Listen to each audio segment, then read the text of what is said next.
Should be live. Let me double check everywhere else. Okay. Got So muted.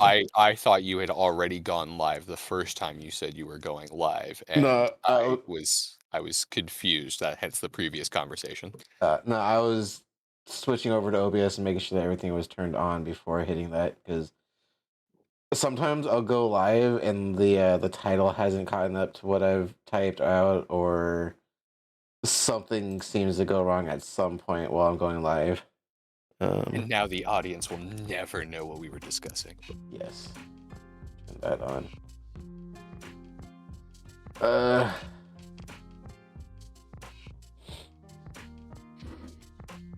Oh, Anyway, if how's everyone you doing? tweet this out, use hashtag Dungeons and Dragons because that's currently trending right now.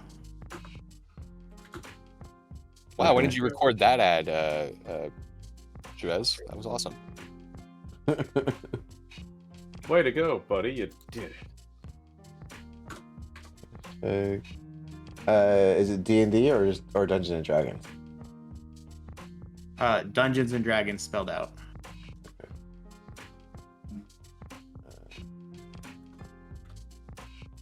Uh, uh, that one? There it is.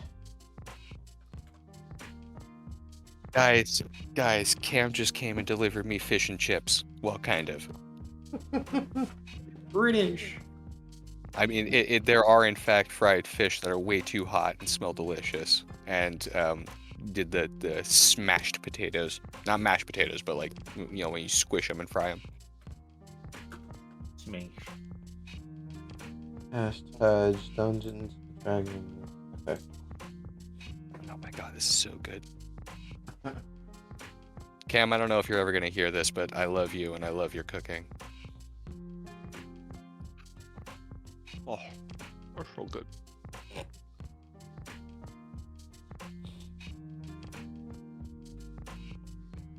All right. Well, we're live. I put out the. Oh, hang on. I should probably actually put out my tweet.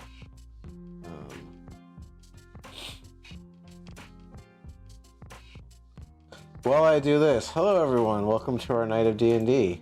We are back here again with Odd Company. It's been a hot minute. I need to give Yeah. this fish and chips a hot minute. Forged to the depths of the sixth ring of hell. Funny enough that you bring up fish and chips because I woke up and like the first thing I did was I threw some fish into the oven and made myself some fish and chips for breakfast. That's an interesting breakfast, but I respect it. Well, breakfast, dinner, however the hell you want to really look at it, just because I didn't wake up until like 5, which is mostly when everyone else goes to dinner. Yeah. I was. Let me put this here.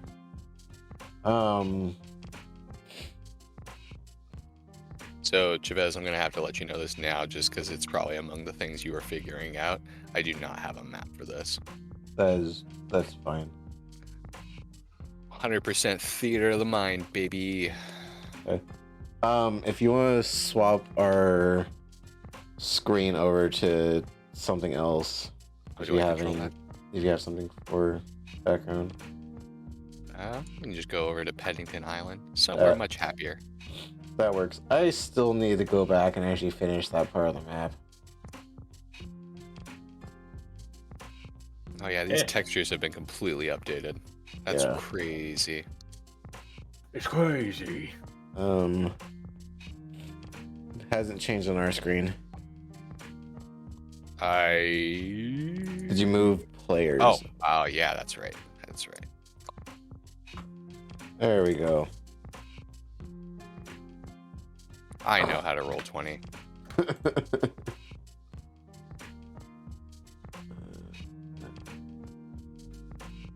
The texture on those cliffs right into the lighthouse kind of make me uncomfortable. Looks kind of like Scorn. Huh? Mute that.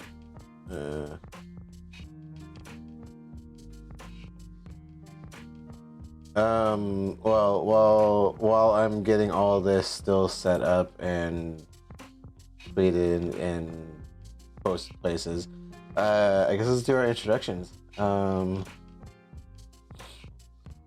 Because I'm not the DM tonight, I guess I'll start it off. Hi, I'm Wolfsman1025. I'm a player tonight, which is mentally great. You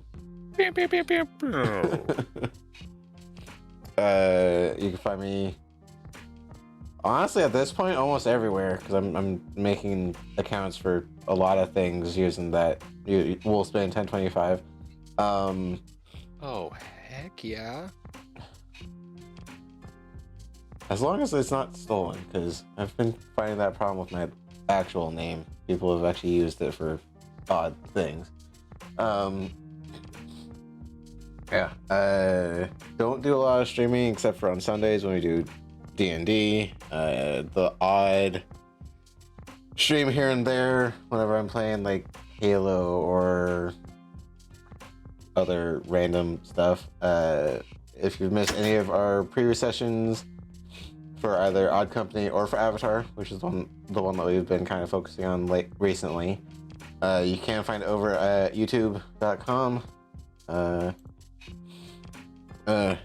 I'm a little sniffly right now because I'm waiting for Mucinex to kick in. Should be kicking in at some point here soon. I will post that there.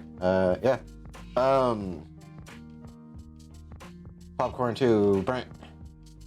Hey, you can find me at twitch.tv/Zetimus, where I'm not streaming until I get fully settled into my new place.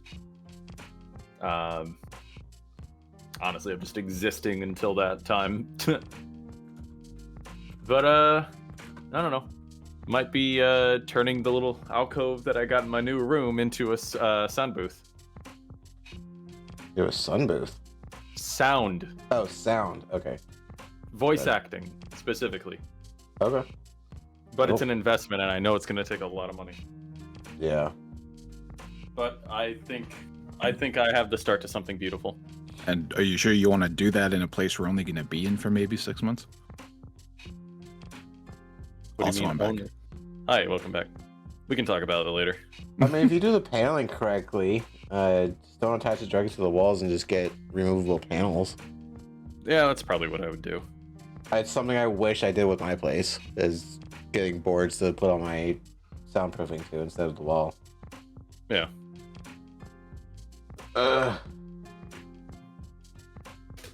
That.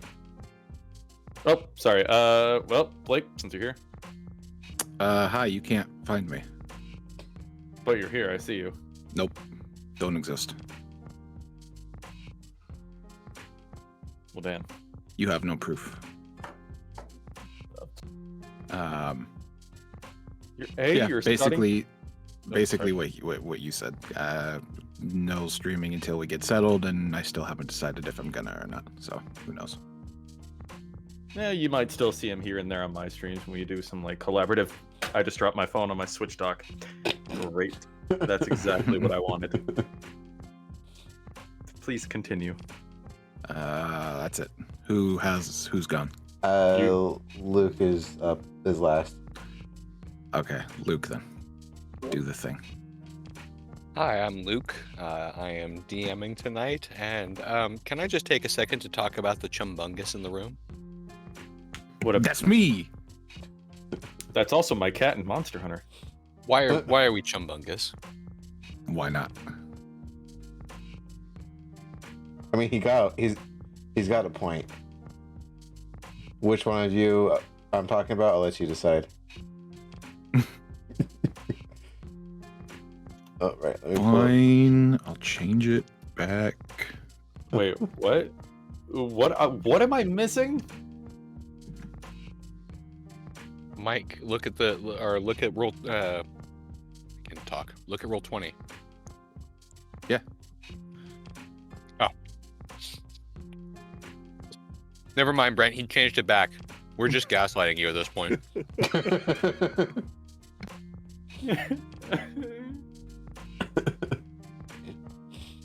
All right. Well, does anyone have any other announcements they want to do? Anything they need to bring up? Not really.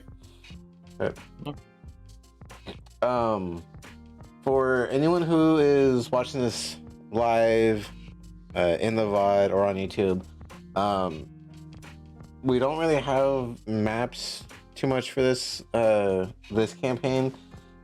We did a showcasing of what we've seen so far. There's a video on YouTube of that if you want to get an idea on what we're talking about or what we're trying to reference to. I will try to remember to link that in the description somewhere when I get a chance, because algorithms are kind of weird. Yeah, that's and for my coworkers who I know are watching this, probably not right now, but at some point, I had explained to you what this is. This isn't my Avatar one. This is the Odd Company. So keep that in mind. We have an Yeah. audience. Sorry, I had to put Also- that one out there because over the last week I've had a dude that I've been training, and like one of our biggest topics of discussions has been the odd campaigns that we've been a part of. This has been one of the big ones that I've brought up.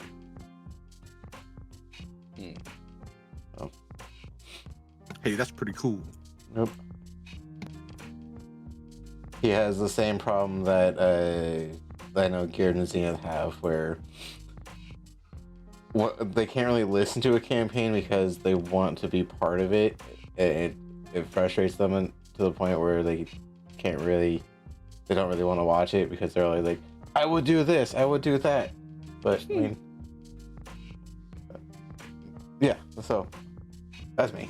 I'm gonna stop there. See, my philosophy as a DM in that is I would be like, yes, I mean, do anything. Like, you know, Mm-hmm. there's always a I mean, thousand I- things you can do. I in try this to be situation. that. I try to be that guy that does those things. Yeah. And you do. You do lots of those things. Like Mhm. this campaign has gone in directions I wouldn't have fathomed because I try to. Like my hope is that it never feels railroady, and I feel like the feedback I've gotten from you guys is a resounding no. Also, I managed to go through my stuff and I found my can. Yeah. Yay! Yeah, that's another thing. I don't know if I have. I could maybe make this work. Would this work? I don't know. Is that kind of echoey? I don't know if that's gonna work for Yeah. us. It very slightly echoey. Yeah, I'm not gonna worry about it. Okay. I had to move. I lost my can, so I can't do my wonderful robot-y voices like Brent. Hmm. Yeah. Yeah. Okay. Okay. Put Discord away. All right, chat. We will catch up with you during our break. We'll have a break at some point. Hopefully. All right. OBS is put away, and I'm Hi, chat. Love you. gonna turn music off. Give me one moment to get to. All right, Luke, the floor is yours. Right. Well, I went back and forth on this actually, because I figured it's been so long at this point, that we could probably use a good and thorough, not from the beginning, but like just a really solid recap from how you guys got yourself into the situation. Okay. But given you are where you are, I didn't want to rob you guys of the chance to get potential inspiration. Okay. So I'm gonna put the ball in your guys' court if someone thinks they can give us a really good recap of maybe like the last episode and a half. So basically, since we've left the other crew. Kinda. And more or less since the maze. Okay. I mean, I'll give it a shot unless you guys want to. I mean, we could probably like. I'm sure there's going to be pieces that I can fill in, you know. Yeah, go for it. You can make it a team effort if something gets left out. Okay. Why don't you take a stab at it, Chavy? Oh, so yeah, so we went through. Oh god, what did you classify it as? The Basilisk Maze or Basilisk Cave? Perfect. Um, there were some left. There were some turns here and there. We fought a few basilisks with what Tyrion and Salim threw his bedroll over the face of one, and we all just kind of tag teamed one of them. So look, a mind controlled one. Yeah, which we still have it in the. I don't know if we actually have a name for it, but it's like the prison hold or the prison cells or whatever. And it's Holding. yeah, the holding cells or whatever. Let's see. We fought more of the zombie knoll things, which I think Luke, you're leaving it up to us to kind of come up with a name for. We captured one of the illithids named Priscilla, and we got a glimpse of her leader, master, whatever you want to call her. Crap, didn't she just call her like queen or something like that? Yeah, she did call her queen. Affectionately also known as the Alabastard. Anyway. Yes. Yeah, so we dragged Priscilla and the mind-controlled basilisk onto the ship. Well, also during the fight with Priscilla, while the Alabaster Queen Lady was still there, Asilica showed his presence to her and caught her off guard. Yeah. Correct. Not knowing that he was still alive, thinking that he had died with his colony. Oh, so many years ago. Yes. Very good. See, we And got. of course, he learning the truth that his father is dead. Finally, I think. Yeah. Mm-hmm. So we got Priscilla back onto the ship. We did a little questioning of her, figuring out that she's the what do you call her? The Seamstress. Yes, thank you. Yes. Basically Frankensteining her and her husband were Frankensteining creatures for basically an illithid army, kind of monstrosities. Of the illithid and mind flayer kind of sense. With that happening, we were under attack in quotations because we were feeling the tremors of, I forget what the creature is, but we thought it was a purple worm, but ended up being something different with like a giant brain coming off the back of it. But that was tunneling its way through with the zombie knoll army marching behind it. We ran back to. Oh shit, Luke! Why do you come up with really weird and like hard to pronounce names? The underground cave city or cave town thing that we came across. Svartalheim. Thank you. There you go. I have it written down, but like at some point, I still need you to go through it with me so I actually could type in how it's pronounced, not just how it's spelled. That's actually a real world name. It's, I believe, Norse for something like land or home of the dark elves. But Okay. their idea of dark elves were tiny dark elves, like Christmas elves. Okay.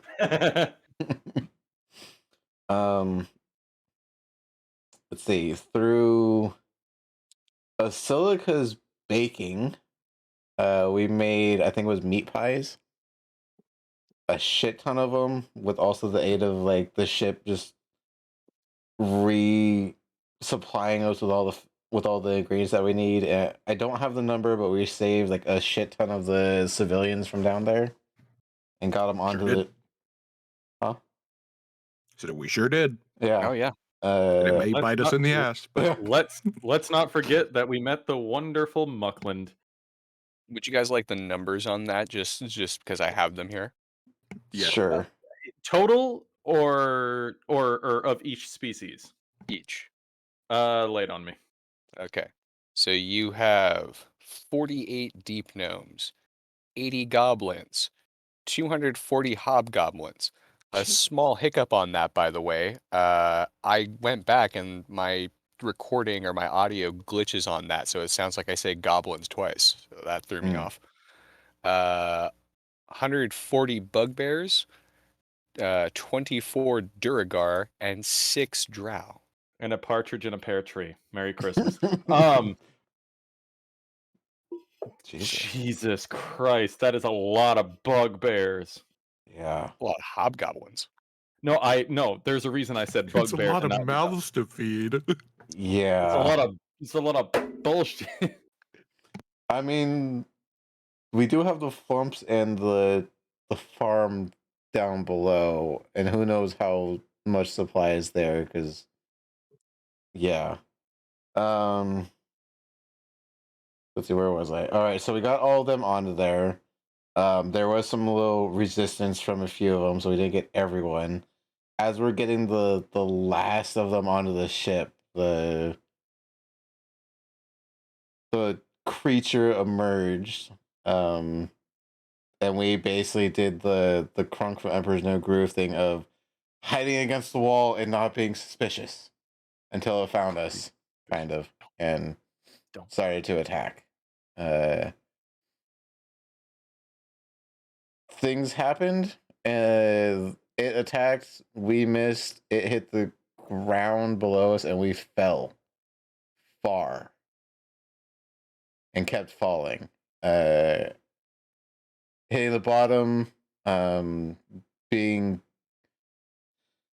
buried underneath God knows how much ground and rock above us. Ampho is, well, we don't really know where Ampho's at as of right now. It meant like what his state is. He's cognitive and was able to speak, but like I think the last time we were in the main courtyard, we were noticing that the shield was kind of failing. Like when it faltered for a quick second, like some of the rubble came through, then it would hold back up, then it would falter again. Basilica's worried about it. Tyrion is silent. Dirk was making sure people are all right.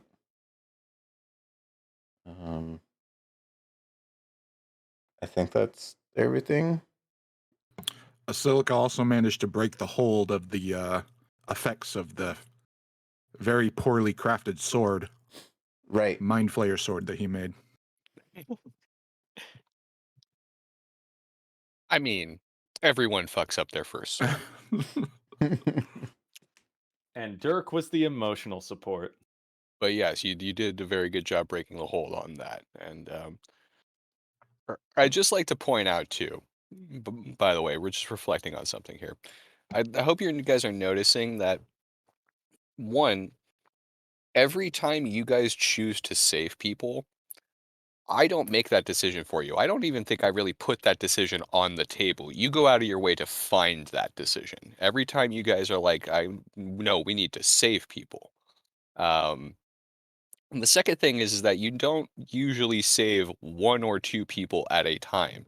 You guys save hundreds of people at a time every time with Svartalheim, with the city outside of Mecca, arguably with like Castle Feyhund, with the stuff going on with Priscilla outside of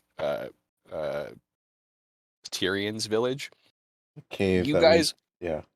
Yeah, Okay. every time you guys go out of your way as players to save people, you put up big numbers. And that's astonishing to see from my end. I'm like, oh, okay. Um, you guys make that a reality. Uh, you're not saving someone from like a burning building. Nah, son, we're saving their fucking homelands. Yeah. That Also, that right as of right now is yet to be seen because we don't know what happened to Svartalheim. Yeah. well, we're trying. We're actively fucking trying. Yes, but we're what I'm actively saying trying. is, Luke, A lot of do-gooders in this odd company we keep. Yeah. yeah, a Yeah. lot of. I would much rather it be the way it is now than us be freaking murder hobos. I mean, if Yeah, I were to exactly. play a true Viking, murder hobo would definitely be on the table. And if I were to play Dirk the way the fucking Crusades happened, Yeah. Well, you let's see if you would be put up on a cross. Well, You let's see could if we can't. try. Let's see if we can't channel some of that righteous fury. Literal for me. So for you guys' sake, it's a very good team effort. I think you guys covered pretty much everything that I was thinking about there. So I would like to give each of you 2 inspiration. Okay. Ooh. All right. So I know how I do inspiration. What's your take on inspiration? This is when I say just inspiration, I'm referring to basic inspiration. So just a D20 reroll. Okay. And I'm cool about it. So I instead of saying you have to reroll and take the new one, I'm like, no, it's inspiration. You get to choose. I'm not gonna make you take the worst one. Okay. So yeah, you each get 2 rerolls essentially. Yeah. Thank you. And also again, those are redeemable as basically coupons. So if you want to say you have my inspiration, you can totally lend it to a friend. That's totally fine.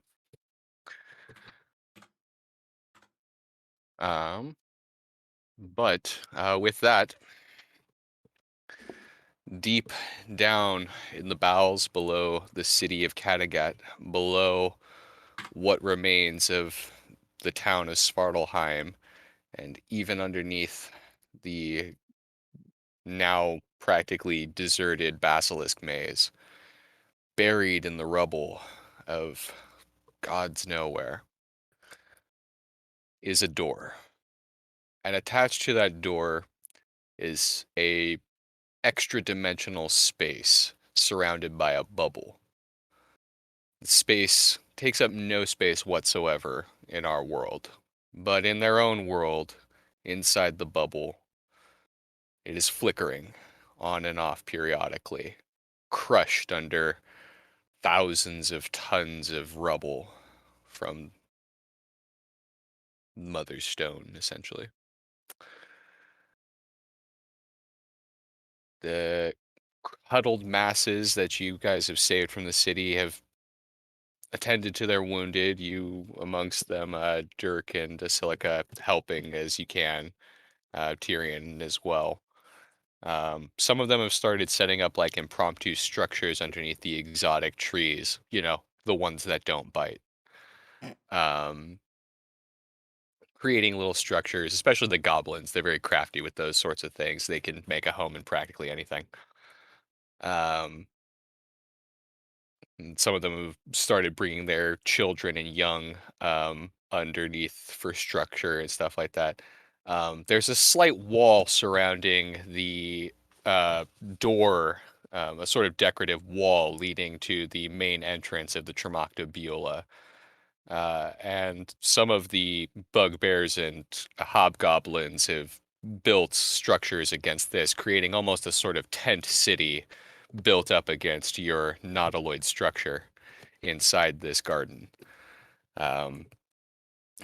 The healthy and stalwart are assisting a team of Duragar at the door move rock and rubble, assisted by a handful of flumps here and there. Most of them know what a flump is and don't much care for them, but are happy to have the assistance. traipsing about, you see a large, slimy, illithid basilisk being strode atop by the likes of Glillob, who's using it to transport larger boulders and buckets of rock, essentially. But pretty much everyone who is able-bodied is attending the lines. Liv, Kark, Salim, helping move stone down one handful at a time. Dirk, Ahoy. I believe you said you were just attending to the ill and the wounded, correct? Yes.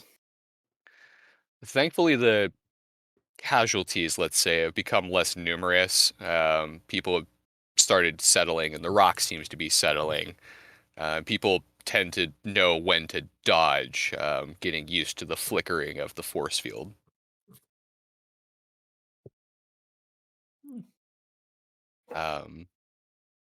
Just go ahead and roll me a medicine check if you like, and perhaps a charisma check. Let's start with the medicine. Give daddy something. 7. Mhm. And then charisma. Mhm. Fuck that. It's fine. No, I'm holding. I'm holding on. Yeah, I would. Yeah. It's difficult. You don't speak Goblinoid, and most of them do. I don't believe you speak Undercommon, do you?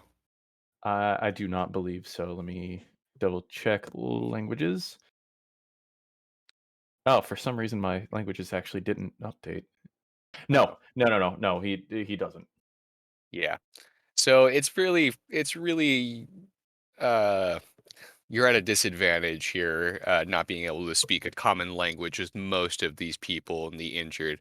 A lot of them are frustrated parents who are having to translate through their children or something, or a brother, and no one really speaks proper above ground common very well. But you make the best of it. You apply bandages here and there, say blessings, and you're helping sort of keep a baseline morale, essentially. People aren't freaking out, and when they do, it's usually just one guy. God damn it. We're all gonna die. Shut up, I need to Steve. step away for a quick second. We had something happen. Go ahead and keep going. Yeah. Give me like 2 minutes. Yeah, you're fine. Is there anything in particular you wanted to do there, Dirk? Probably after I would. What is it? After checking up on everyone and making sure everything's okay, you'd probably go approach one of the other crewmates and see if they needed help with anything. Okay. He's just trying to be the helpful boy. Who do you It's want not, to? huh? Who are you going? Basilica. Okay. Sure. Basilica. Yes. Remind me what you were doing. I think I could take a guess, but He's probably going to be dividing his attention to one, making sure people are fed, obviously, Mhm. and helping repair the ship. Okay. If that's even possible. Okay. Go ahead and just roll me a cooking check.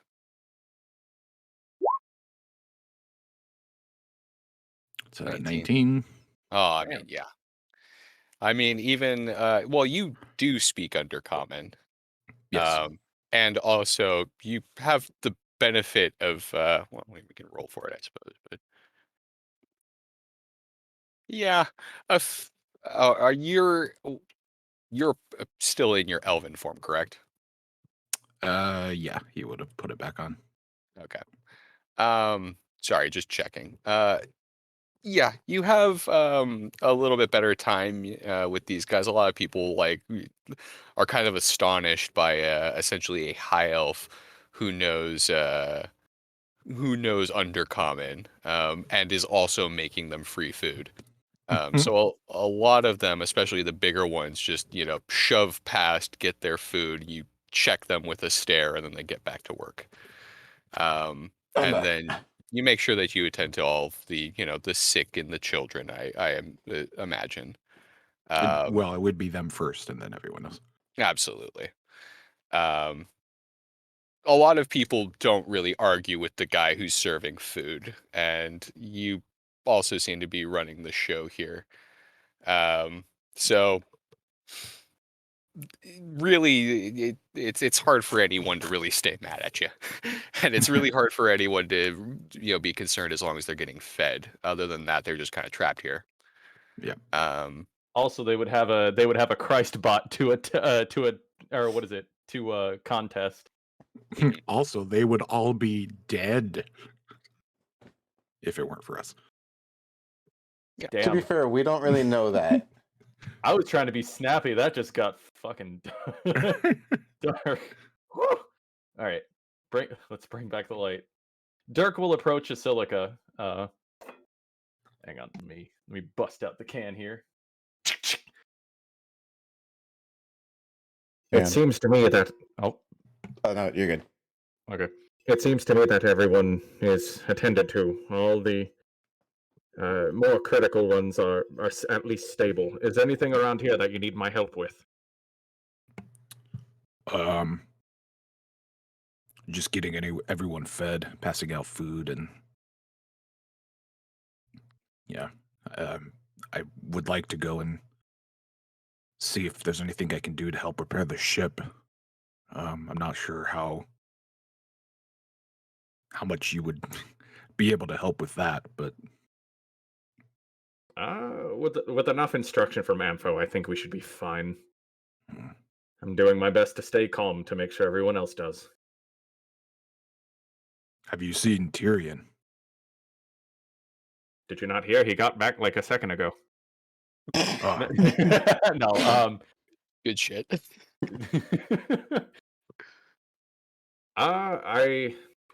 you want me to track him down? we should probably all regroup before we decide any major ideas. That's probably for the best. I will DM. I will roll a perception check. To find Tyrion. Okay. I saw that rolling to 16. Piss off. That's a 5. Okay. Tyrion, Yes. you're not going to be found, but what are you doing? I actually would have made my way downstairs to the farming area and helped the farms keep the supply of food going as best I can. With the amount of mouths that we had to feed, Tyrion would have been worried about running out of supply. Okay. And when he's not doing that, he would have been trying to get a hold of Obsidius. Dad's not answering.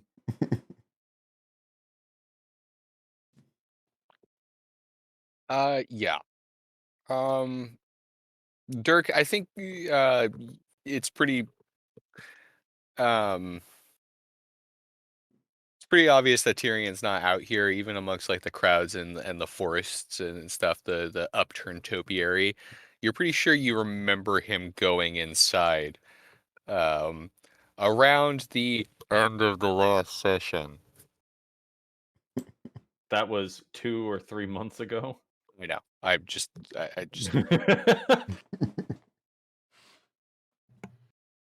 You know what? I have a better idea. Yeah. Tyrion, where are you? Oh, that's smart. No reply. Wait, the channel's fully open. I can still talk to him, right? Yeah. Tyrion, are you doing all right? No reply.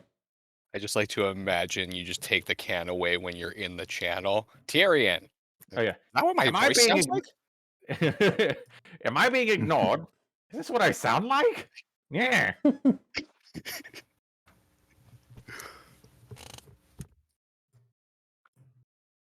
Yeah, Everyone need to come up with a plan. Where are you?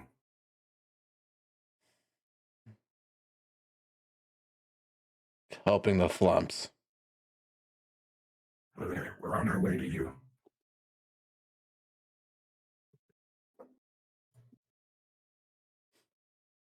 He Yeah. sounds a little down.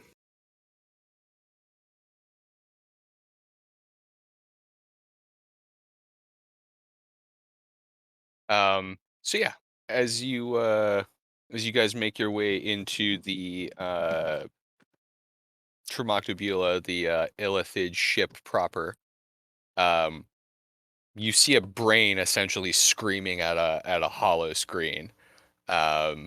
You see your uncle Ampho Rop in his jar looking at a holographic image of a blue fire. And in the background, you can see what appear to be smaller red fireballs zipping past. And all around him, it sounds like he's just in like a room full of screaming people. It's just like imagine that he's like you hear someone on the phone while in a room full of like 20 dudes on fire. I imagine it's like the Full Metal Alchemist when like you look inside of someone who's absorbed a philosopher's stone, all the screaming souls inside. Yeah, that's kind of what it sounds like. But yeah, you see Ampho like talking to this image of this blue fire, essentially just this pillar of blue flame. And the flame responds, Ampho, I can't divert any more fire to you. I have 80% going to the Skosh. He's trying to keep us stationed in proper space. I have to give the rest of my power in dealing with my family, all right? If we don't get that contained, this place is going to go up in fire. I don't want to have to freeze another corner of this planet. Oh, gods damn you then. And he just clicks and hangs up the image.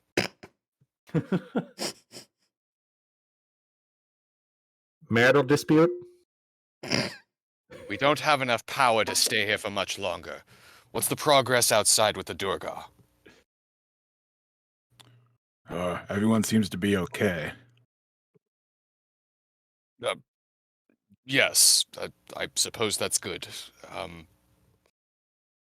No. Is there anything we can do to help you? Do you have any, I don't know, cosmic batteries on you of some caliber? Some kind of archon, something, I don't know, a font of magic? Dirk will look down at his core. He'll point to his chest. If a brain could give you the most tired fucking really look, he would. The thing is, you think Dirk is kidding. Ampho looks at you and he says, "Are you a wild mage?" I just thought core energy. I'll go stand in the corner.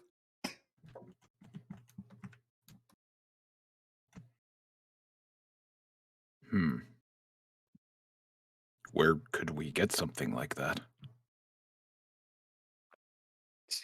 Probably a deity. Or a minor deity. Well, I mean, we know a couple of those.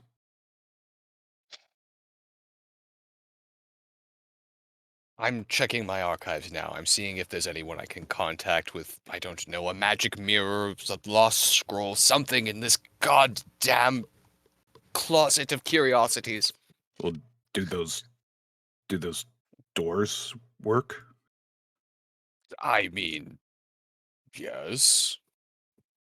Well, could we just take the door to Draconia? I don't know. I suppose. I would Worth a have to shot. stay here.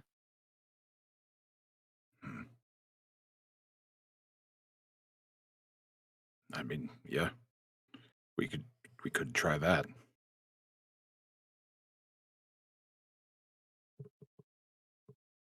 I mean, if we're lucky, maybe. Oh, why is my name? Why is his name? Fucking hippie guy. Theo? Theo. I don't know why his name was escaping me. Maybe Theo's there. If we're lucky.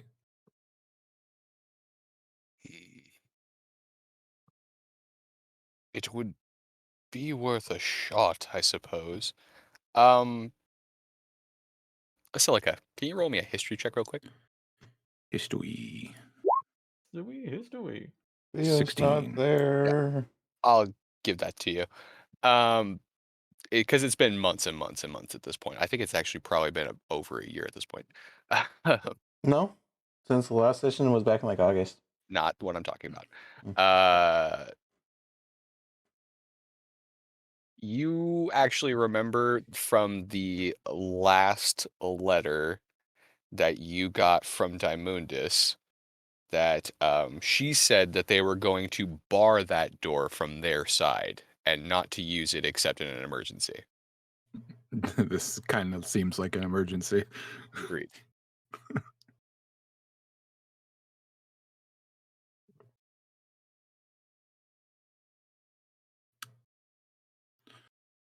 At the very least, we need a way to communicate with the rest of our people.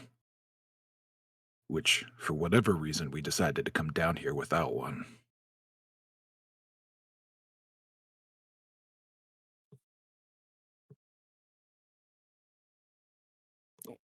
Well, to be fair, I suppose mortals aren't. Anyway.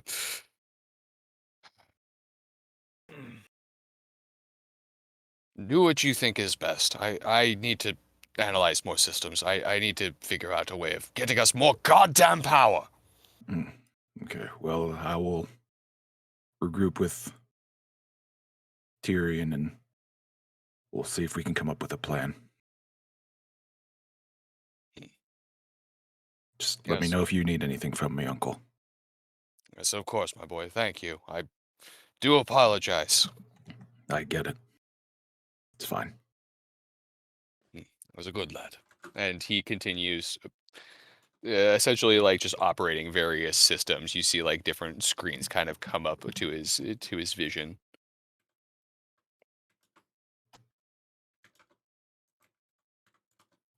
All right. Well, we will go down to the farm to find Farmer Boy. Okay. Adventure awaits. Yep. All right. Tyrion. Mm-hmm. You find yourself in what would be in almost a very perfect farm. You know from your experiences back from your village that like the soil conditions here are amazing for growing crops.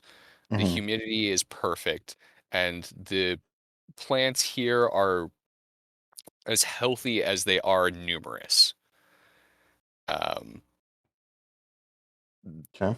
The only two things that are really weird about it are besides the flumps who are attending the garden, but it's their garden. Mm-hmm.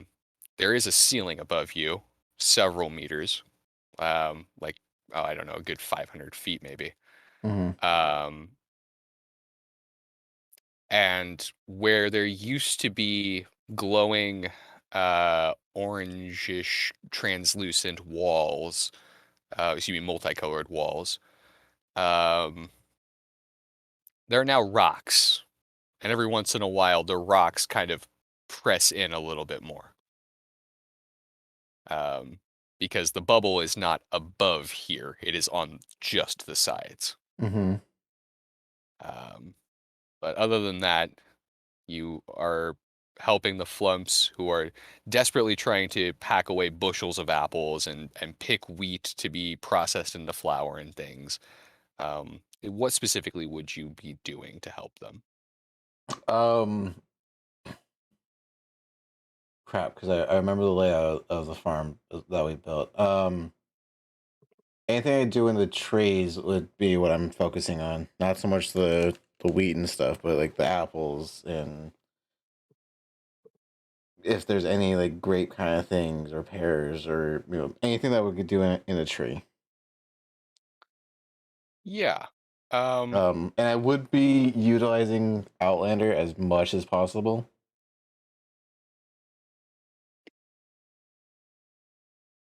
Just for any added thing to help out with food collecting. Yeah, go ahead and roll me your survival here, and I'll say with advantage because you do have Balasar helping you. Survival. Oh, thank God for that survival. 19. Or that for Balasar's help. Really Excellent. So it's actually really easy for you guys to pick the fruits and things like that. The Flumps have the system really well down where they sort of are dropping fruits down from because they can just float. And they usually have someone underneath to kind of help catch the fruit, essentially, to make sure it doesn't get damaged. And you and Balasar have kind of fit greatly into that system because you're catching fruit for the Flumps.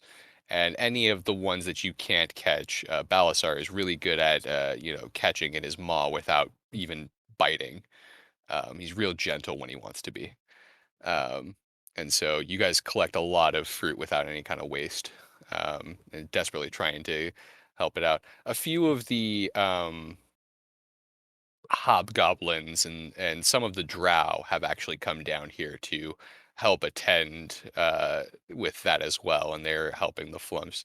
The Flumps are immediately having none of your bullshit. They don't like people getting in the way of their work, but then realize that demand has gone up and they have deadlines. So they're real bossy. They're normally very, very agreeable and don't really have personalities, and they've suddenly gone into full holiday mode. Lovely. Hey, you! Don't touch that! Did you just graze my tentacle? I'm sorry. I told you those pallets can't be higher than 6 feet. It's a hazard. Did you even think to wrap the wheat? What are you, stupid? Yes. Move out of the way. I'm gonna do it. Damn it. Pushes you out of the way. Around this time, would we be coming down seeing this exchange? Yeah, you see these guys haranguing Tyrion and Balasar as they're trying to keep pace with them and all the other creatures. Oddly enough, the Flumps are who kind of seem to glow in response to people's emotions. They've all gone into sort of blues and reds, sort of indicating anger and despair, sort of amongst the people they are feeding off of, I guess. Yeah.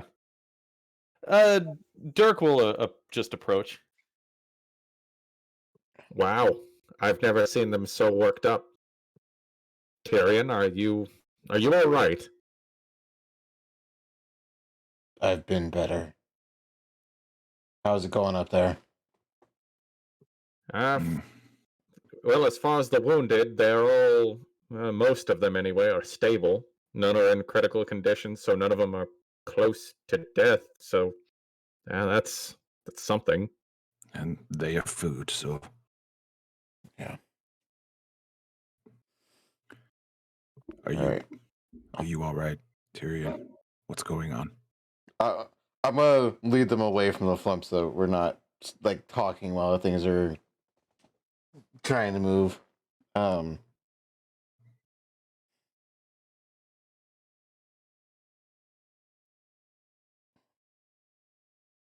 Basilica, I missed. With everything that happened back there, we might not be in this situation if I just hit the thing. Look, Tyrion, sometimes you miss. You know, it's fine. We're okay. We're alive. But at what cost, Basilica? We're God knows how far down. Sorry, let me rephrase that. Odin knows how far down we are. Good catch. Look around you, Basilica. The bubble is The bubble isn't all right. I mean, we shouldn't be seeing the stone we are. We shouldn't be having to worry about rock fall on our head. Look, I understand that you feel like you're to blame, but you're not. We all made the decision to come down here. We got ourselves into this mess and we're going to get ourselves out. Ampho can fix the ship. Can he? Yes, he can. From what I've seen, a strong enough power source and we'll be fine. Where are we going to get this kind of a power source? It's like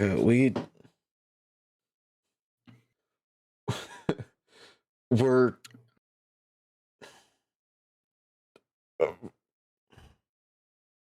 only mortal. He raises up his arms and starts flapping them to signify dragon's wings.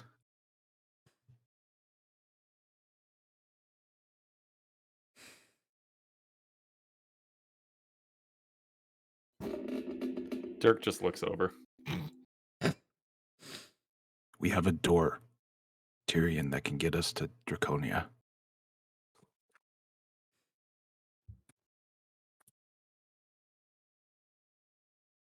I mean, I was told we should only use it in case of emergencies, and this kind of seems like an emergency.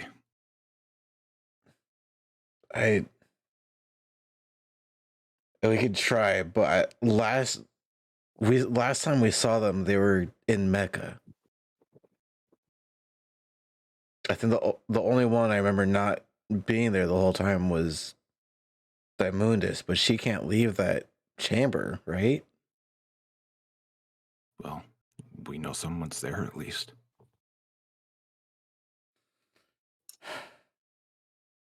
Above game, who did we leave over there? If I remember correctly, the ones that came through the portal was Daimundis used like her giant crystal platform. The one dude that Mac had that night with, Arazaf and Theo was with us, and then like a mass of the horde came through that portal. Above game, I don't know who's actually left. I just know that we had like a few of the council come through. I don't know that you would know that above game. We talked specifically to I've talked to Irazaf in my dreams. She said that she was on the mortal plane going somewhere. And the one dude actually talked to us while we were after we got done making the quote unquote summoning circle. Right.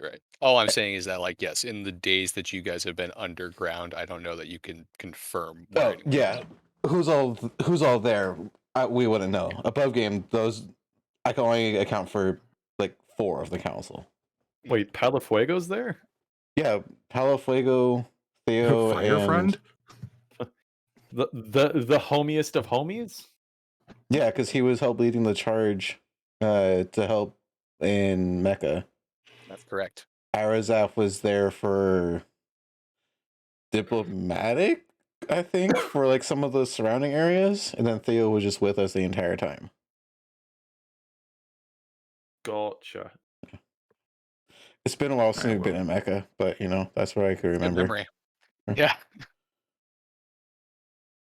Well, at least it's something. We should at least see if we can get through there. It's worth a shot. Being stuck down here isn't going to do us any good. No, you're right. Oh, hey, someone come grab this. I'm gonna shout over to one of the other people down there to help or to take over what I'm doing. Me and Balser will join up with everyone else. Okay.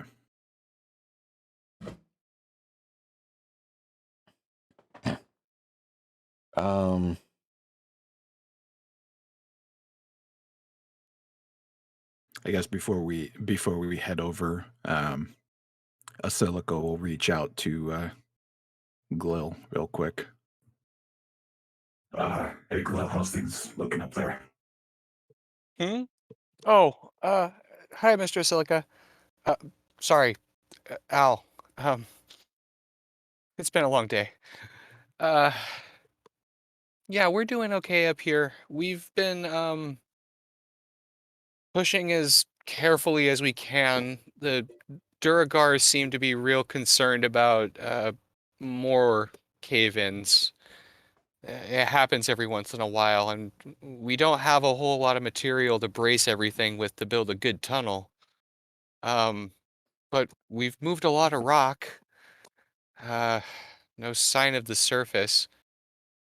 Something kind of weird though.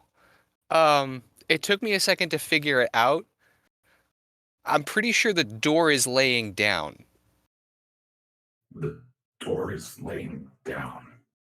Yeah, like on the ground in the material plane, the door is laying down. Um, so like if you throw something out the door, it comes straight back to the door, and then once it gets on our side, it falls normal. Huh. So it's on the Yeah. ground facing Gravity. up. Yeah, so every time there's a cave in,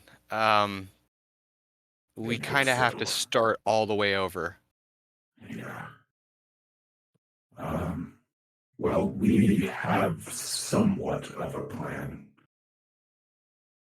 It's kind of a long shot, but we're gonna see if we can use the door to get to Draconia and see if we can get any resources from them to help us. Oh. Oh. Oh my God. Oh, I mean, oh, sorry. No, everything's fine. Yeah. God, that's a brilliant idea. That something just happened? Are you I okay? kind of shouted in real life.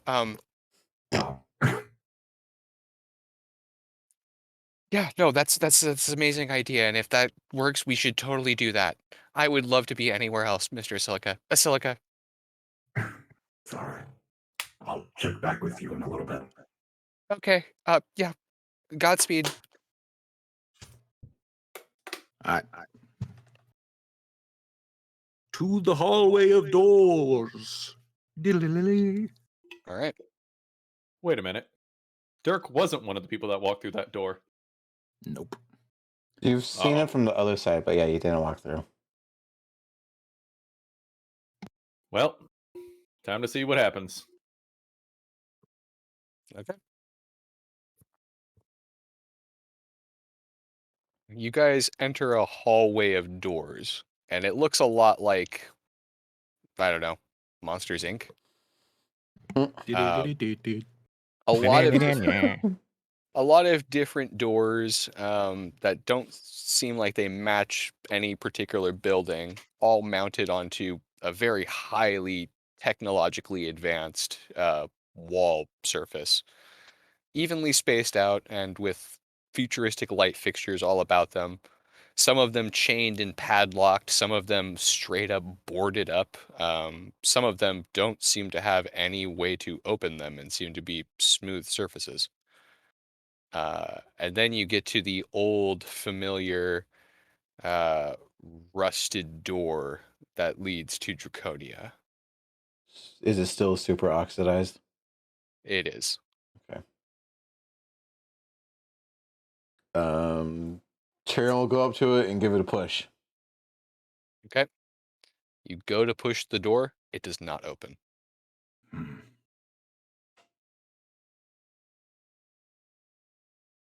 Spartan kick. What is it? I will also help with a shoulder charge. Okay. All right. I will guess roll me we'll guess athletics checks unless you want to attack the door.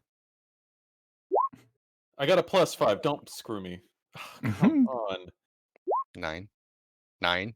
9! God says no in German twice. Guys, this Um, might require a gentler touch.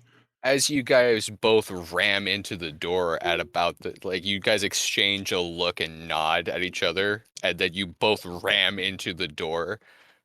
Dirk, you feel like you have been shook down to your very core. Like you feel almost a little sick, which is weird because you don't usually feel sick as a robot.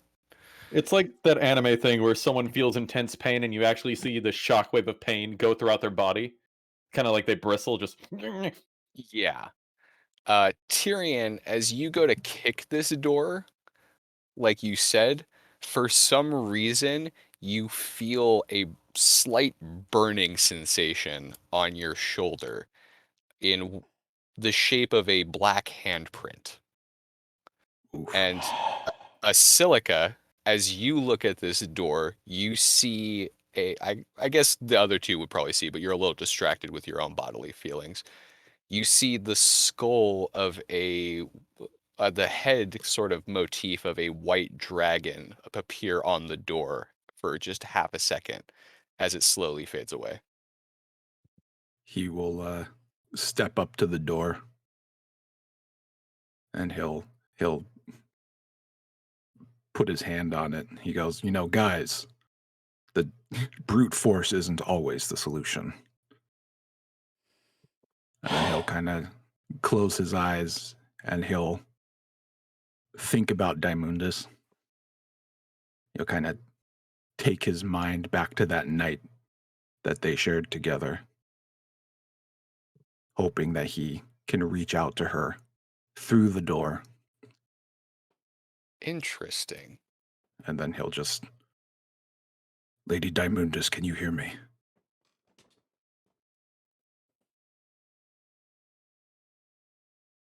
Make me a religion check. All right. 17. Thank God you're here. My rolls have been asked.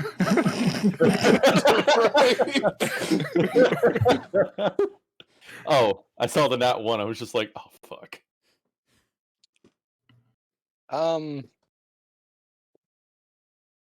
Being a mind flayer, Mhm. you have a notion of when someone can hear you psychically. Like, when your message lands. It doesn't feel like this. It feels like you just sort of know that she can hear you. And you can't really explain it. Mm-hmm. You don't get any kind of response, but it's just a feeling. My lady, we are in trouble. We're buried and we're trapped. We need help. Please. If you can hear me.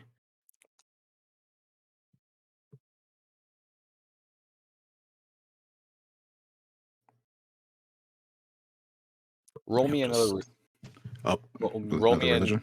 roll me a charisma check with advantage.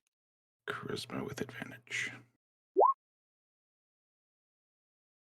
19. Wow.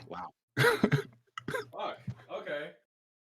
You hear you don't hear anything still, but you still have that same sensation in your almost in like your soul, if that makes sense. Like you feel like she can hear your words. You feel like surely they must be getting through. And you wait and you wait. And eventually, after so many seconds, moments, hours, or whatever it feels like of not getting anything, you start thinking to yourself, well, maybe this is dumb. And then you hear a sudden thum, like a very dull gonging sound, like a bell come from the door. and then you hear another one even louder, just and then you hear a third one, and it literally you see a dent pop out of the door. It just Oh shit! Towards us or the other towards direction? you. Oh shit! Dirk immediately will basically hang on, grab hang the on, guy. hang on 1 second. Luke, we're getting feedback coming off of your end again. Oh shit! Let me see what I can do. Dirk will essentially hands on chest, both of them as he's backing up to kind of push them back.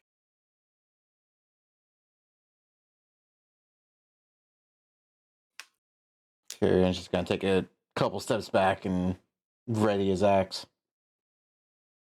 And then once we've taken our steps back, Dirk brings out his shield and plants it right in front of him.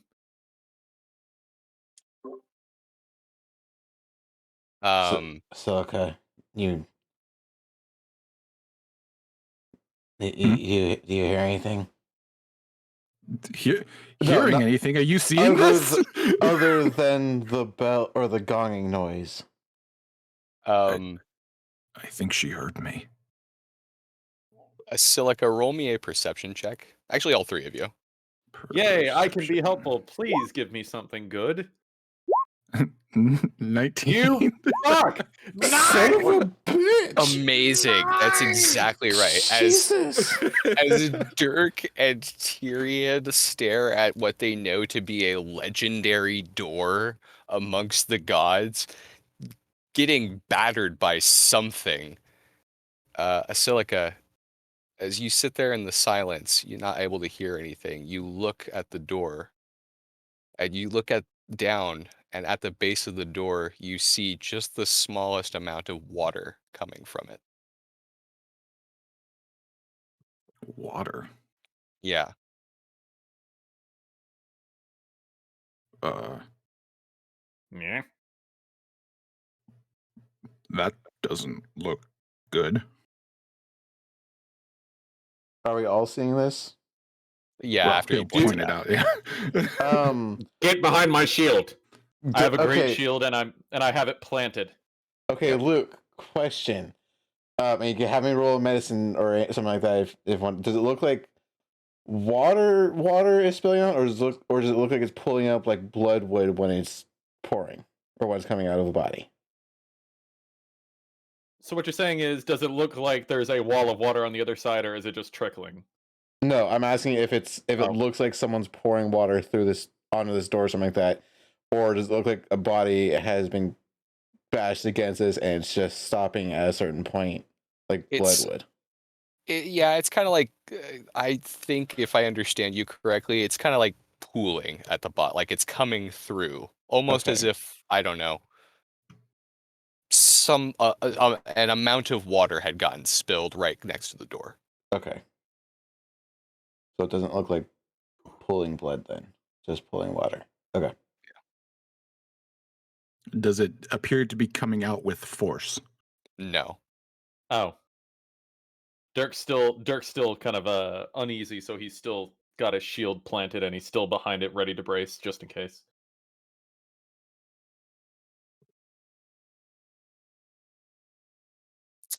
I don't think we're getting through here. As you say that, one of the doors off to your left opens up. And you see what I can only describe as a sort of archmage with a golden polyhedral shaped head. He looks like a man literally out of a Nintendo 64 graphics, essentially. Yes, you notice the image of Deus Mortalis. And you see he is covered from head to toe in tiny glass shards. Lord And Deus? you see him point over to the door as he kind of dusts himself off and close the door behind him. He says, yes, that is my fault. What? Deus, what's going on?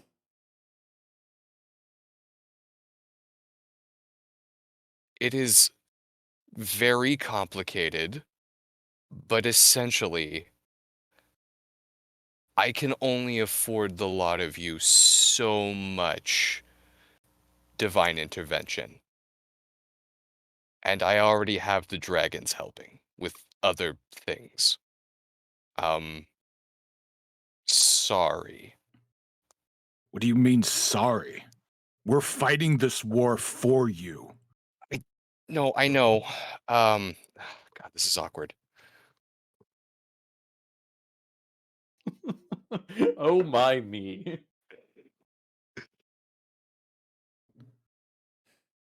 Fine. How much help can you give then? No, you're not understanding. I can only allow so much help. The dragons are already helping you. Thanks to you, I believe. And he points to you, Tyrion. Me? Yes.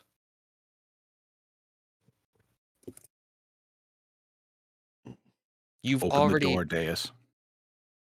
I can't do that.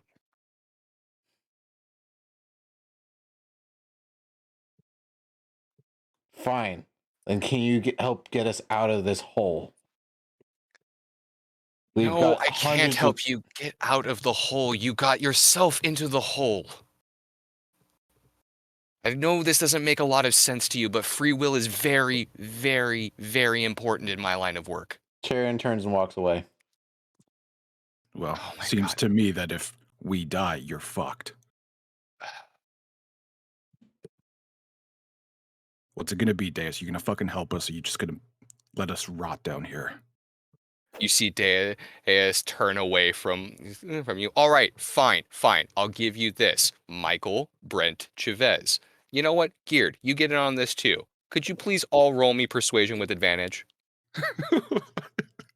You see Deus facing a wall. Prove. Did you just? 20. Oh no, that's a 5 for me. Shit. Soft 20. Fuck. Hold on, I'm gonna re-roll. Yeah, I'm gonna reroll too. Yeah, There we sure. go. Burn your inspiration. Do it.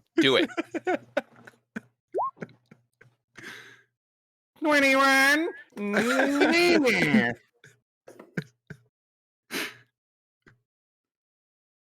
Hey man, I'm used to playing D&D games where I only get 1 inspiration, so I can work with this. Perfect. Thank you. Now he turns to the Welcome, lot. Deus, and I'm sorry they're being a little bit shitty.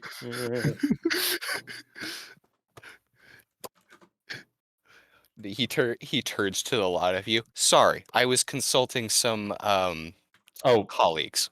Geared, roll a. Oh, He you already already did. He did. You're Okay, good. my Thank you for your help. Sorry. Now, if you would all please follow me, I think I can help you. And he walks down the hallway further. You just see Dirk just what is it? Grab onto his shield.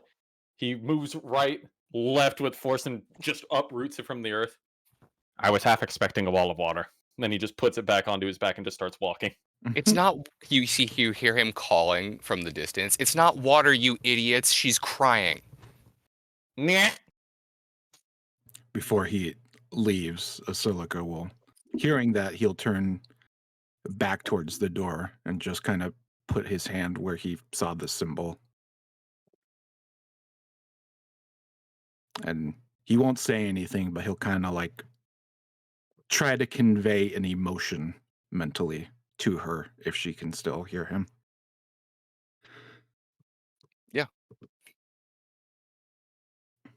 After taking a roll breath, me a Tyrion will turn charisma back check. around and come back.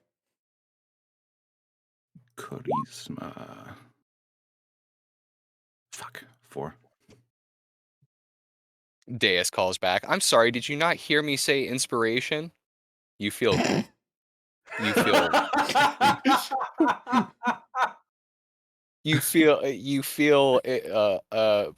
some small piece of comfort in the pit of your soul. Okay. Well, I was trying to comfort her, but you know. I know, but you can't feel someone else's comfort empathically without feeling it. I don't have time for this. Come with me. Yes, sir. Tyr will come back, put a hand on Silica's shoulder. Come on, we can't help her from here.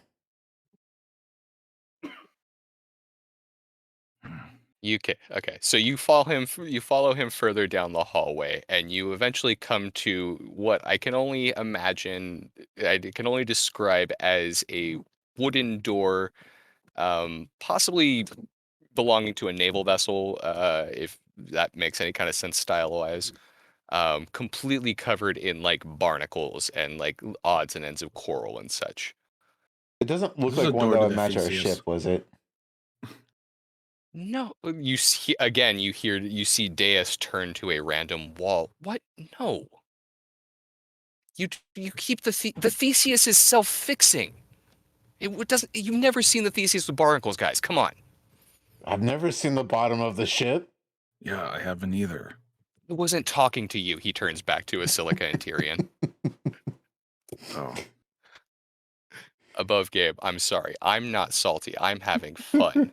Deus Mortalis is pissed. I genuinely thought you were pissed at us for something. No. No, look, the fourth wall breaking is awesome.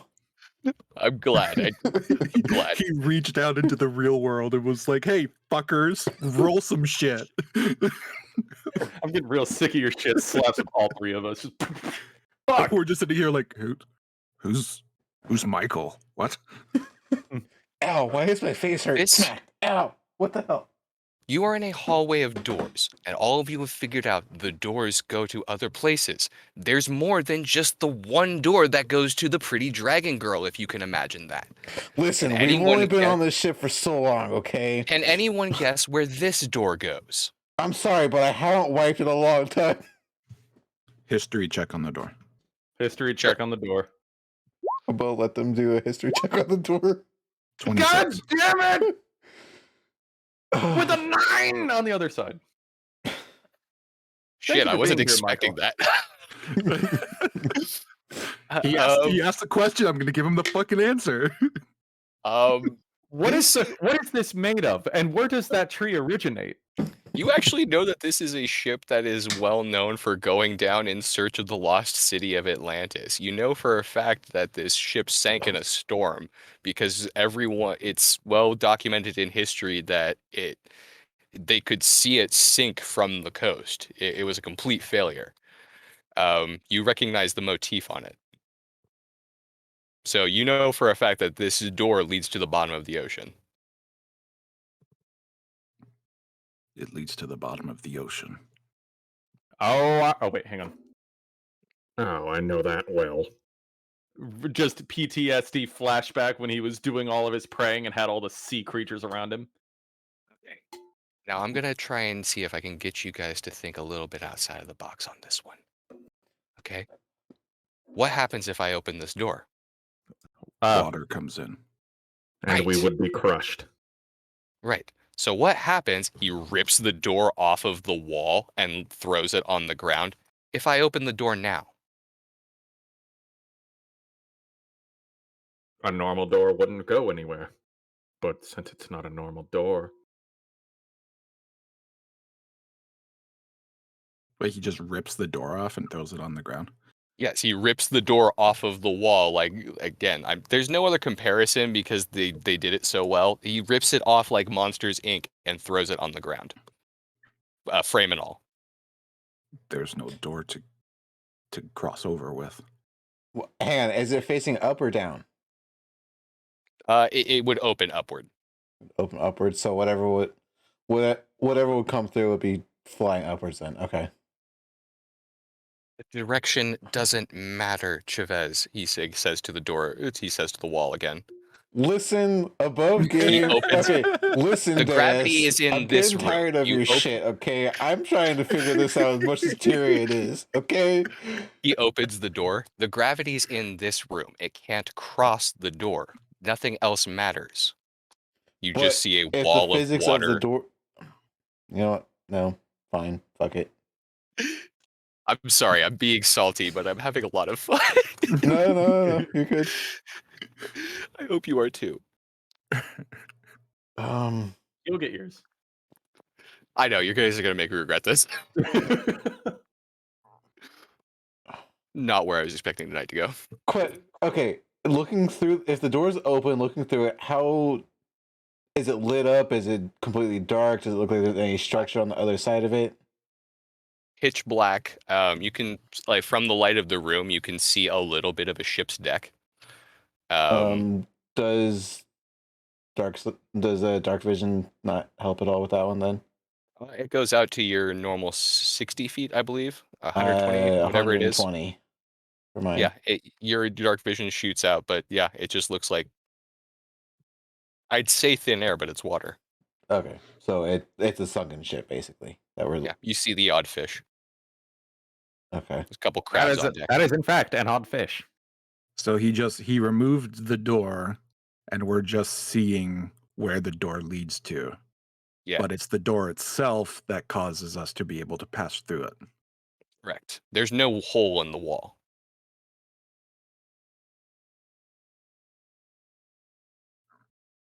Fun fact, this is how this bubble was made. I gave your uncle one of these doors. I've regretted it every day since. And you'll regret it every day after.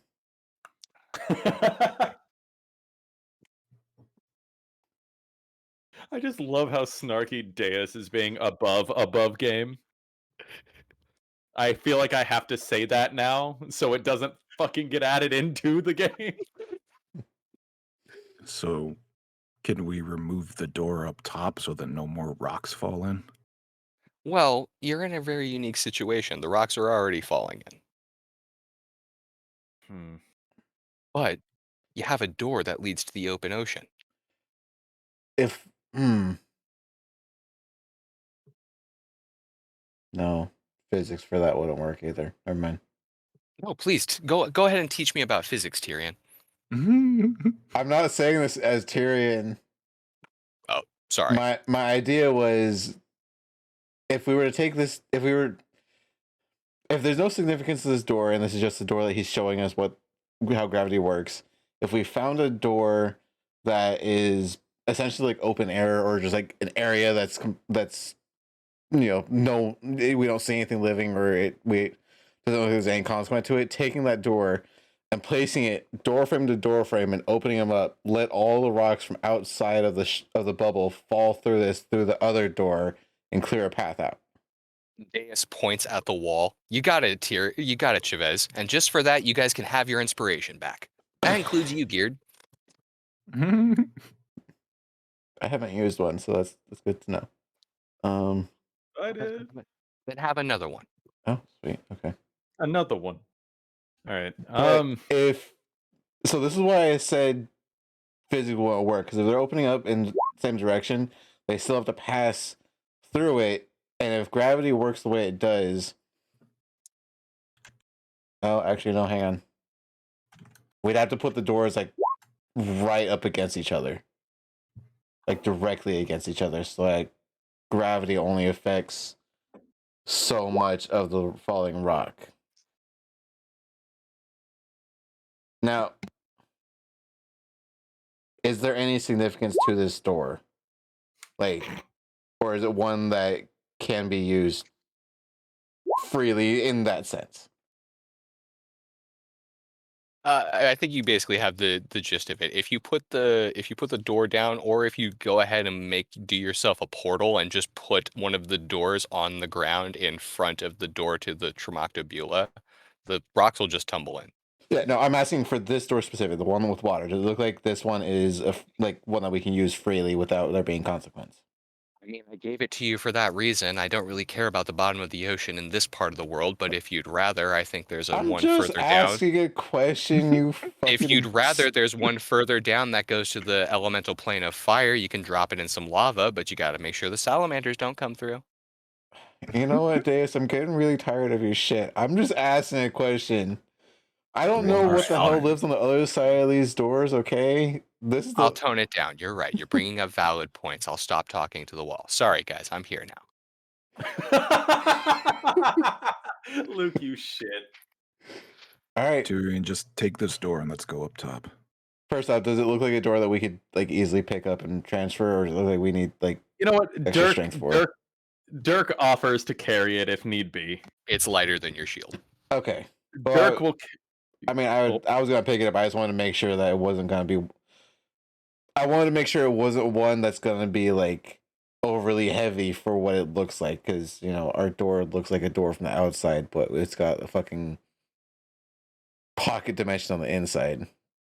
But no, I'll pick up the door and bring it with us.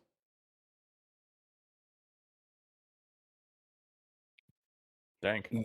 Deus just kind of pats himself off and says, "Well, okay then. Can I offer you guys one last piece of advice? Just hear me out on this one." Nope, Right. I'm dragging the door. I'll listen. I'll relay the message. I don't know if you've realized this or not, Dirk, but the gods came to you for help.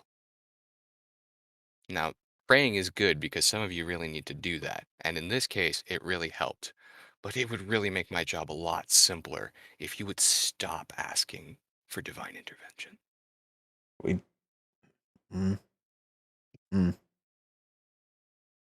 Nope, not gonna say it. Dirk begins to short circuit.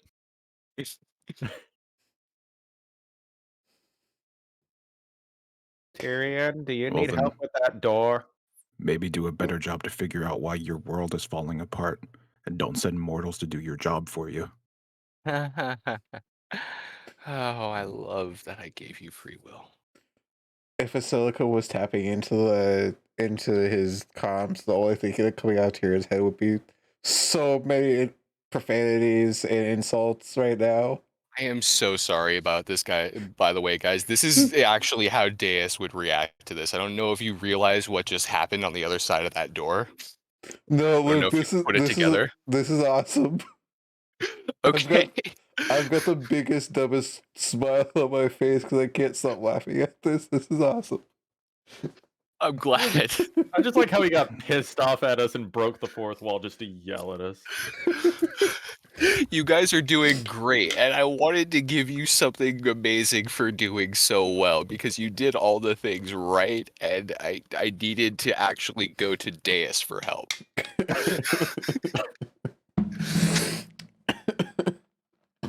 All right, well, Tyrion's carrying this door out to the front. I'm not stopping for anyone else. Okay.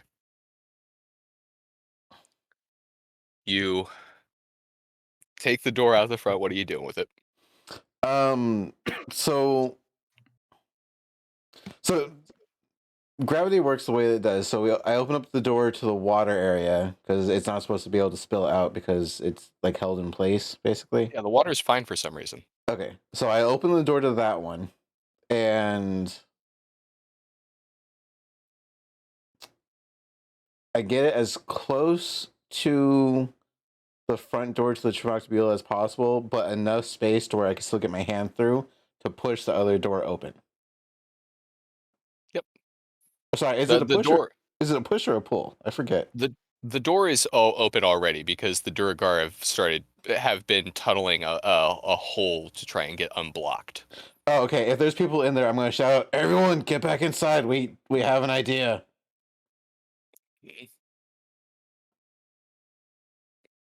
And I will wait for them to. Everyone shoves out of the way. The line of people who are working are eager to see what you brought them. Dirk, Ahsoka, help me hold this door in place. Dirk cracks his robo knuckles, probably breaks something. Pops it back into place, walks over. All right. Oh. If they've been digging, does it look like they've got structural support in there, or do we still see things like falling?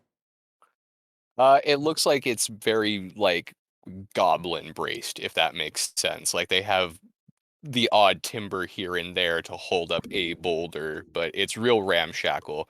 And you can tell by all the broken wood that's around the door that it's caved in several times. Okay. All right. Well, I'm holding one door. Keeping one door open, and then placing the water one as close as we can so that it's not if something falls through, there's very little time for it to be affected by our gravity, Mhm. and then into the water. Yep. Um. Yeah, that's all I'm doing. You need me to roll something, or what do you want? No, so you get everything like kind of set into place, and I'll just say that like with this, one of the uh, one of the Duragar sort of kind of picks up on what you're putting down, and he knocks one of the rocks um, with his pickaxe and quickly gets his hand out of the way, and you just see a cascade of um, rubble kind of fall through the door into the open ocean, kind of like one of those like trail mix dispensers at the grocery store. Mhm. Okay. It just starts funneling. Um, I am, as we're holding, I got one hand out and I'm prestidigitating fresh air around me because I know that Dirk doesn't need air to keep the dust from flying up my fucking nose and choking me. oh yeah, easy enough, and it's big enough in the Trematobula that it's actually pretty well ventilated. Like you're practically outside, Okay. at least on the top bubble. Okay. And then I guess we sit there and hold until we don't hear anything coming through anymore. Um, it's takes a couple of minutes, and you realize after a while that it's a good thing that you have so many like bugbears and Duragar and stuff, because you do need to hold the door as rocks start bumping into the frame and things like that. Oddly enough, it doesn't seem to damage the door at all. Um, but you do have to take shifts, and like you need to make sure that sometimes like the odd rock will fly out and hit someone in the shoulder or something. Um, but yeah, All eventually right. you just kind of Sorry. leave it. Eventually, you just kind of leave it in their capable hands. They figure it out. And you kind of take a break for a second, and after a couple of minutes, you guys hear the rubble stop. Okay. First off, is Data still here or did he fuck off? Perception check. 16.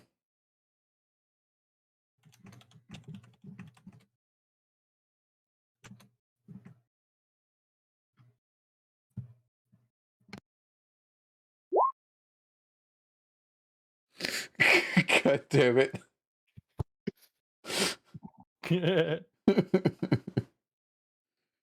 All right. Well, if everything's kind of stopped moving, all right, let's pull the door back a little, and I'll look. And when we pull it back, I'm gonna poke my head out a little bit. Um, Yeah, what does the surrounding area look like? it looks like you've created a small room-sized pocket uh, within the rubble. Um, Okay. it's better than it was. Can Um, can I, but if I look straight up, can I see a fair distance, or it look like there's still rocks and rubble above us? it's not outside of your dark vision. No, you can still see rocks. Okay, so Um, it's literally just a small little pocket then. yeah. Okay. But it does appear that you've basically cleared out a bunch of rock. Um, the Okay. Duragar kind of push past you and take a look. They say, "Hey, with you, will take time. This work."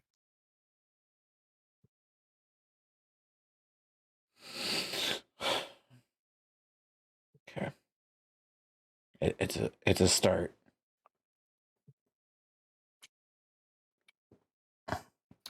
Um, roughly how big of a room are we looking at? Uh, I don't know, maybe 30, 40 feet. And it's like kind of like the opening is the door, right? So it kind of like cones out from the door, if that makes sense. Like Mm-hmm. the door would be the bottom of the hole. Yeah. Okay.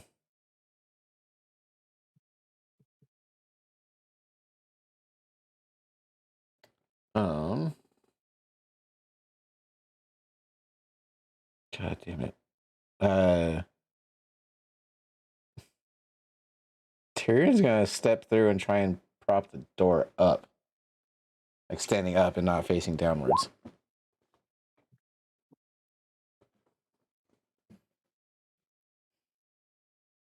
Okay. Yeah, you're gonna try and get out and prop the door up. Yeah. Okay. Um, yeah, easily done. Right. Um. Roll me an acrobatics check here, just real quick. Acrobatics. 18. 18. Okay.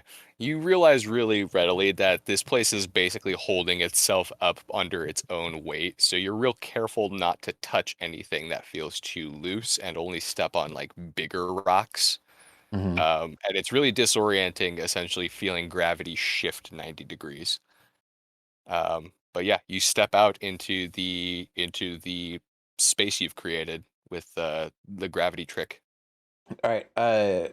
Looking in this room, does it look like a spot that looks more structurally sound than the rest?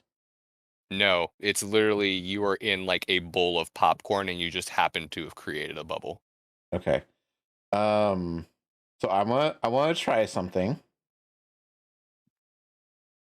I wanna try taking that door to the water area, or that water door, and bring it through our door out into this room. Okay. You ask them to pass you the door. I'm assuming they do so, Okay. right? Yes.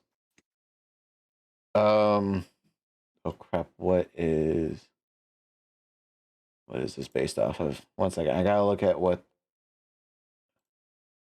Gotta look at something.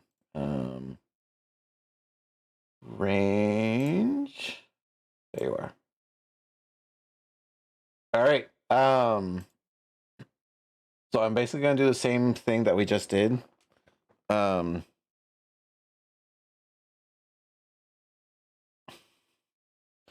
So I'm actually gonna put the door back down.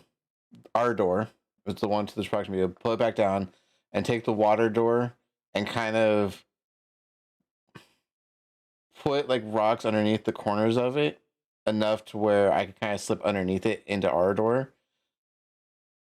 If that makes sense. Facing upwards. So if any rocks come down, they're not going to come through us, but they're going to go directly into the water one.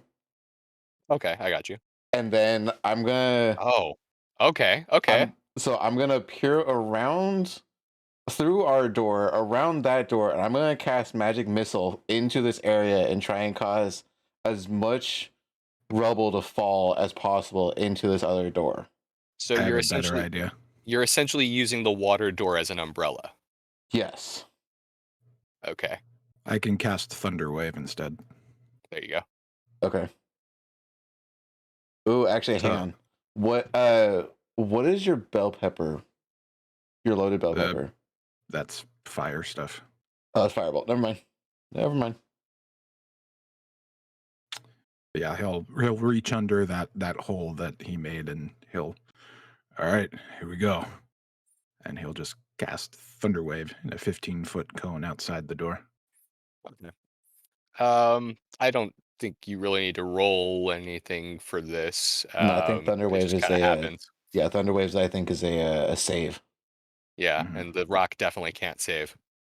I'm gonna back up far enough to where I don't need to make that save against the silica. Well, it's Okay. if you're behind me, you're good, and I'm Okay. like holding my hand out under the door, so it's not going in the Tremoctobule, it's going outside. Okay.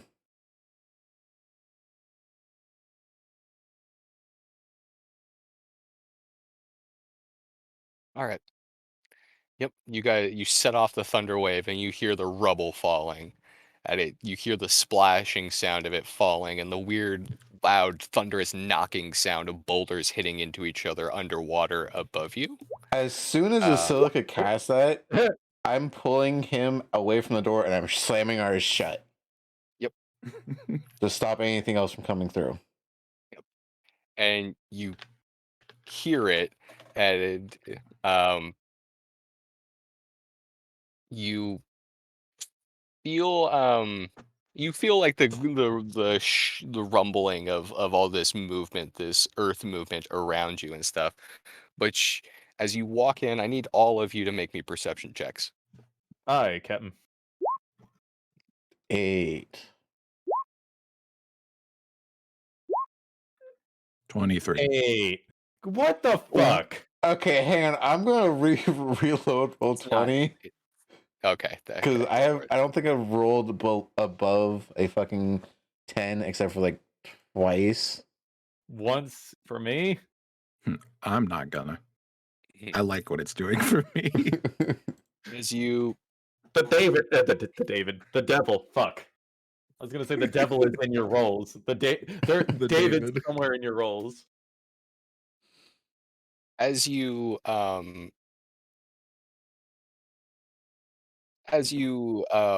listen to the cacophony of rubble above you and the hitting of rock into wood, you see all of the people around you kind of freak out for a moment, but Asilica, you notice it first. Everyone sort of stays calm, and you notice for the first time that the um, flickering of the force field hasn't happened for a while. It seems to be holding strong, almost as if creating all that extra space. You seem to be more or less fine.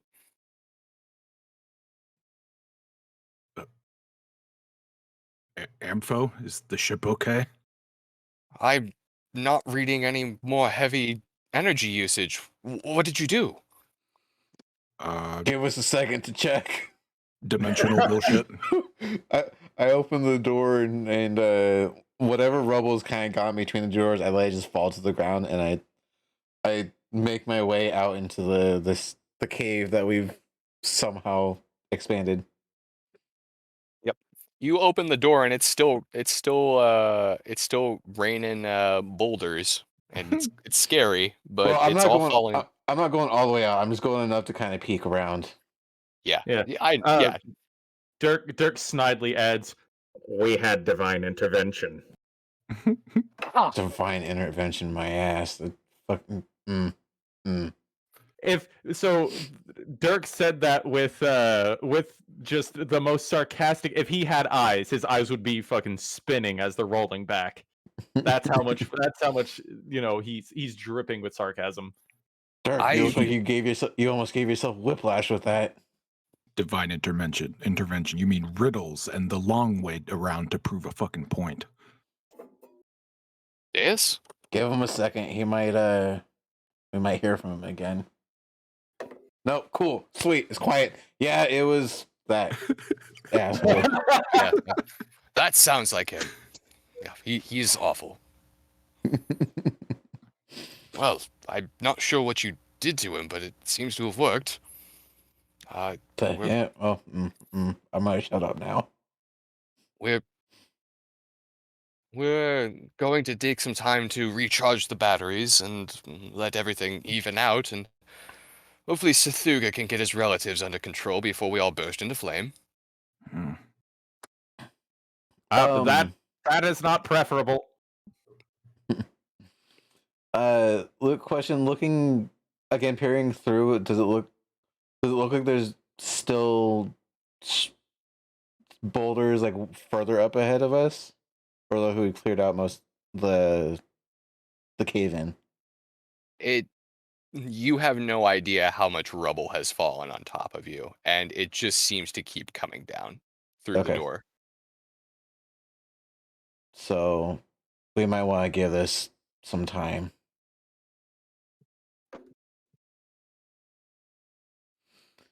Ampho, it's at- can we do anything to help recharge batteries?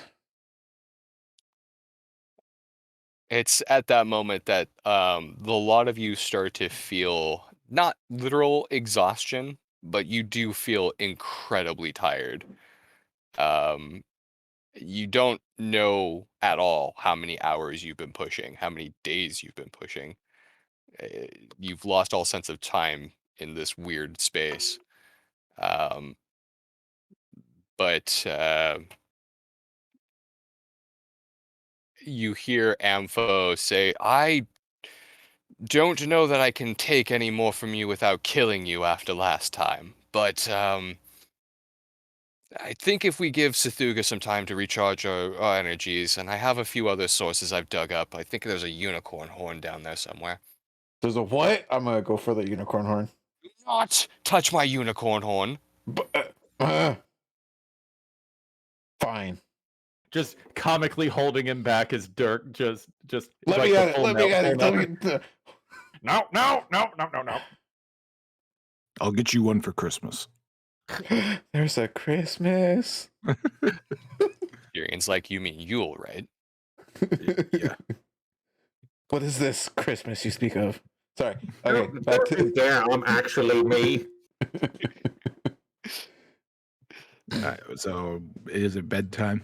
Is that what we're getting at here? It definitely feels like if Deus Mortalis were here, he'd bitch slap bedtime across your face. Okay. It's literally just an actual like bed, frame and all, on a giant stick, and he's just slapping us with it. No, it's a bed on a clock and he's smacking with it. It's bedtime. Stop. It's time to. Anyway, yeah. So, well, seeing as though I don't need to sleep, but it's still kind of low on energy, I'll help everyone get to where they need to be, and then I will probably stay in the main room in oh god, what is it? Sentinel's Rest? Is that what it's called? I believe so. What I I think you call it Sentinel mode. Sentinel mode. It has Sentinel in it. Sentry mode? Sentry's Rest. That's what it was. That's the one. When you take a long rest, you must spend at least 6 hours inactive rather than sleeping. So yeah, I'm fully aware of everything happening. So I'm basically running security, I guess. Yeah, sounds good. Again, yeah, you don't really need to sleep, but you could use a second to maybe run some diagnostics, a few self-repair programs and things. So not a bad idea. Chronometer has been misaligned. Must repair. And he's just making some quiet noises as he's repairing everything and looking around. Kieran's gonna find a quiet place to be alone with his thoughts. Alisar chases after you. Basilica is going to yeah. go down to the hall of doors, and he'll kind of like take a meditative position outside of the door to Draconia.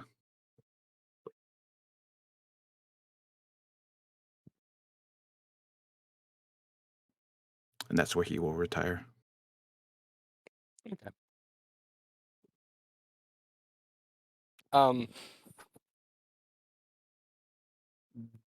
Dirk, you just sort of take your century's rest. You every once in a while you have to break up the odd goblin fight that sort of happens within earshot of you, but for the most part, it's a pretty standard what you'd expect kind of sleep.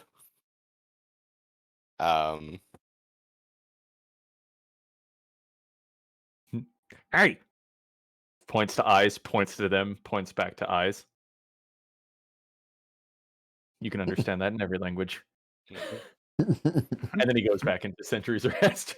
You see a goblin just put down the littler goblin he had by the collar and just walks away with his hands up. Look at him out.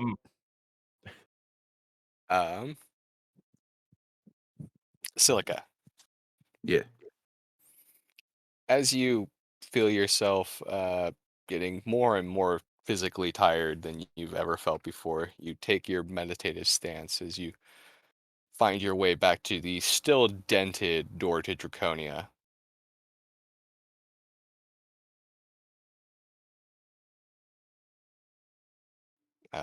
Is there anything specific you're trying to do here, or are you're just trying to get some sleep?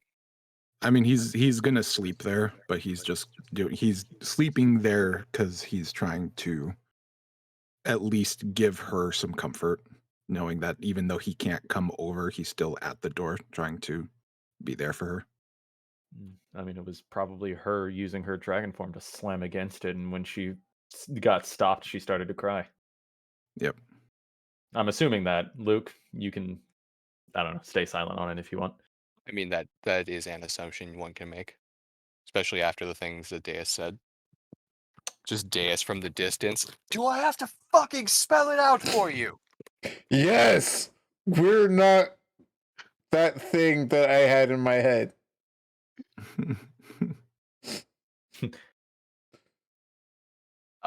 Would someone shatter the glass? Yeah, he's trying to console her the best he can on the other side of an interdimensional door. Okay. As you sort of enter your trance state, go ahead and make me a religion check. Religion. 26. God 26. damn, dude. Did you break roll 20 or something? I'll never tell. That's still like a Yeah.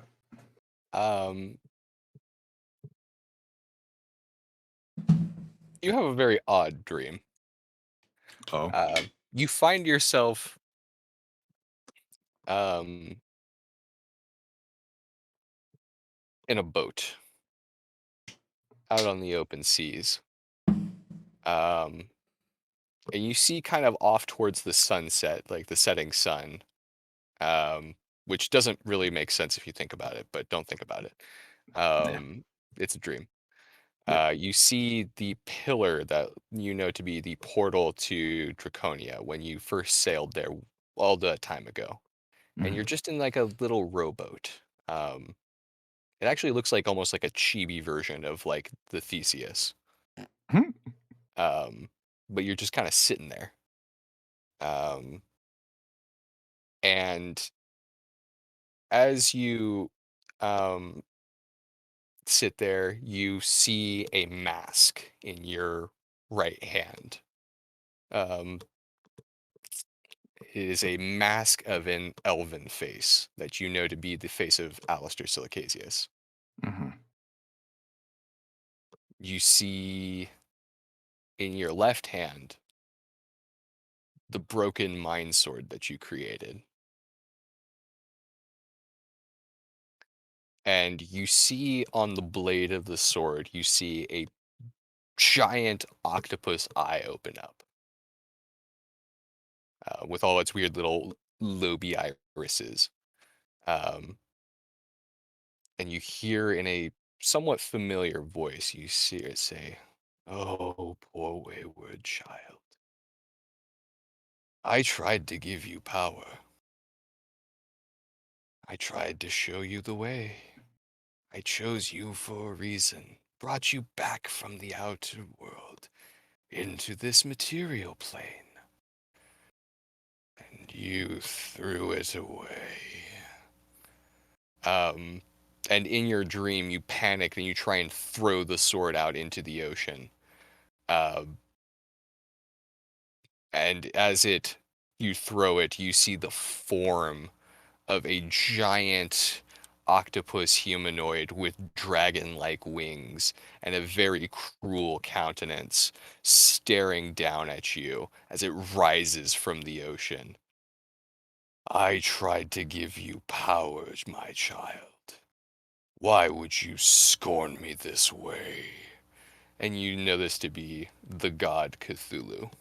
Daddy, no. Can I speak?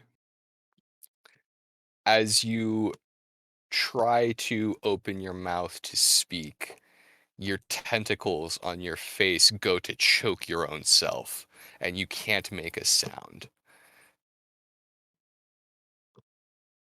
Whoa. You know, I don't have to make you my vessel. You gave this sword to your friend Glil. I could make use of him. I think I. And you see rising out of the ocean like a bolt of lightning, a much larger black hand with black claws wrapped in bandages. And you see it reach out towards Cthulhu and grab him by the throat and begin to lift him out of the ocean.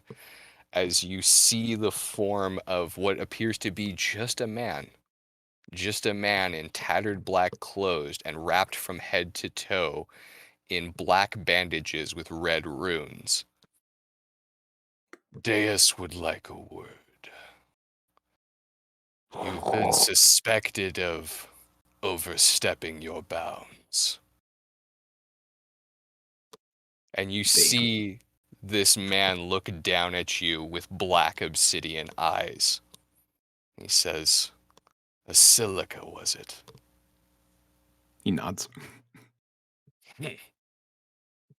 And you see him stretch out black leather wings that seem to stretch across the entire horizon, and he just flies away with Cthulhu.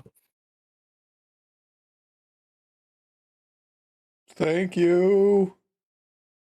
Tyrion, Yes. you see the status effect "something good has happened" removed from your menu. Oh God.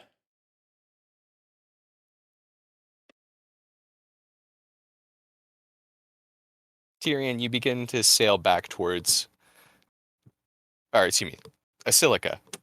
Your ship begins to sail back towards the happy, bright, sunlit pillar of Draconia, and you see a woman standing on the pier in a white dress, and you smile to yourself and have a pleasant dream. Can I do something real quick to end this scene? Of course. He looks down at the mask in his hand, if it's still there, of the elf form. It is. He looks at what I assume is Daimundus. Mhm. And he looks at the mask, and he turns it around and puts it on. Mm.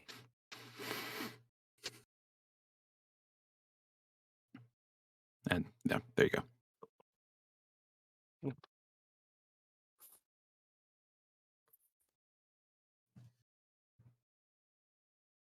Sorry, I know you didn't get a lot of agency in that dream. I've been holding on to it for days, and also sometimes that's just how dreams work. No, it's good. Okay. It's fucking badass.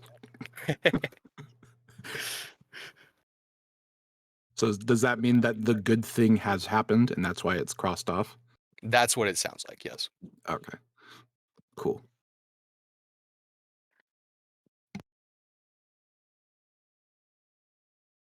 Tyrion, Mm-hmm. it seems like you have something on your mind. What are you trying to do as you lay yourself down to rest? Well, I'm not gonna go down to rest just quite yet.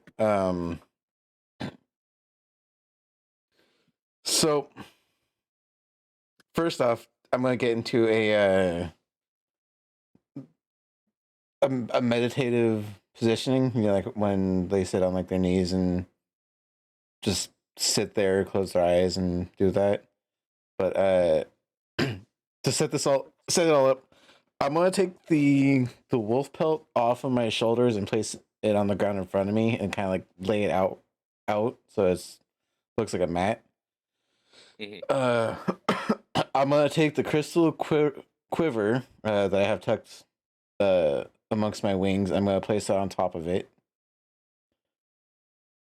and first, Tyrion's going to try and contact Obsidius. Mhm. I'm gonna actually fail any roll that you have. Okay. he's busy anyways. Yes. Mm. Um, Obsidius, I need to talk to you.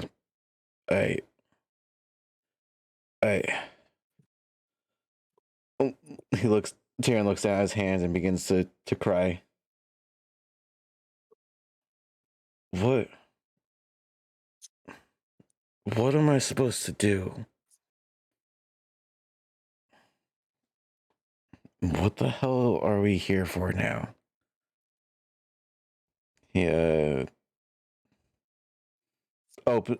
He slowly opens his cry with them still very watery, and he pulls out a blue and white stone that he's had in a pouch, and places it on top of the crystal quiver.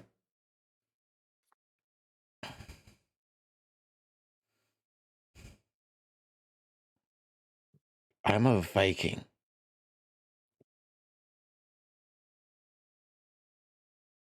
We hunt and kill dragons to survive. Right?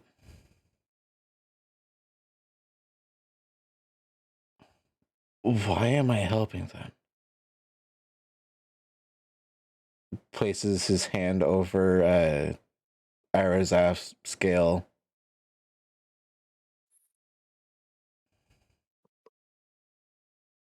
This isn't how.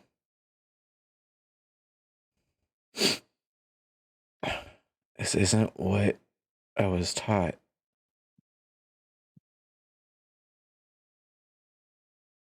Look over at Balasar and kind of and placing my hand on like the scruff of his neck and gently pat him.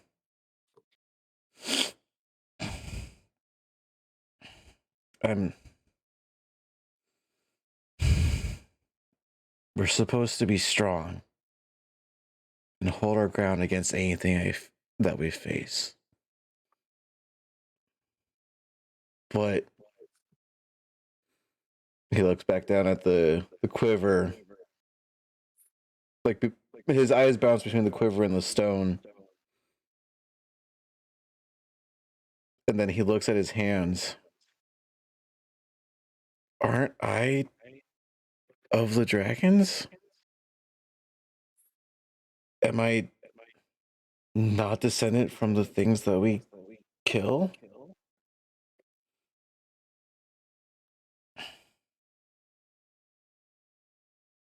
Am I supposed to?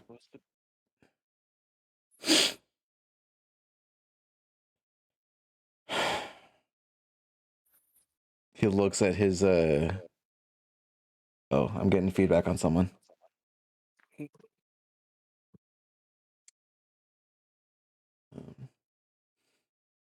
He looks at the torque on his right arm.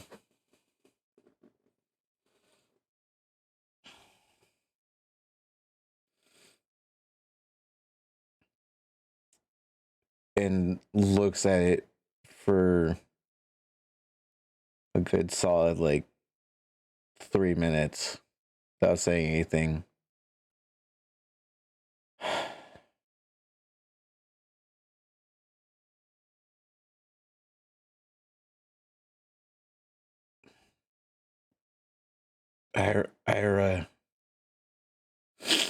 Arazaf, if you can hear me.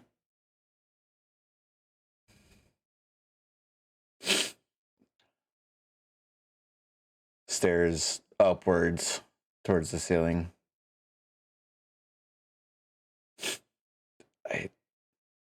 I don't know what I'm doing anymore.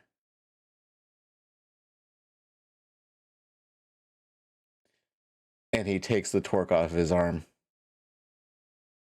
and places it on top of the crystal quiver.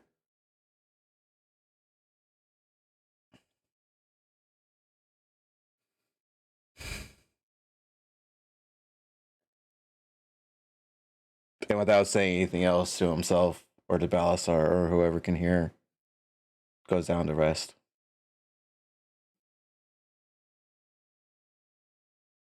All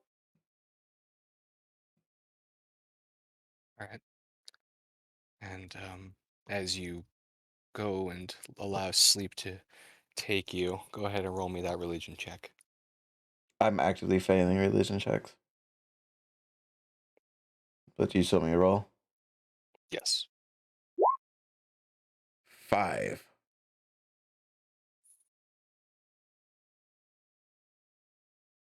I'll burn one of my inspirations.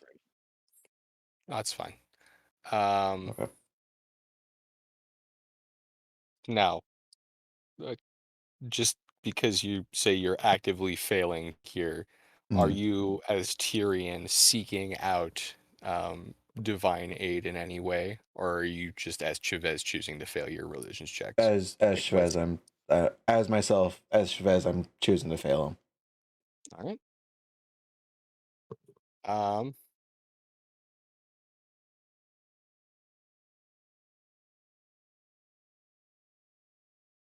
hmm.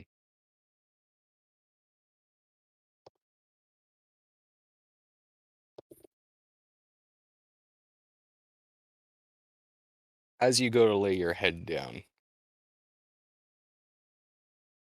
you find yourself in the same position you were hours ago. Only it feels a little different. You, in your dream, are Tyrion laying down on the ground, Mhm. and you see the worm creature fly through and collide into the ground and burrow off. And you see the rocks falling down towards you.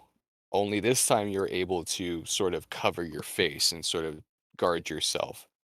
And when you do, when you go to flinch to try and cover yourself from the incoming rocks, you see a great black obsidian sword shoot out. Would I recognize Uh, this as one of Obsidious' swords? you do, but there's something odd about it. Um, as you go to look and you see this sword kind of holding up against these boulders, sort of blocking your view, you see the form of a winged blue dragon born female, the form of Iris Zaf, wielding the sword of Obsidious and spreading her wings out to try and block the incoming rocks, sort of bracing herself just a little bit above you.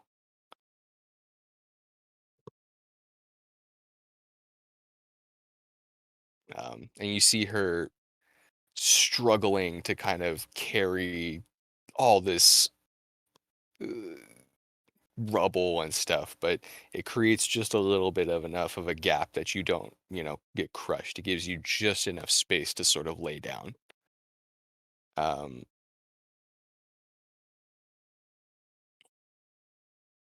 Can I speak or do anything? yeah, Um, does it look like she's struggling, or it look like she's holding her own? it looks like she's struggling, and she sort of is grunting, and she says to you, "It's all so heavy, isn't it, Tyrion?" Yes, it is.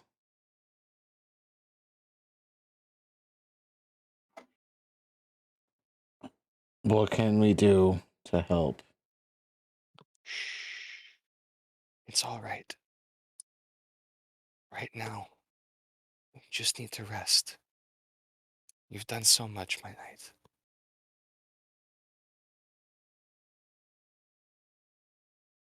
Thank you, my love. And I'll do what I can to close my eyes and, and rest as she deems it.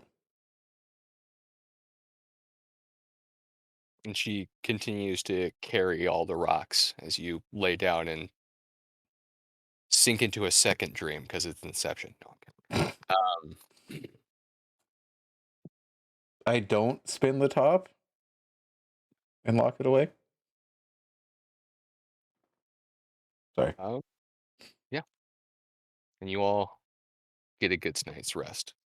Well, I guess we're a little past it. Do you guys want to take a break? Are we good? Or do you want to keep going? I need to take a break because the girls are going to bed. Yeah, yeah. Please do. Break time. I'll bring up the chat. Break time. Hey, Zoro, thank you for the tier 1 16-month subscription. Jesus, 16 months. Woo! Thank you, man. All right, I'll be right back. Time to break stuff. Yay.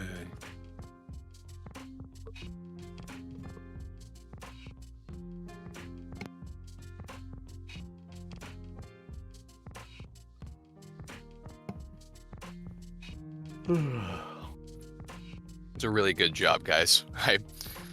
I'm not exaggerating, and thank you for putting up with my bullshit.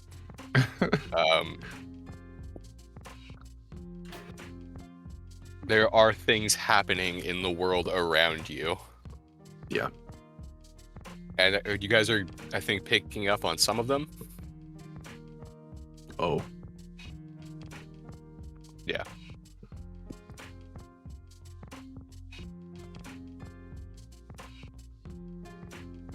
Hey man, all I know is Deus is an asshole. He is an asshole.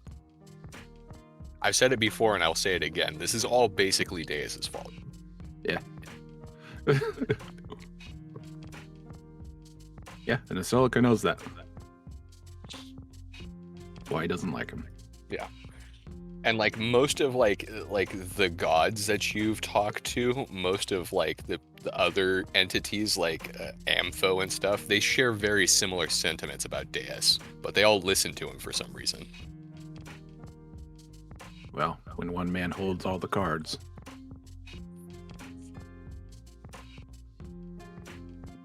Even though he's fumbling all of them. Still has them. He might have lost a couple.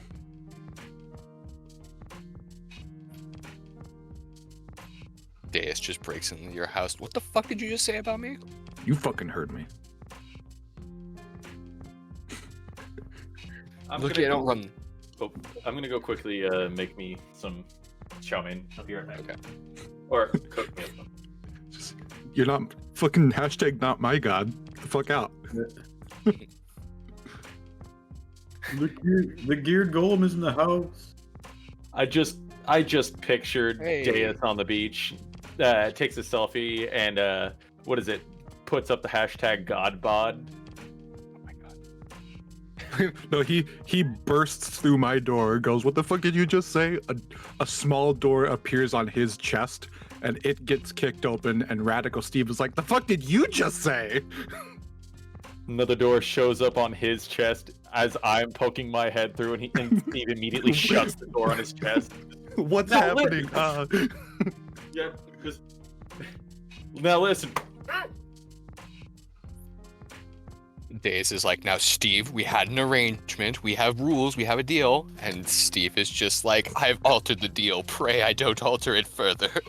He just takes out his guitar and starts strumming it. Bitch, I don't follow the rules. It's like, why I exist? Yes, I know.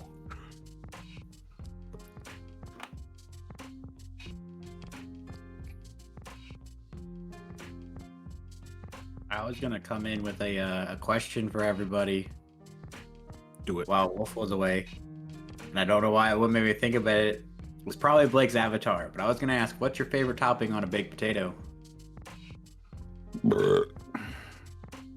Interesting. I don't know, cheese, Probably Or sour. cream, yeah. Probably or- sour cream for me. I have a hard time eating a baked potato without a little bit of sour cream. Ass load of butter. Even with butter, I feel like the butter is just a little too thin. Needs Question: more Are butter. you using butter or margarine?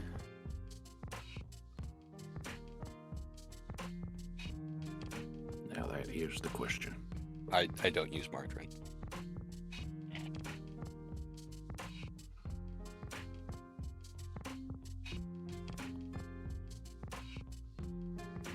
You put chives on there. I don't ever have chives. I've had chives. One thing I like putting on my baked potato that I could hardly ever get are these little like fried onion rings. Ooh. Nice. Onion. Tasty. Onion. Onion.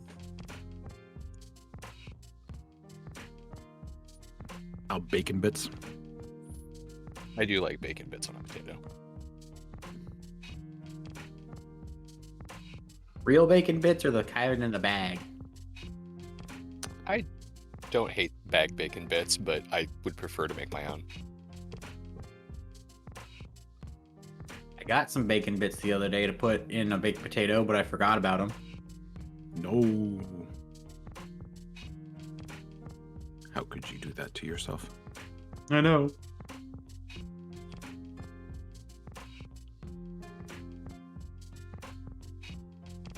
I just had some ramen noodles because I was cold. And now I'm hot. Were they spicy ramen noodles? No, it's cheddar ramen noodles. Ah. I like it because it's essentially cheese. I like the cheese hot water afterwards. Nice. It's like cocoa, but cheddar flavored. The fuck? Gross. I like the hot cheese water.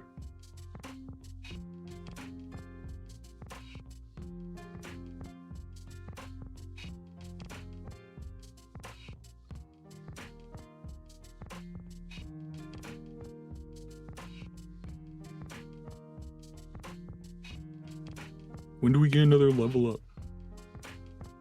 Soon. Soon. As soon as a spoon.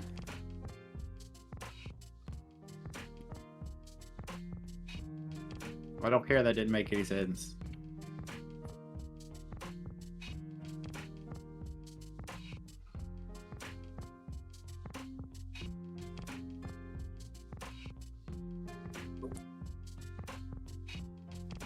Alright, I'm back. You know, I'm sitting here kind of looking over my spell list here for Asolica, Mm-hmm. and I keep noticing this one spell that I can't use yet. And if anyone knows what I'm talking about, it's the time stop spell that I found. And like reading it, it really only seems to describe its effects only being applicable in combat or in some sort of turn order. Mm-hmm. And like for all of the times that I have in my head for future scenarios where Asilica would end up trying to use this, it's for situations that are not in combat. And I don't know if that's like just, I don't know. It's not, doesn't seem viable to me. But I want it to be. Like, what situations would you use outside of combat? I don't know, like the fucking sky is falling and shit's about to get blown up or something catastrophic is about to happen and he's like, wait! Alright, now let's talk. Yeah, and then he'll try to do his best to fix whatever the fuck is happening in that time he has, but it doesn't say how long it lasts outside of combat. So it's leading me to believe that it can only be used in combat because duration is just instantaneous. And then it's 1d4 plus 1 turns in a row. Oh. So, I don't know. It's weird So that it can't be used for anything else. 1d4 plus 1, so So that's a minimum of like 2 turns. 12 to 30 seconds. Yeah.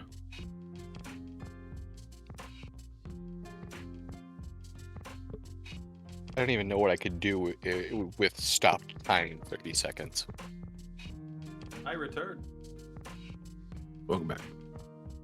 Yeah. I have chow mein and hint of lime chips. I have birthday cake. Nice. God damn. Birthday cake is a doodly doo. Mm-hmm. Birthday, doodly doo. Yeah, but I mean, a lot can happen in 30 seconds if time is stopped, but it has to be preemptive enough that I started, or that he starts casting it 10 minutes before said thing is about to become catastrophic. Well, and that also means that you have to not be getting like hit and stuff like that during that time. Because aren't things that cause time that you have to be dedicated to that one thing and can't be interrupted? Yep. Yeah. And There are specific feats that I think get around that, but yeah. well, for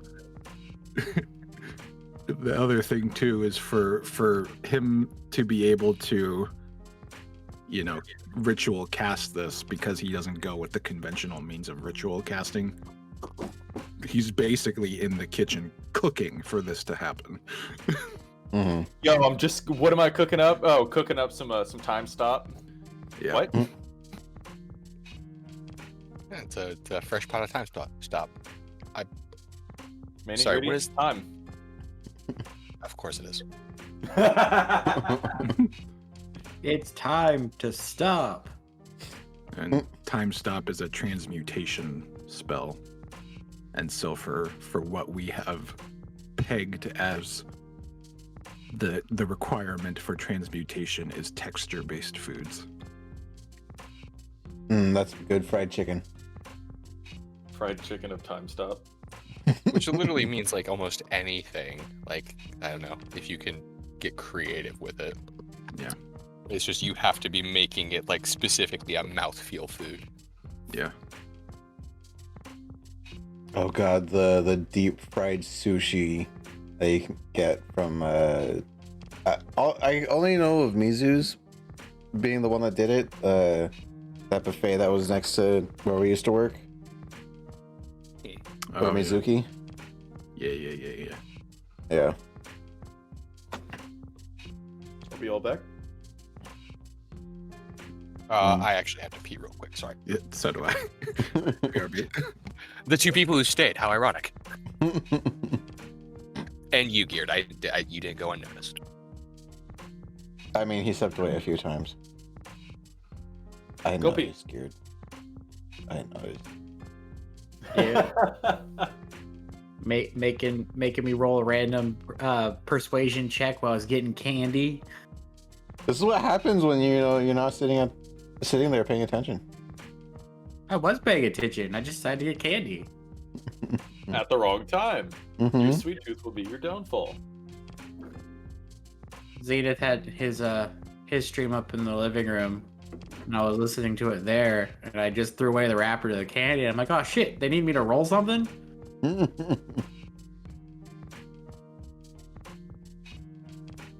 Get messed with, boy. All right, how's everyone doing in chat there tonight? You guys all good? How are people liking the stream so far? Garrett, I heard that, and that you should feel disgusted. Never. Okay, that's fair.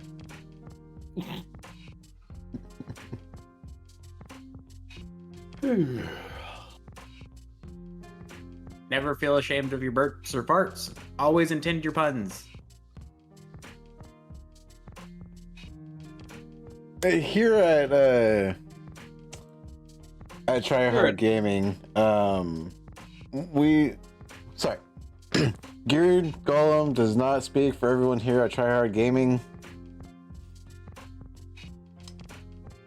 He does not represent us all. Intend your puns. No. I usually say commit to the bitter don't mean shit, but there is a time to stop.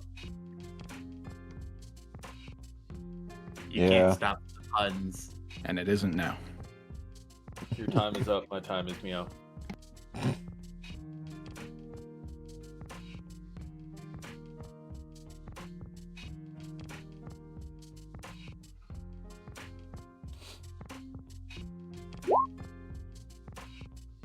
What? Oh, Just in case you guys want to read it. the fact that you even have that is crazy. Yeah. I rolled to find it in a friggin' No, library. That was fair and square, dude. I'm just saying, it's crazy that you got it as an option for something. Well, We I haven't think had I don't think it was just something he gave me. Like I didn't like look for it and then he gave it to me. The result of just looking around aimlessly. I'm pretty sure I asked him for it. He's like, "Okay, what are you looking for?" And I was like, I went and looked at the most powerful spells. I'm like, time stop." He's like, "All right, you find it. Sweet." Damn. Yeah. Fuck, if you look You for it, find you it, might have but you found can't wish. use it. You might have found like an imperfect wish spell. Yeah. If you. It's like I can only cast it once, but I need to experience true love first or some shit. Or oneness with self. So true love, never be able to cast it, right? Sure. Yep. Oneness with self. I have returned. Welcome back. I was gonna say oneness with self. Yes, a 3-word sentence would describe that perfectly. Head up ass. Anyway. Or you could take a different route. Oneness with self, you need to get into a tree, bend over, and talk to animals with your ass. What the fuck? It's an Ace Ventura reference. I got it Thank you. immediately. Oh. I got it immediately. What was that? I can't remember if that was 1 or 2. I think it was a 2. That was 2. I think that was Nature Calls. Yeah, when nature calls. Yeah. This is the one where he's coming out of the rhino's ass. Yeah. Yep. Oh, it's giving birth. Mommy, what? Dear God, let's go. Yeah, it's been a minute since I recall not liking one of those movies because of the opening with the raccoon. That was the second one. Oh, I just got so fucking sad. No! Yeah. the opening of it was really sad, but the rest of the movie is actually really funny. Yeah.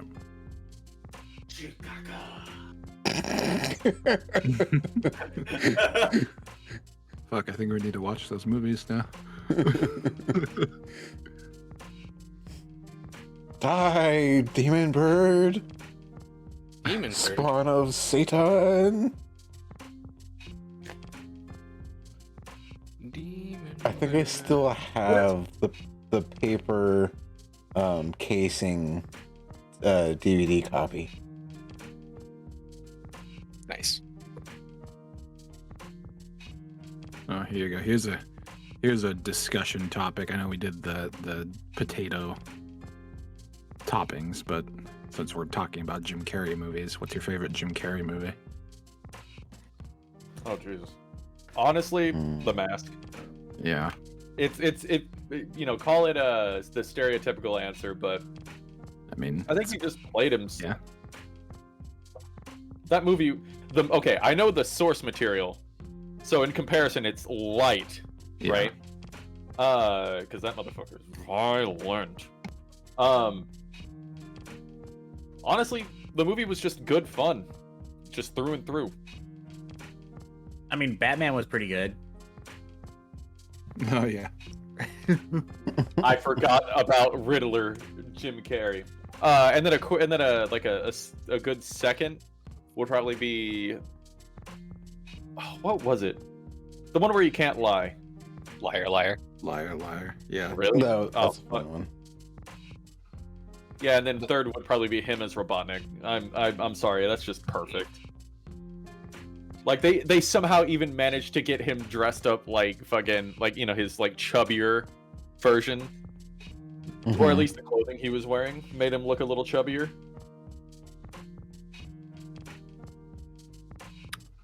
I think if I had to do a top 5, it would be Liar Liar, The Mask, The Truman Show, Mm. Yes Man, and yeah, probably Robotnik. I think Truman Show is probably up there as like honestly like one of my favorite like thought piece movies of all time. Like Mm. it's just something about that concept, like just living under watch and kind of always knowing it at the same time. Mm-hmm. Yeah, it's just fucking mind-boggling. What about Eternal Sunshine of a Spotless Mind? I don't know if I've watched that one. I've never seen it. It's pretty crazy. It's a good one. So it's an unpopular thing with it, but How the Grinch Stole Christmas. Oh yeah, It's that's still a nice. good movie. top 6. Yeah. Top pick. That, and he doesn't have like too much of a big role in it, but he still has a really fun character. Kick-Ass too. Never watched it, and I thought that was him. Yeah, he plays Colonel Stars and Stripes. Yep. Because I can't say Captain America. Mm-hmm. Oh god, that's good. I never understand why people have to use that kind of language.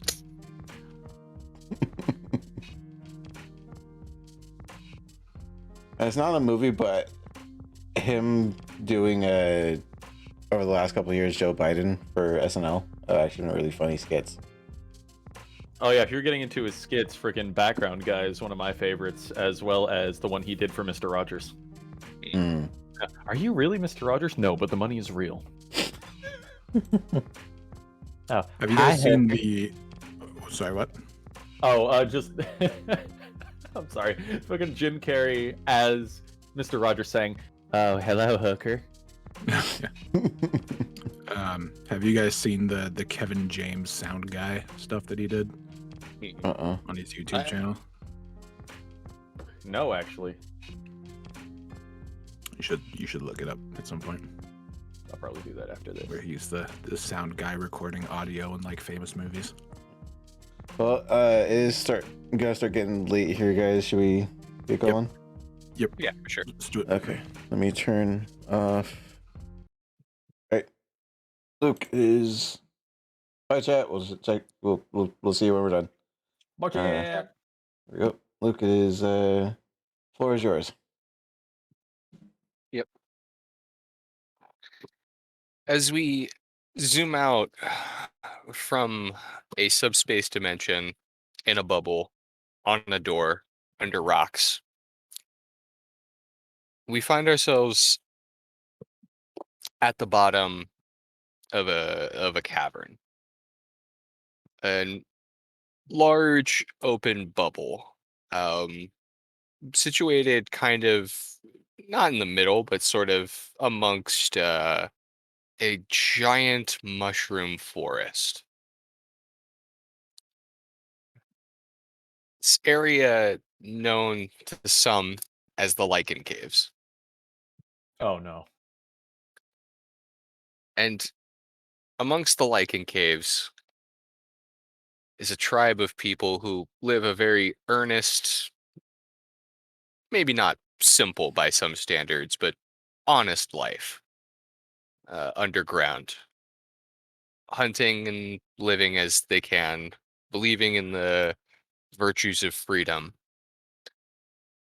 The Mani Wolfen have several tents, sort of, and lean-to shacks, sort of pitched up against the trunks of these giant mushroom trees that tower well above them, still not even touching the top of the cave.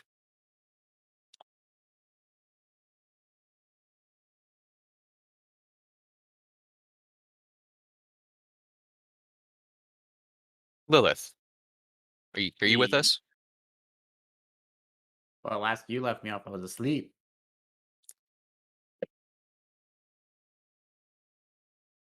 Right? That is correct. As you sleep, I'd like you to make me a religion check. 8.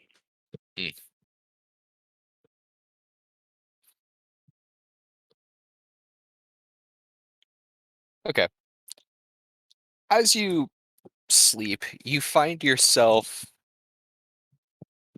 opening your eyes in. I don't know that you would even know what this looks like, but it's basically the inside of a castle.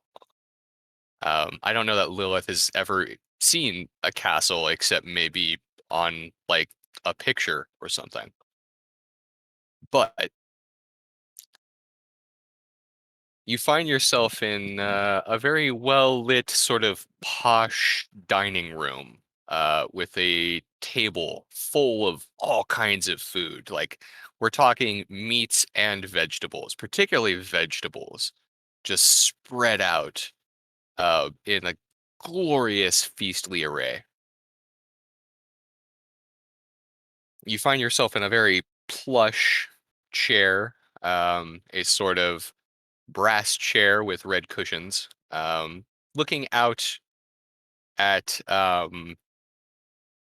sort of an open night sky off to one side of the room. As you look out the window, this sort of wall of windows, you see something that's very wrong to your senses. Um, you see the moon, but the moon looks wrong. The moon looks like a giant orange pumpkin. Oh, Halloween episode? Kinda. Why does it have to, or why does it have to be vegetables? There is meat there too. There are like roasts and like turkey and things. You know, there's all kinds of stuff there. Is there something you would be interested in? Is there any meat on a stick? Like yeah, there's like the classic like like anime meat roast on a bone.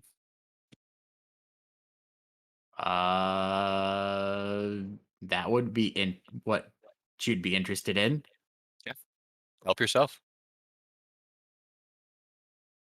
As you dig into this roast, you sort of just it tastes so freaking good.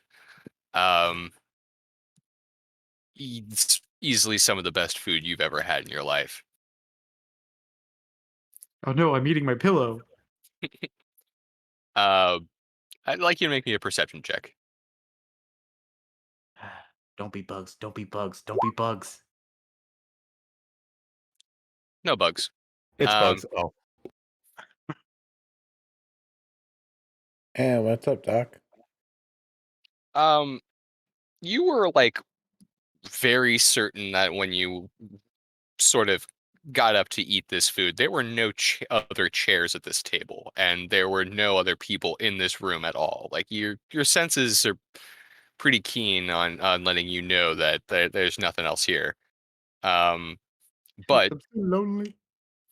but as you dig into this roast, you see sitting at the head of the table, you see a man with a very pale face with a grin from ear to ear. He says, "Ah, are you enjoying yourself?"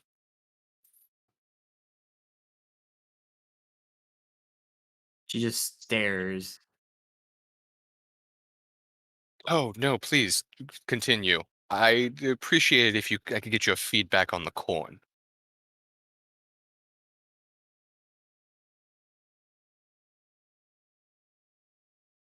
I, I guess she'll try out the corn. Yeah, it's sweeter than you're used to. You didn't know corn could be this sweet. Needs more butter. Yeah, thought we'd work that out.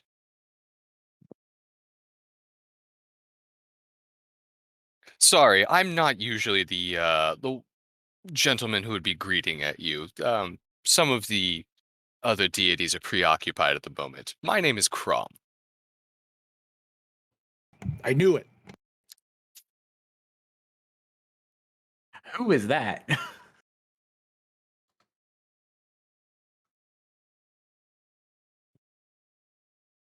I'll just say, not to be rude, but who are you?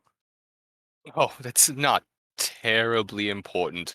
Normally you'd be greeted by a dragon right about now, but he's rather busy.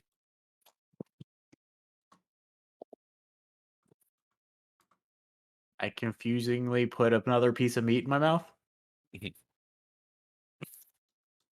So listen, that lovely little trinket you found earlier, and you see the bag with the thing you found in it sitting on the table now. That Yeah, so maybe raise some concerns to you. of course it does. You know what it is, right? Did I know what it was? You did know what it was. I did tell you what it was. It was a demon. Oh, I've slept since then, Above figuratively and in the in game. Or above no, game, he's talking about the head. yes, Yeah, okay, got you.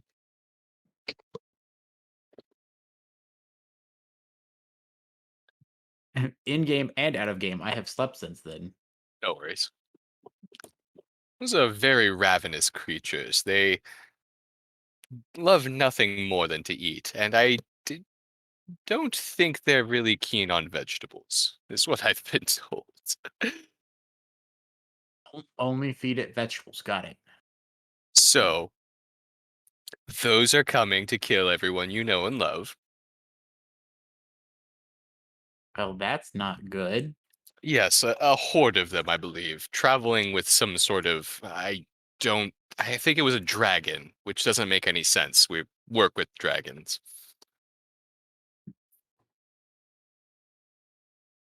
I should probably tell the chief and the old lady.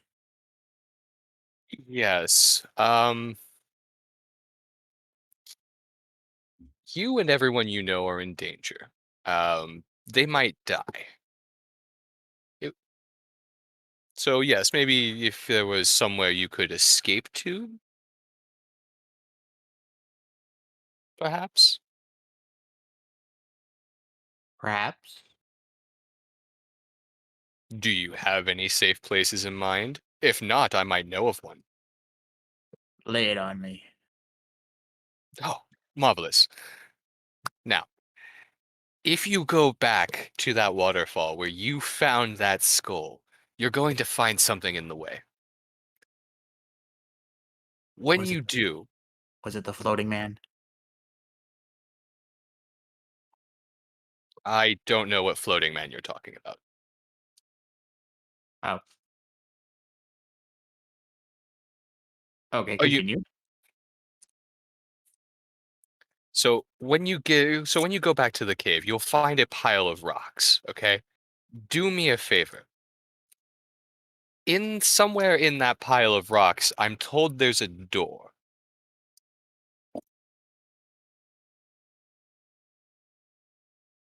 Just a random door in rocks. Yes, I know. It's really hard to understand. Please bear with me. Free I food and random door. This sounds very suspicious well, as she eats more food. I can understand your apprehension, but on the other side of that door are people who know how to fight those things that are coming to kill all your family.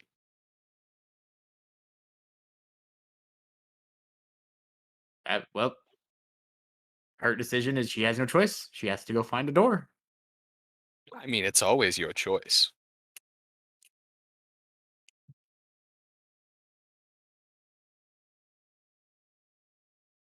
I'm gonna go find a door. And try not to sound like I'm crazy whenever I talk to everyone who is gonna go help.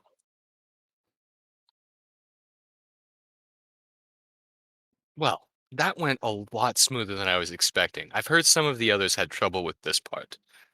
You have been a delight, my dear. Did you try the food last time? I don't know if anyone offered them food. We should do that more often. Tyrion I'll Tyrion rolls over while he's sleeping. Fuck you. definitely pass that on to my colleagues. Is there anything else you need? Is there anything I can get you? I don't know, some sort of blessing or something? I'm not used to this. I'm a little out of practice.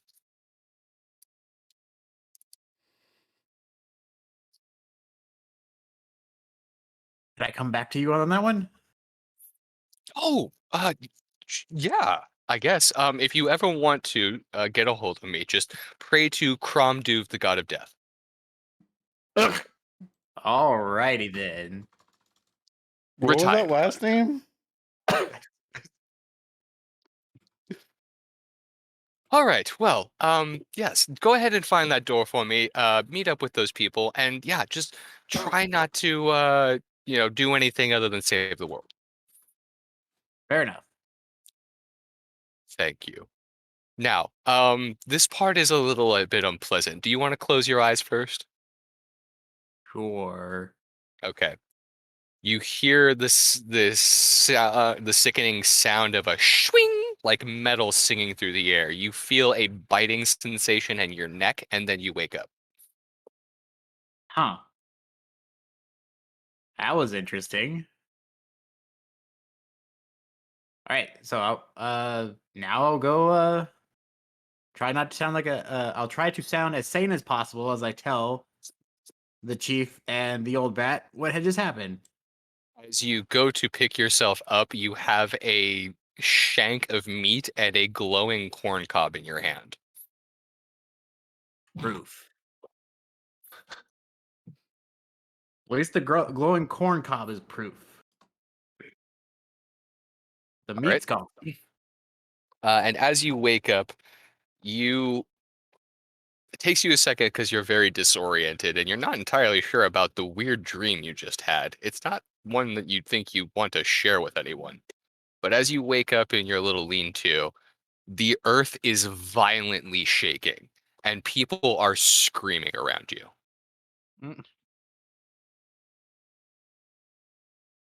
Wonder if this is related to my dream.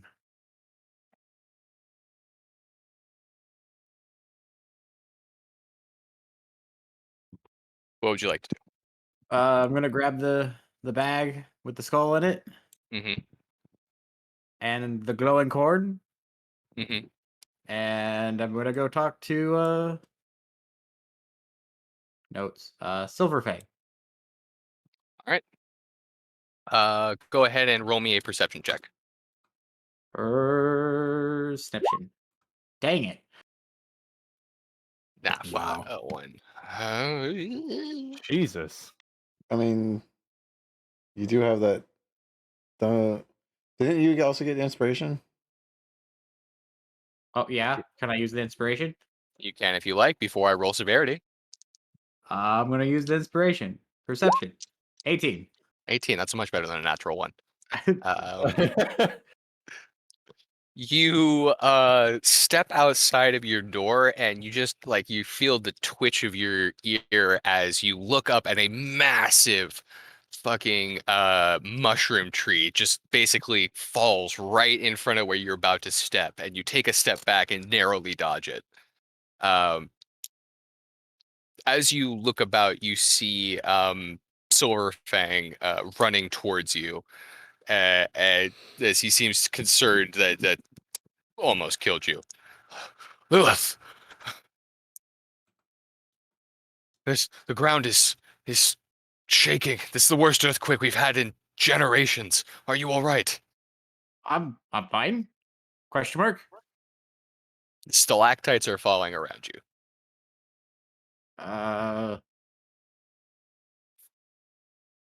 He's gonna tell so I'm gonna go ask him, do you remember where we found this skull? What? I think I know what's causing this. We need to go find something in a pile of rocks near What where are we you found the skull. What are you? What's that smell? And you uh look up in the direction where he's looking, and with that 18 in perception, you see the forms of eyes glowing in the darkness against your campfires. You just see dozens and dozens of eyes coming towards you from the east. So something's attacking. We need to Excuse me. go find help. It's more of those evil creatures. How did you know? Premonition? Persuasion. Perception. Oh, persuade. No. Perspiration. Prescription. 11.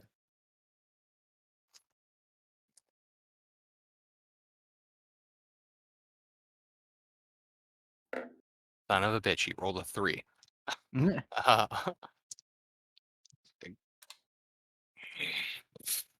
Everyone, follow Lilith. We're getting out of here. Leave everything. And you see like some of them clutching their meager supplies and then just duck between the caps of the mushrooms. As you make your way through the forest, you start running back towards the pile of rocks. Or excuse me, towards the waterfall where you found the skull. And now we're looking for a pile of rocks in a cave filled with rocks. As you make your way back to where you found, the earth stops shaking eventually, with only the odd tremor here and there after a couple of minutes. It takes you an hour or two, but you guys are basically running full bore away from the evil smells crawling through the forest and the sounds of gnashing and screaming of wild beasts. After a while, you outpace them significantly, and you can see that part of the forest where you come from at this point is already on fire as the mushrooms are burning in this cave. Oh no, the shrooms. You know anything about being underground, that's more concerning than you know. Yeah. Well, eventually it'll smell of smoke, won't it? Mhm. So off to find the door. And go ahead and make me a survival check as you make your way through the forest. Survival. Dang. 14. As you make your way through the woods, you you feel something reach out and grab towards you or your wrist. And you see the wise woman of your village with her waxed over eyes. And she takes a sniff at you, sort of. "Hmm. You smell strange, child." Is it the corn? "You smell like death." Talk to you about that later.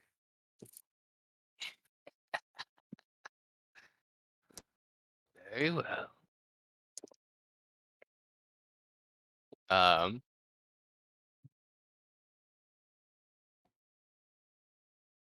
Lilith, I don't understand. What are we looking for in this cave? Silverfang kind of says to you. Now hear me out. There's supposed to be a door under a pile of rocks. A door.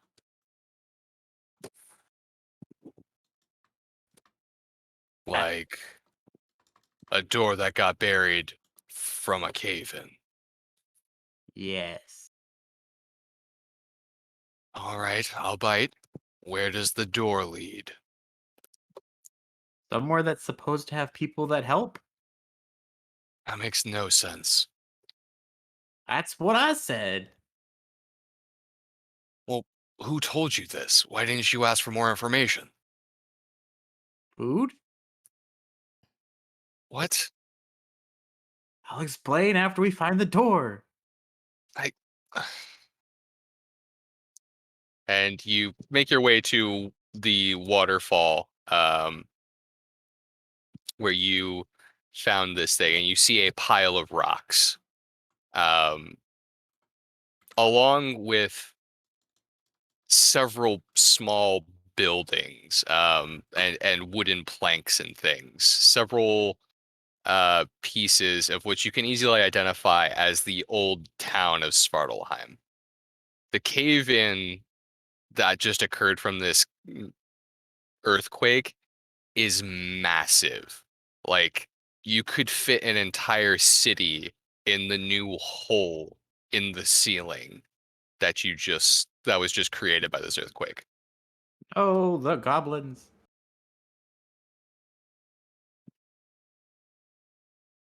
Is this your pile? I can only assume. How the hell are we going to find a door in that? I mean, their house is here.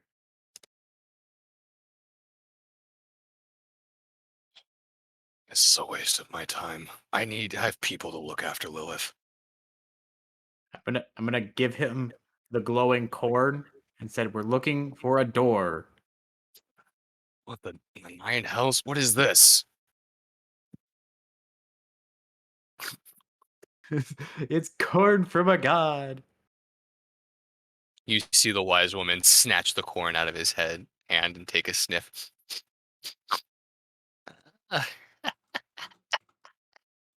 This is very old, Death. Listen to the girl. She's been touched by the divine. And she just like kind of walks off cackling to herself, still holding the corn. What if I used the boon to make her immortal? Anyway, gotta find the door. All right. Or every door. Survival or investigation? Survival.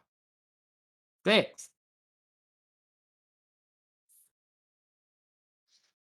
And if you wait long enough, the door will show itself to you. Everything's falling into the ocean. Oddly enough, Wait, is that where the waterfall's coming from? as you say that, you guys are here for hours. Lilith, you kind of stubbornly stay behind. The wise woman stays behind with you. Silverfang begrudgingly lets some of the sick and elderly of your tribe sort of hang out. But the rest of your people start to fan out across the cave looking for food and resources and things. Some of them come back injured. Some of them come back with more skulls or other body parts like the ones that you found. There seems to be a lot of general confusion, but you seem rather intent on the task that was given to you, and you search this pile of rubble for something that makes absolutely no sense to you. To I guess further ensure the point, I think by now I would have realized there are no bodies. That is correct, actually. There are not a lot of there's like a few body parts here, like of things that just seem to have been completely destroyed. Um, and you see lots of the skeletons of these things that you've keep finding throughout the cave recently.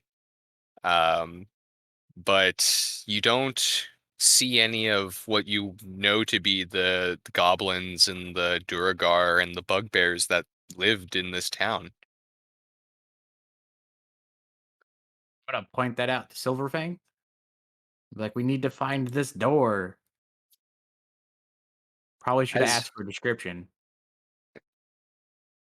as you sit there for hours looking through the rubble, you finally find a tiny little house with a door, and you say to yourself, maybe it's this one. And you open it up, and it's just another pile of rocks. Dang it. And you go to close the door, and the pile of rocks inside the house sinks. Oh? and then it sinks some more. And it begins pouring down like a sinkhole. And then eventually the house starts slipping. This little goblin house starts slipping into the hole. And you have to back up because the sinkhole is getting bigger. Yep. By the first sink, I probably would have moved. Yep.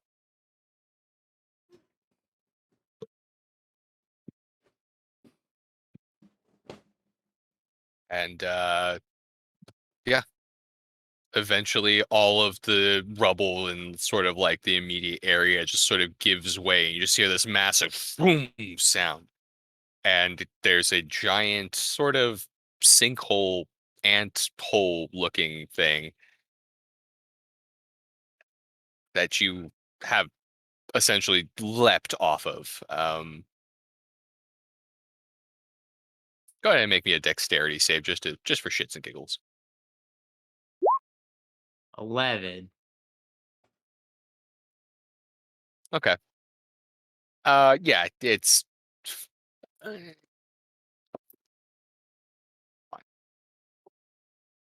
yeah. You basically get away unscathed. You knock into like some rocks or something, but no actual damage. As this hole opens up, you see at the bottom of it something that you were not promised. You see 2 doors. Does one of them look different than the door open that were from behind? Wait. Words. Does one of them look the same as the door that I opened to the sinkhole? No, that one has disappeared entirely. There are 2 new doors. No, those doors look like the one one of those 2 doors look like the one I opened. I just said no. Oh. Then I misunderstood the answer. No, they're that door has fallen away into the rubble somewhere. These are 2 new doors. One of them looks old and covered in barnacles. The other one looks odd. I don't know if you would understand how it was odd, but it looks like a very fancy door. Fancy smancy. I opened the fancy door. The barnacle covered door, oddly enough, is propped on top of the other door open. Like some sort of weird T shape. Door sex. Can I get to the Can I move? So I want to move the barnacle covered door over? If you'd like, if you go to approach this door, you notice that the barnacle covered door opens up to a wall of water. I guess a floor of water because it's laying down. Nah. What do so it just opens? Yeah, it's already open and it's laying on top of the other door, kind of propped on top of these 2 rocks, just above the other door. Right? That's how it was described to me, correct? Yes. Yeah. Do I see anything in the door? The door that's open? Yes. Water and rocks. Just water and rocks. From here, yeah. If you as you climb down and get closer to it, you see like maybe the door is connected to some some wooden planks on the other side. But yeah, it's just water and rocks and darkness. I'll shut that door. Good call. The other door looks like a godly door. I'm going to open that door. Okay. As you go to open that door, it does not open. I'm going to knock. You knock. All right. Dirk.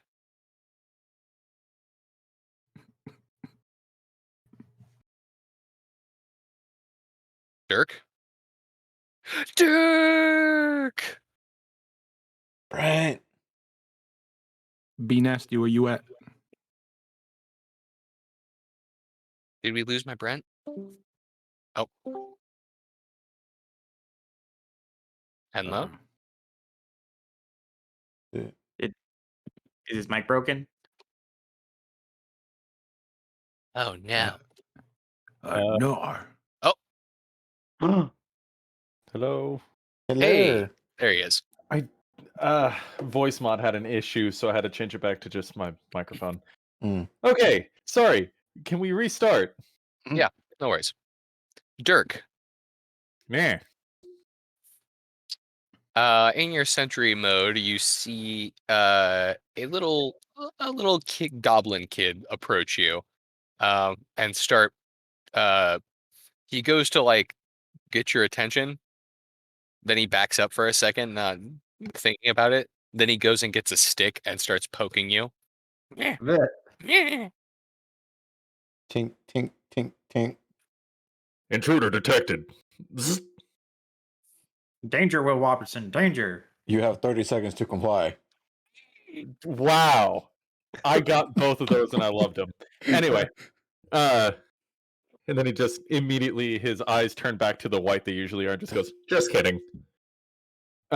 he basically unlocks himself, so to speak, and the goblin looks like she wants to lead me somewhere. Yeah, the little goblin kid. She said, "Is he? Mama says someone knocking at the door." Knocking at the door. And then He'll as you cautiously approach the door. and as you approach the door, sure enough, yeah, you hear a knocking sound. Pull out my shield, and I'll reach to open the door. As you go to open the door, Lilith, can you describe yourself? She is a 5'10". How did I describe her earlier, Luke? Do you remember? Athletic, I think was Yeah. the word you used. Athletic. Long black hair. I could put the token in the Odd Company if you want me to. Sure, if you like. If I can find it. What race? She looks human. I like how you answered that. Half elf. Got it. But is she human? I mean, is anyone really human? Me and you are zombies. Yeah. I'm a squidman and a catman. I'm a robot and a thing. Oh, you're just talking in D&T. Oh, okay. I know. Oh no, real life I'm mentally unstable. I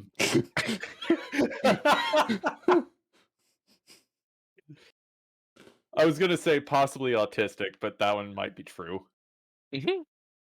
There's my token. I put it in the Odd Company stuff. I can't find it on my computer for some reason. Dirk looks down and just like his eyes turn yellow from being surprised. Just What are you doing down here? I was told someone was in here that could help. looks back, looks at you. Oh, okay. And how can I help you? I've come to contact you about your extended warranty. Oh man, my Close last this one door. has just expired. I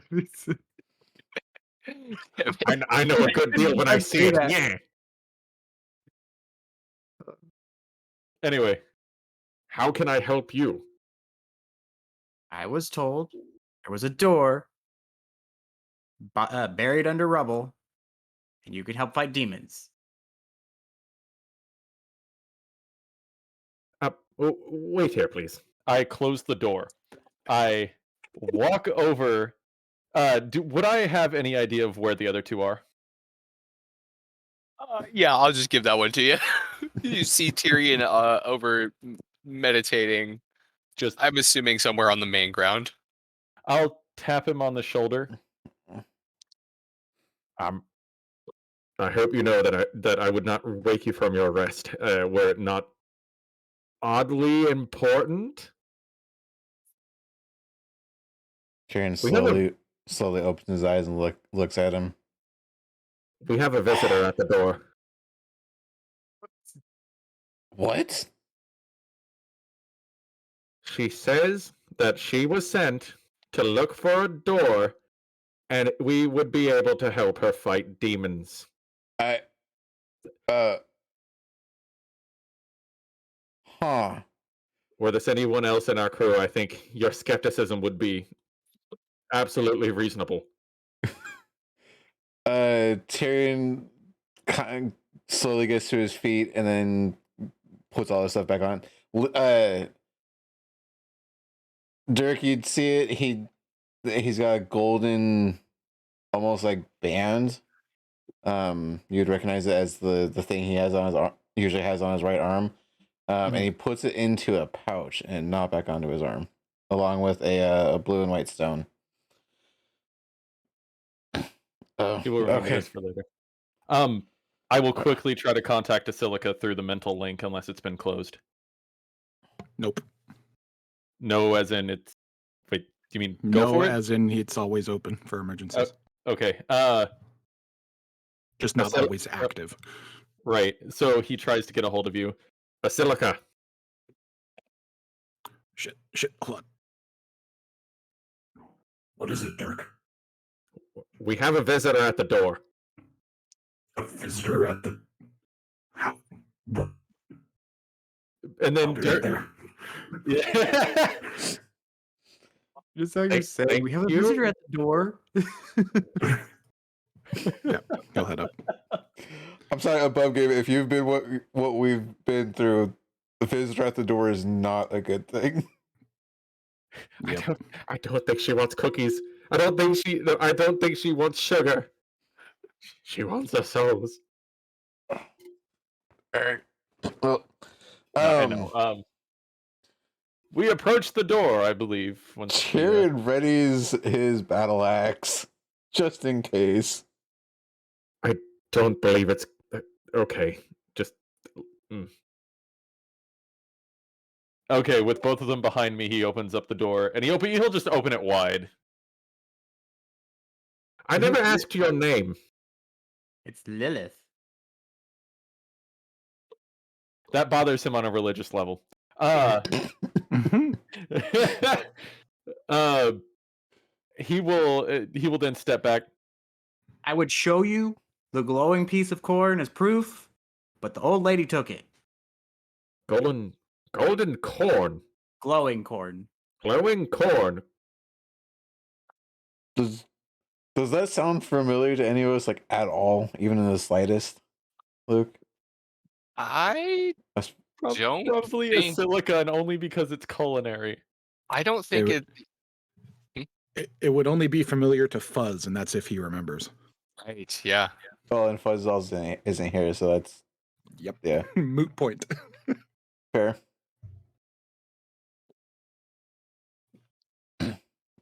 Oh.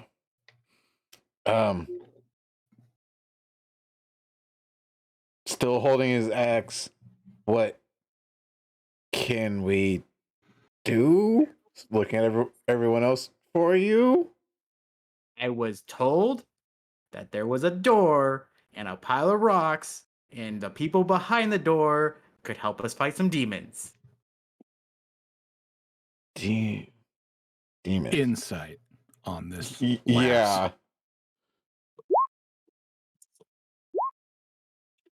14.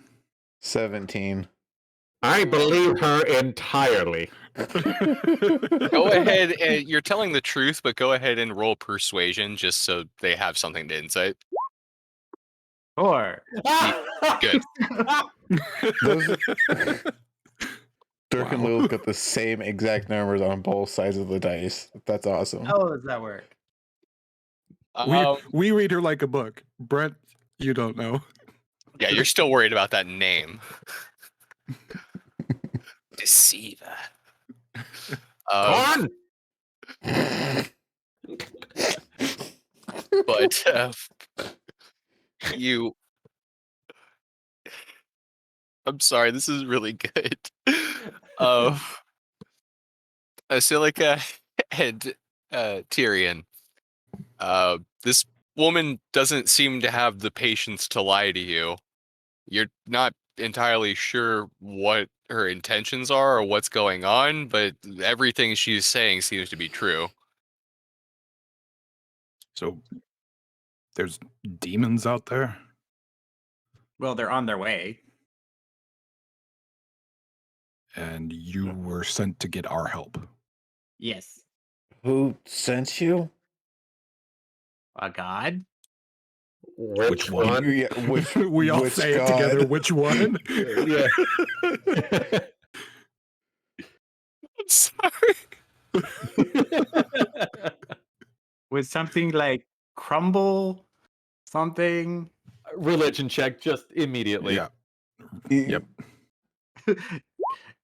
Please don't fuck me on this. 7 to Hey! 17. Hey! I'm gonna 17 roll- boys! Yeah! yeah. Wow. Wow, that's Explain to me the basics of this god he speaks of, or she speaks of. None of you really know about the god Crom Duv as the above game. There's not really a whole lot of scripture about him, but you all remember way back in the day. You remember something. You remember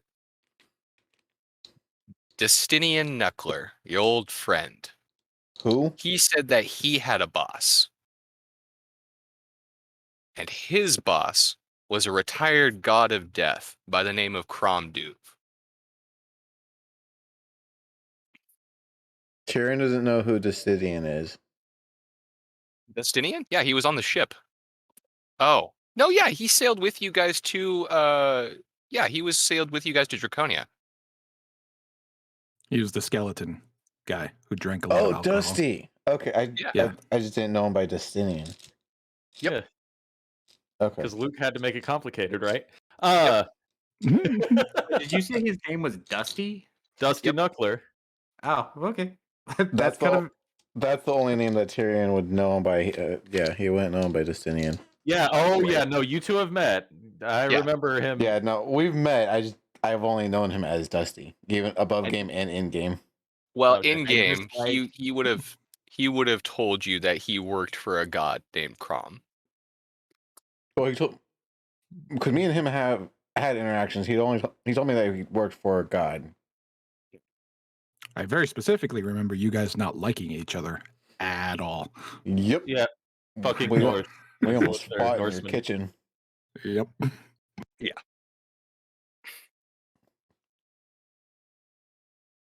I still want to know how that fight would have turned out.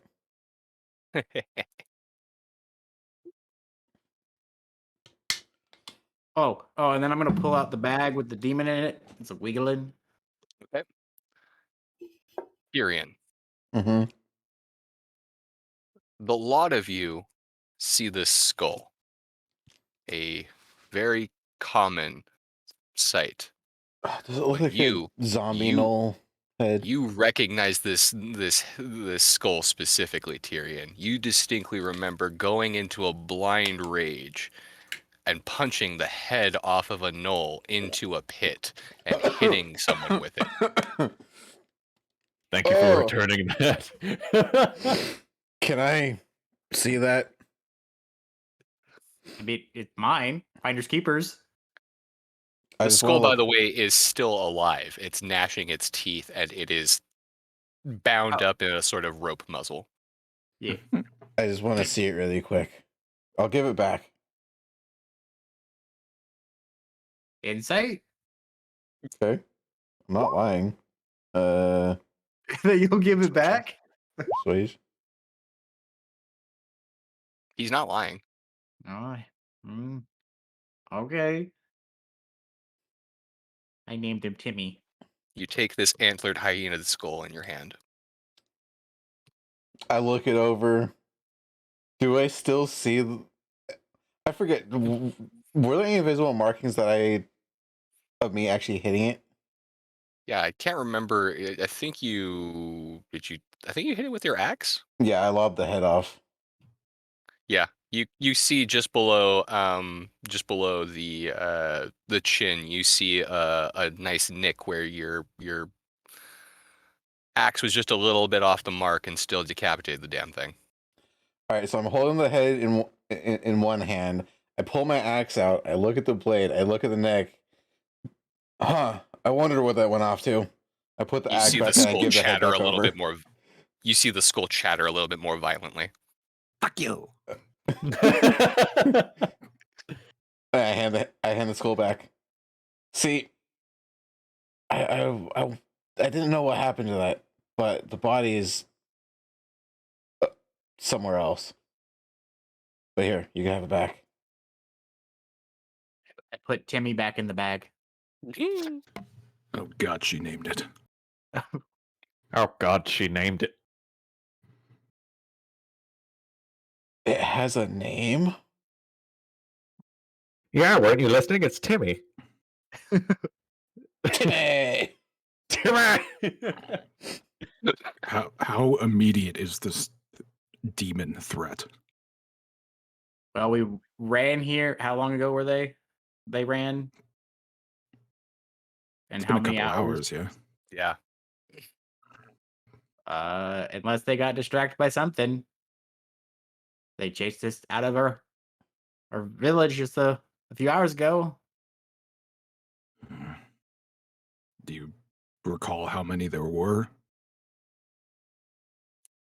I just saw a bunch of glowing eyes, right? Dozens of them, yes. Ugh.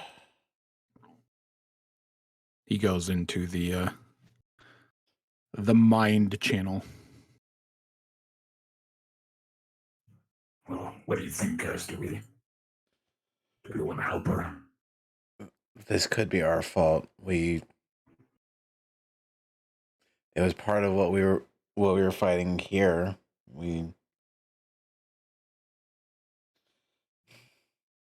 As much as I hate to say it, I think we need to see this one through. So helping this person might be the way to go. I would never turn down someone in need. He pulls out the rod of lordly might and his shield. Show them to me. Lilith, you see the three of them just staring at each other very intently, just exchanging really deep looks.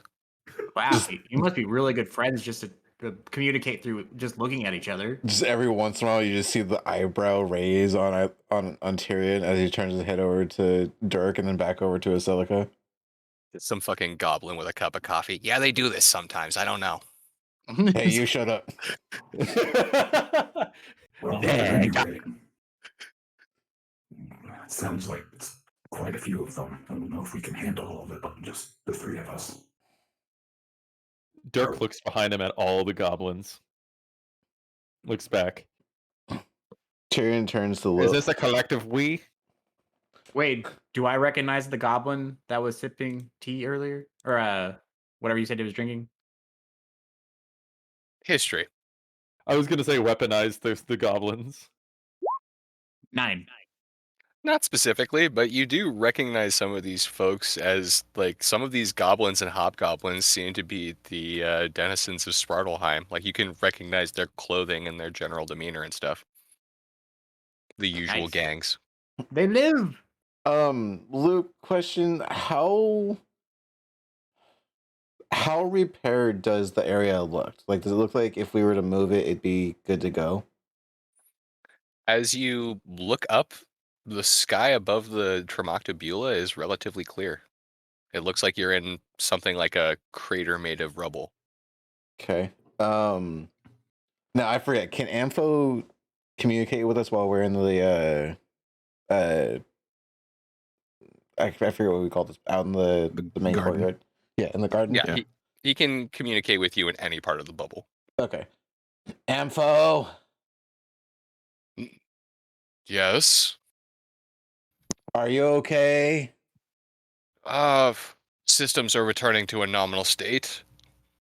We're running at about 63% efficiency and growing.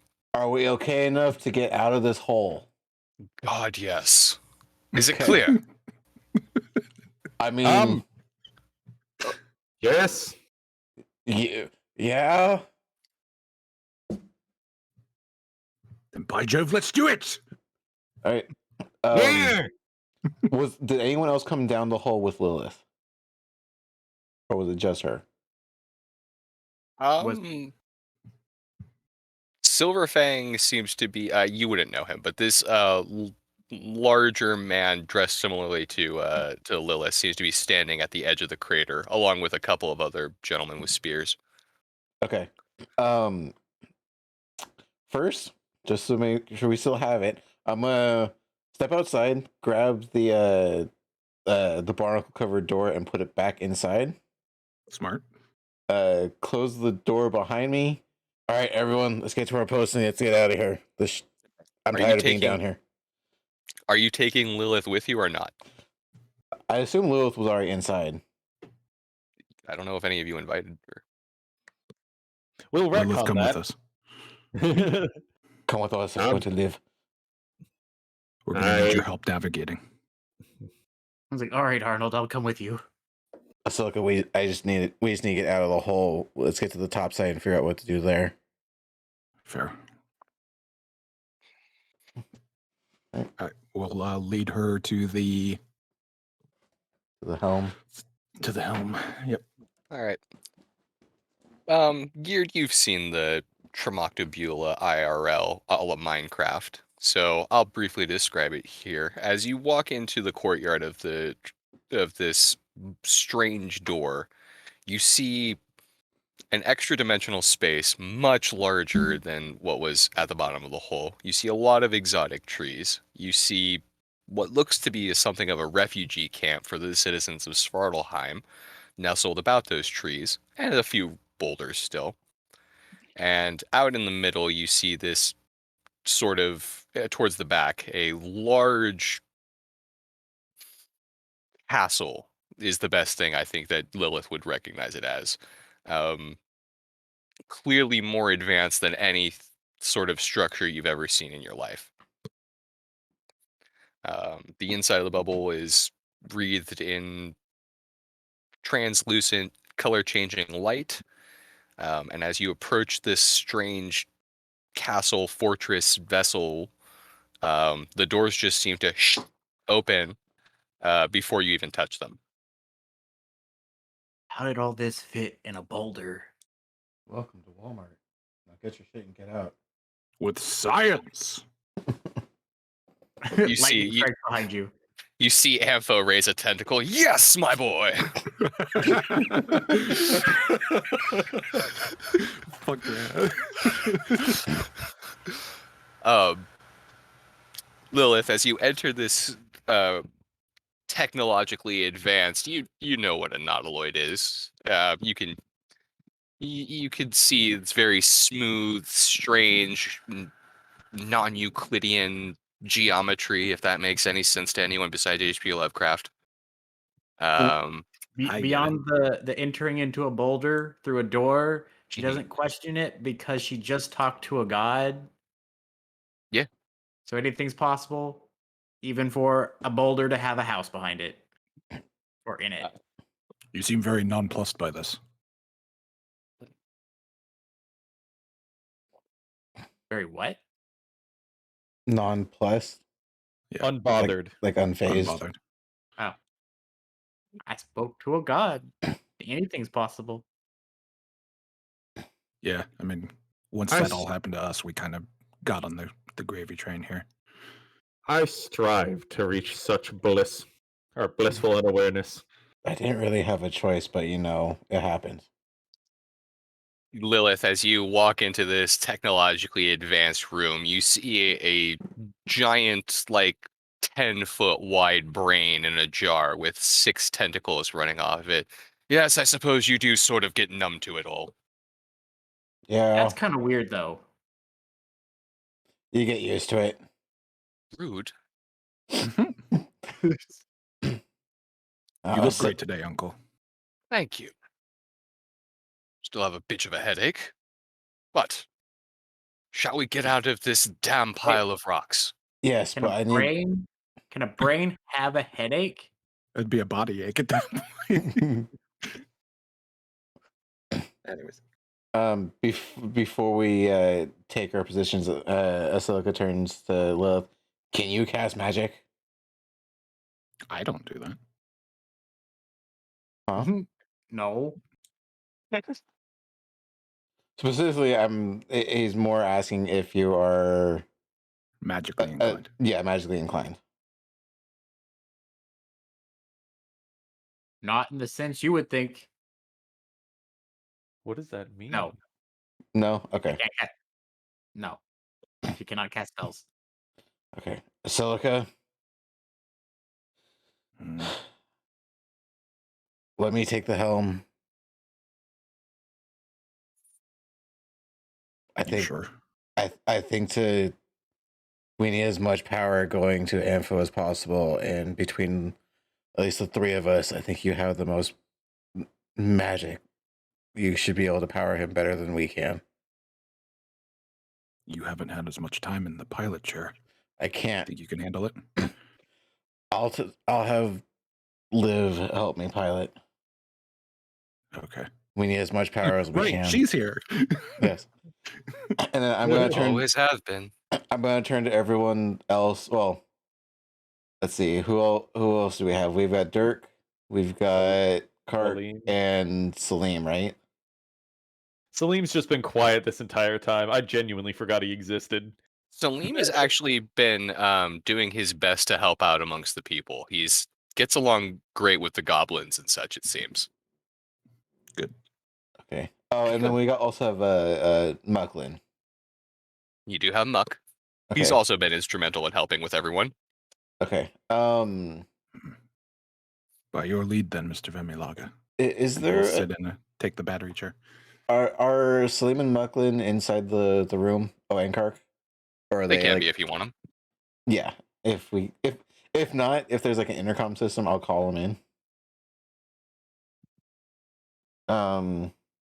But if they're in here, can either one of you cast magic?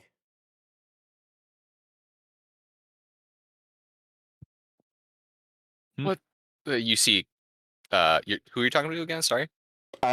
Just generally to everyone. I'm asking. I'm basically asking the crowd who can cast magic and who can't.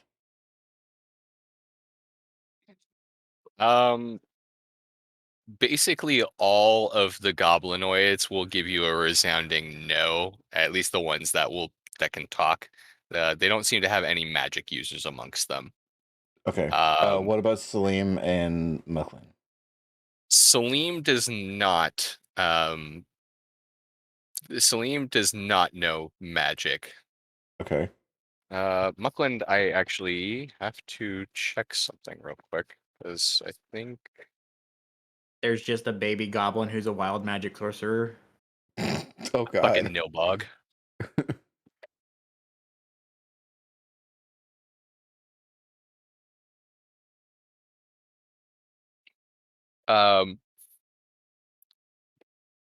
Muckland will poke his fingers together. He's like, "Well, I've never been one much to say it, but I might know one spell." That's fine as long as you can cast magic. All right. I need you to take a battery or what are they called? Yeah, a battery. Sounds good. I think. Hang on. Let me double check. Yes. So basically, I'm going to direct anyone who can cast magic to a battery. Anyone who can't cast magic as a processor, and then I'm going to take the pilot along with Lilith because I need to. She'll have to direct me where we're going. Ooh, can we plug the demon head in? That's probably not a good idea. Yeah. I don't. We don't need to upload a virus into my uncle, please. God. We don't You need. see, We don't need what's happened over the last 2.5 years to happen in D&D. you see, Muckland, sort of like perk up. He's like, "Wait a minute, you just need one spell? Any spell?" Yes. All right, I'll be right back. Can I bring some friends? Sure. Okay. He just rushes off with as fast as his little legs can carry him. Oh, look at that. He's trying. Sorry.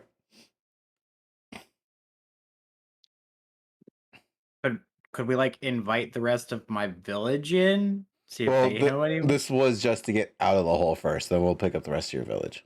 Oh. Yeah. You see Mucklin come back with another 12 of the deep gnomes and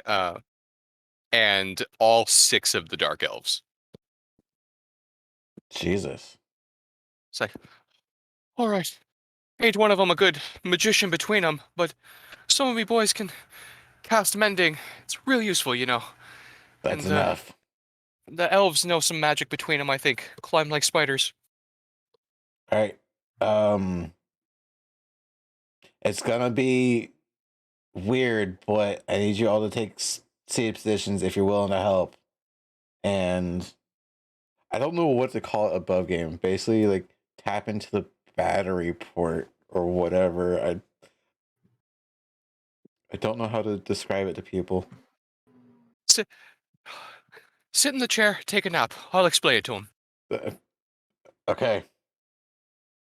And you hear him start talking in a language you don't understand. Okay. Kark, is he magically inclined? No, he is not magically inclined. All right, Kark, you take a battery. Liv, you take a pilot seat with me. Very well then. All right, Luke, I need to know, how many charges do I have? How many charges do you have?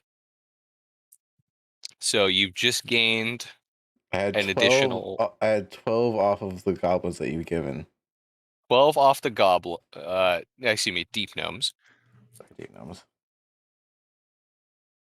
And Uh, a silica. you have everything that a silica has, but a silica's got to track his own stuff. I think. Yeah. Just add to the pile. So minimum off of a 1 off of a silica. And then you have another 6 off the dark elves. 6. Okay.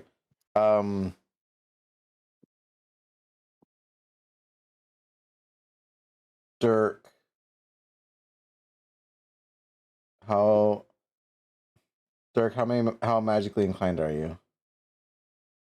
Well, I have within me the divinity of the Lord. I don't know what you would compare that to.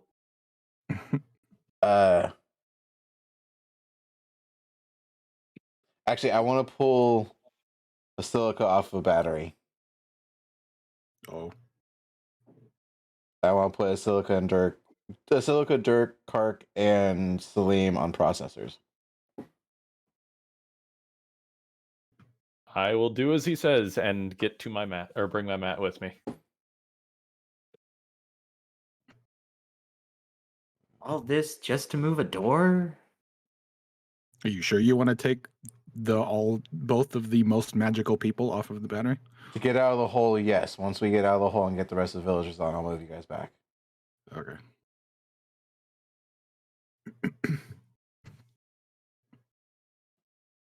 All right. And then once everyone's positioned, I will plug into the pilot. I will have Liv join me and Lilith. Peace. I have dice to roll. Please continue. Let's see. All right, Ampho. Let's get out of this hole.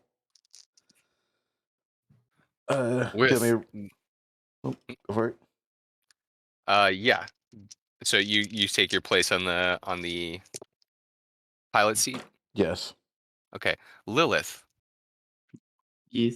are you joining us in this on the Spelljammer Helms? Did anyone offer you a seat? Wolf had me going somewhere. I'm not sure. Lilith's confused.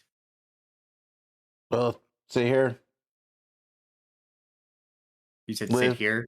Yeah, just sit on a mat Okay. or whatever as- the helm turns out to be for you. As you see, as he leads you over, you see a carved wooden chair zip out of the floor.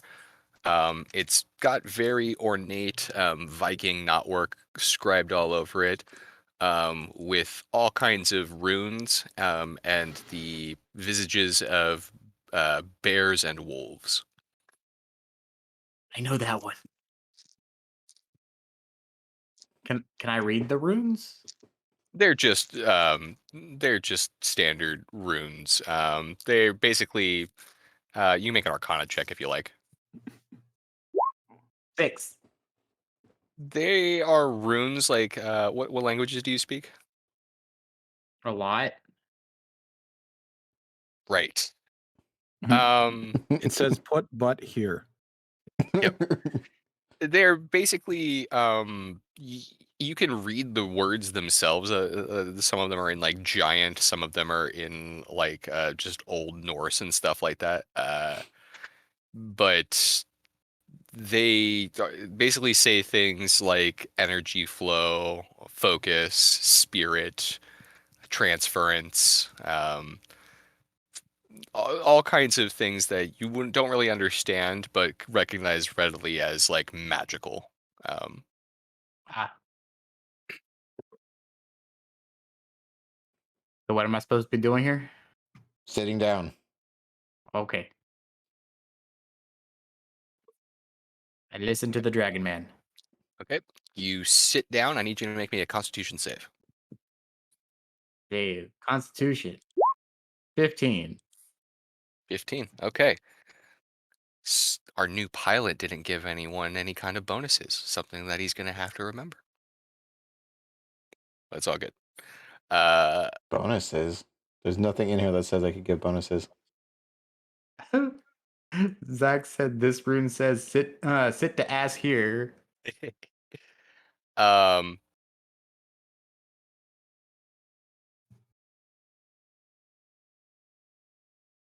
As you sort of sit down in this chair, you immediately black out. You feel a turning sensation in the pit of your stomach, but you're used to much stranger, sickening sensations in your stomach, so you just kind of take it like a gut punch and just black out. Okay. And it's peaceful. It's rather serene. You've never experienced anything like existing without consciousness. It's not like being asleep. You know you're there still, but you're just not aware of anything, and you don't really mind. What drugs did this Dragon Man give me? They're not drugs. Only the good shit. Raises tentacle. The best shit. All right. As the rest of you also likewise lose consciousness as you plug into your respective processors and battery units. Tyrion, Mm-hmm. you upload yourself into the Matrix. Oh God, my brain. This is a much more comforting sensation than the last time you were sitting at a helm. My brain, it tickles. You feel yourself, you have agency, you have control. The only thing you don't have is the ability to see outside of this room. Okay. All right. You see Liv and Ampho sitting at the hologram table as per usual. Ah, welcome. We're ready to get the fuck out of here. Yes. Oh Right. God, yes. All right. All right. Well, if I'm reading this correctly, processors. I need you guys to throw up sensors, basically giving us being able to see. I Great. got you. Anyone like to roll a perception check? I will do this. Anyone who's a processor. You had Lilith be a processor as well, right? No, Lilith is a pilot because she's got to show me where we're going. Oh, right. Excuse me. I misdescribed that then. Fuck. For some reason, I thought you were having Lilith be a battery. I don't know how I got that. No. Okay. Lilith, you wake up in a sort of cyberspace. You see Tyrion, your new friend, and a human who you know is named Liv by the conversations that have been happening around. You haven't really been introduced yet, but you see the two of them standing there in cyberspace, and you see a giant squid man. I don't know if you would know this. You can roll an Arcana if you like, but just for the sake of brevity, you see an Elder Brain, or it's not an Elder Brain, excuse me, a Mind Flare. I don't know if she would know what a mind flare was. You might actually, of all people. Arcana? Is that what you Yes, said? 13. Arcana. You've heard legends whispered amongst the drow of evil squid men who patrol the caves in the Underdark. This matches every description you've ever heard. Huh.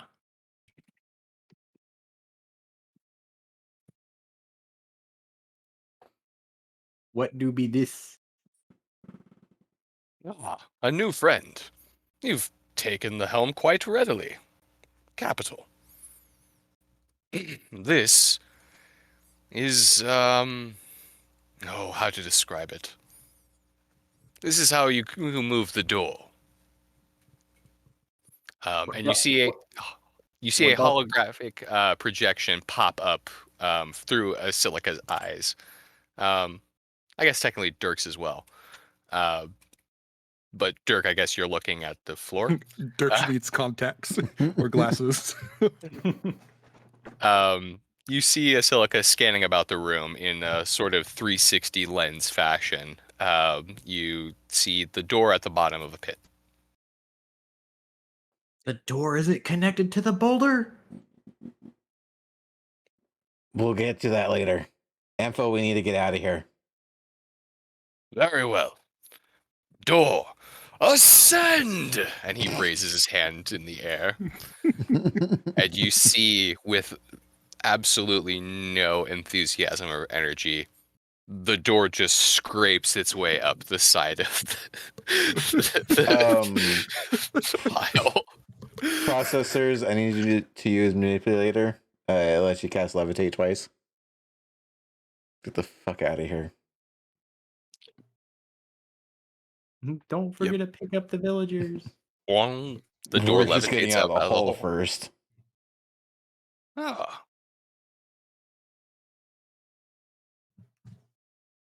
Right. You park the door on top of the pile, outside of the pile, completely away from the pile. Kind of like top of the hole, but like off to the side, just so we're not, in case there's like any collapsing underneath it, we're not immediately getting thrown back into the hole. Yeah, you make your way to relative safety. Lilith, you see the members of your uh pack, sort of your tribesmen, sort of looking at this door. They kind of back up. You hear them say amongst themselves, "Wait, Lilith's still in that door." And then they rush forward towards the door. You see Silverfang just sort of bang on the door. Lilith? Lilith, I need you to run out the door. Tell them to get inside. We'll explain when they're all safe. I'll Am I not in eject the- her. Am I in the virtual space or can I just still run to the door? I just ejected her. Oh. You eject out of your seat. You are now suddenly out of the matrix. Did I go open the door for them? Yep. And then usher everyone inside to hurry up.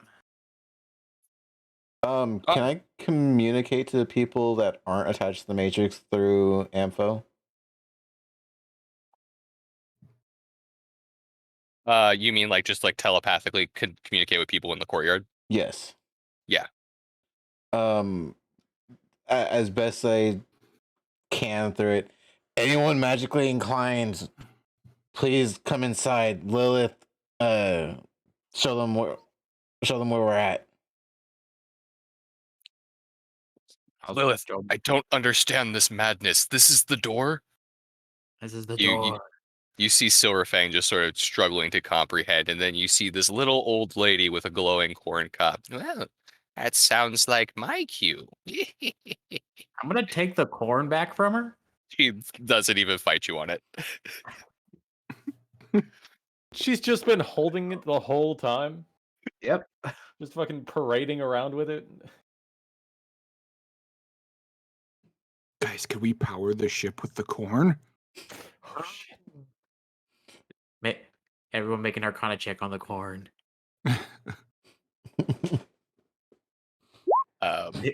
It's the power source you've been I got an waiting 18 on for. my Arcana check for the corn. You can't see the corn. You're in stasis. Damn it. No, I think he would because you guys are the ones powering the sensors, wouldn't he? He's the one seeing. Corn You are detected. the eyes. Ah, fair enough. Immediately goes back to what he was doing. Okay. You see a couple of the other women and a couple of the young men. You know that you have you have, besides the old woman who's kind of like you know that your clan has 3 other druids who sort of act as your healers and also as kind of pathfind. You know how a druid do. Yes. And the 4 of them proceed forward. Those of you who can see through cyberspace, you see this woman with this hunched over old woman leaning on her walking stick, with wax just completely covering her eyes, completely occluating her eyes, leading this pack of younger tribesmen walk forward right into the nautiloid. And she said, so you said you needed some magic, handsome? And you see her tap on the glass of Ampho. Oh, don't do that. It freaks me out. I'm picturing this old lady looking like one of the finger readers from Elden Ring. But with, with the waxy eyes. Yeah, the crones. Oh god. Oh god, the wax makes it worse. Over telepathy, I'm gonna speak out. Anyone who can use magic we'll explain later. I need you to take a battery slot. That might need more explaining. Sit down on the mat, or whatever I only know him as a mat. I don't know what everyone else is really seeing. You actually get a Viking chair as well every time.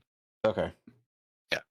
So, take a seat, whatever seems fit for you, and I don't know, plug into the battery. You see several more ornately carved chairs. Hers seems to also be adorned with like this giant raven.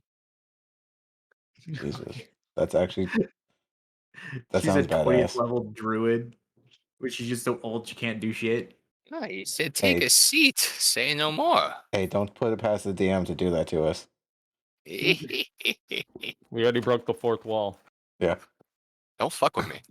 Luke, your old crone voice sounds like Adam Sandler. It does. Oh lord. The lunch lady. All right. Look at that. So how many more batteries do I get? It's a good question, Mega Man.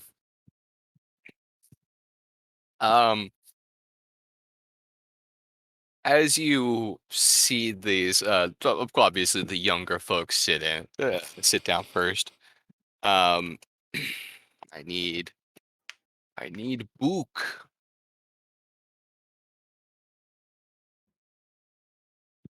Let me put it to you this way. I'll get you an exact number maybe next session. But you see these 3 humans sit down, and you see like your gauge kind of tick up by like a normal increment. It's just like when the elves sit down. It's just a couple more slots. Okay. I've seen the minimum. Yep. You see this crone sit down in this chair, and you see Ampho literally bolt up straight and sweat in cyberspace. And you look down at the power gauge, and it's almost doubled. Oh, jeez. Jesus Christ. Jesus Crone. Is she Hang a on. Archdruid? So if it's at double, we're sitting at 42 battery slots. Jesus. You know for a fact that she's passed out and can't perceive anything, but you swear you hear her cackle in her sleep. Okay. What in God's name did you just let on my ship? That's a Oh, good now question. I'm afraid. I was actually going to contact the god, and the boon was to make her to restore her youth. Oh, that's frightening. Ampho, I'm sorry. I don't know what I just did. I don't know that you could have stopped it. I don't blame you. Uh, yeah. Okay. Above game. Basilica and Dirk. Do you guys want to continue being processors, or do you want to swap over, knowing that she's a fucking powerhouse? Well, going into battle, you should be on weapons, and Asilica should be piloting. Fair. But that's just me. Um. Dirk is a gun, dude. Point and shoot.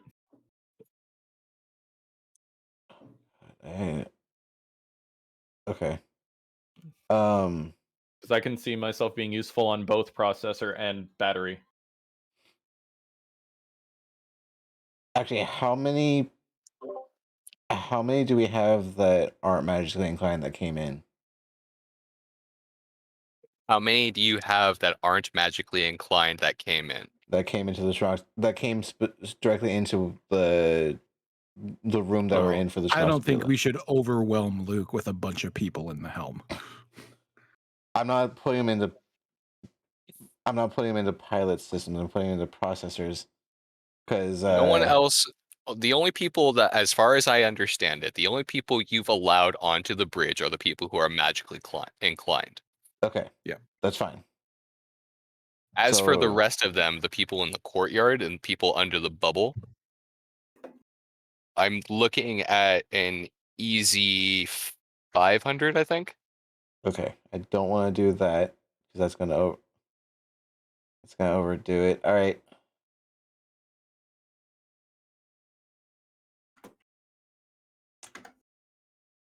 Okay. First, let's get to where we need to. Over with telepathy. Lilith, return to the pilot, please.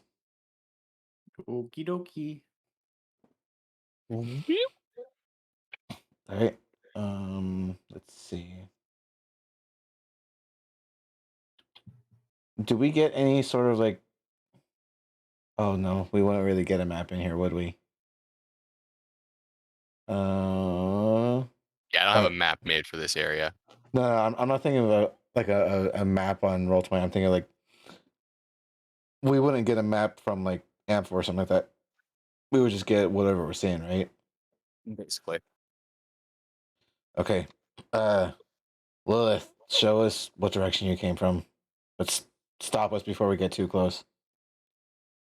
I will do that. You guide them essentially back east through the forest. And it doesn't take long. It doesn't take the hours that it took you to get here. It only takes you maybe 10, 15 minutes tops before you spot your first knoll. Go ahead and roll me a perception check. Whoever is on processors. I got it. Perception. 13. 15. Nice. Okay. With a 0 on the other side. Don't look Okay. at it. As you see them, they're moving really kind of ragtag guerrilla style through the forest. They don't seem to be following any sort of like war formation or anything like that. It just seems like there's, from this standpoint, easily a dozen or so scattered throughout the tree line.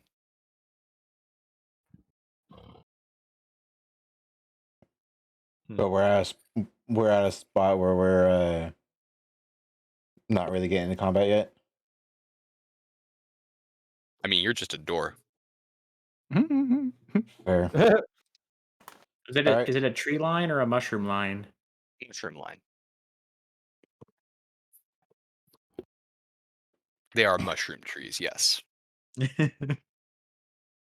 Um, Okay. I'm gonna stop us here where we're at before we start getting into it. I'm gonna disconnect Basilica and Liv. Lilith, how badly do you want these gone?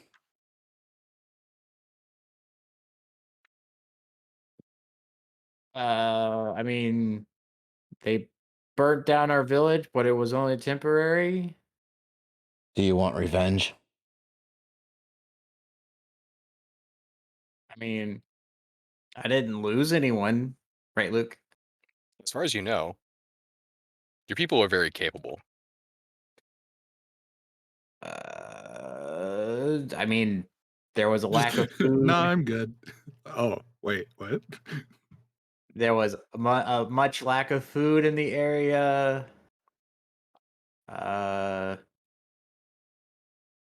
I can starve down here for all I care. The problem is that if they continue on, they're gonna make it to the surface. Could you? Can we make a cave in so they're stuck? No, they have ways of getting through. Probably best idea to get rid of them. Okay.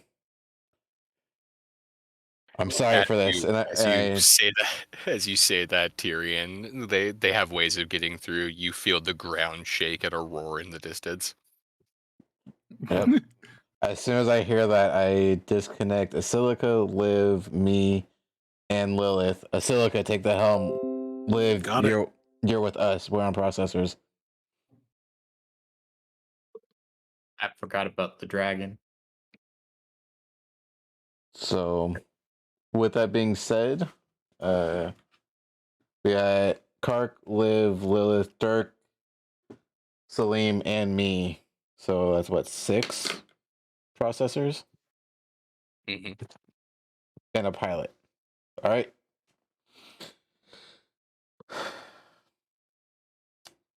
Take my spot next to everyone else on a gun. Asilica, it is in your hand. Asilica, tag out. You got it. And we'll actually on the way. Hell yeah. Asilica's arm breaks. Fuck, I need to stop doing that. Ah! Hang on. I restrain myself. You're rolling to break his arm. Flawless high five technique. All right. You all uploaded, you do your shuffle. All right. What would you like to do, Asilica? I actually lost the thing for the Dramoctobula. Oh, Does It's anyone have pinned. it real quick? It's pinned in D&D General. Is it? Yes, it should be the center one. Got it. Cool, thank you. Yep. So, Asilica, or for Asilica's sake, you've got 6 cannons and the equivalent of 42 charges. Okay. Oh, come up. all right. Are we getting into it? Yep. All right. Asilica, go ahead and roll me an initiative. Okay. What the fuck? Hold on. Shit. Okay. This door is combat capable. Damn fucking straight it is. It's not not just a I door. forget. Can processors talk to each other? No, they can't talk at all. Damn it! I was gonna say something. Okay.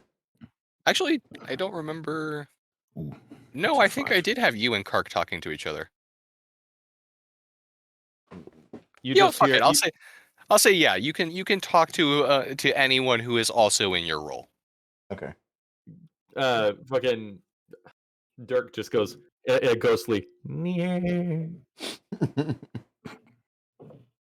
It starts humming in a really obnoxious, nasally tone.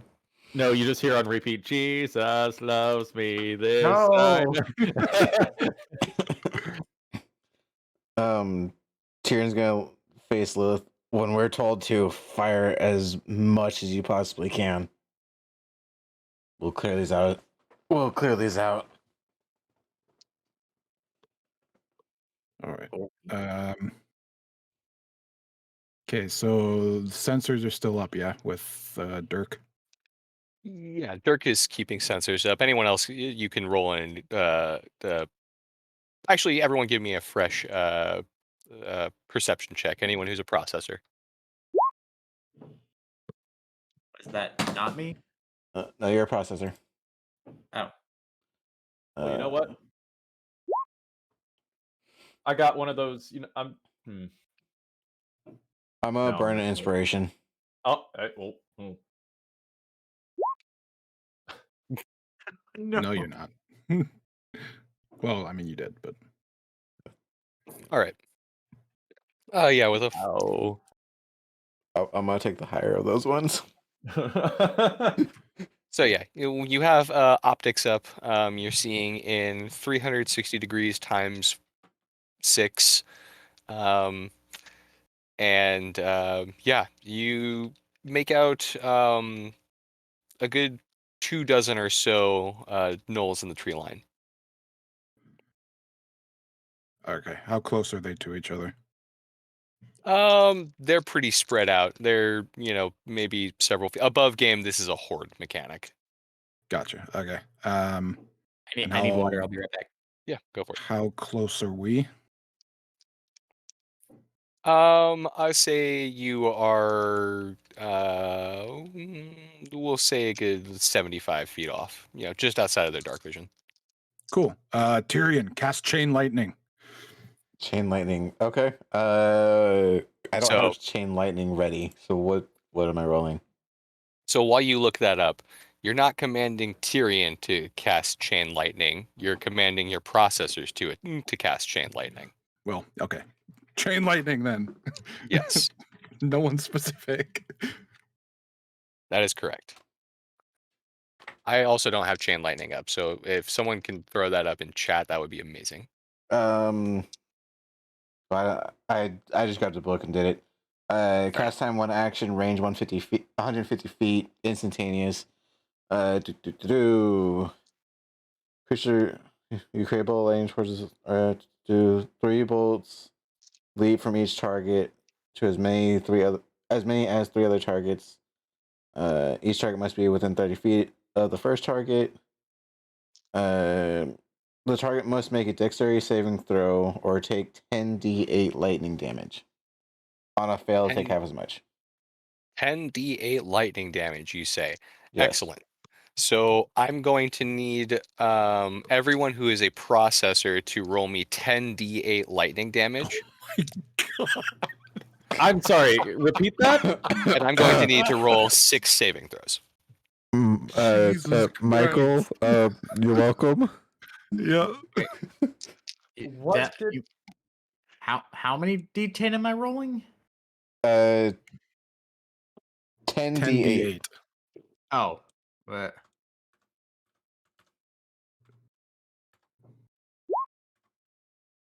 47.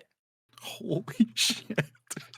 Now, how many of your charges did that just take? 3. 3 Three times each. 6? 3 times 6. 18. Okay. Damn, So that's just plus 43. This might be overkill. It's Yeah, not. they're demons. Oh, it's not? Oh shit. No, it's not. Well, on these guys maybe, but that's why it's a horde.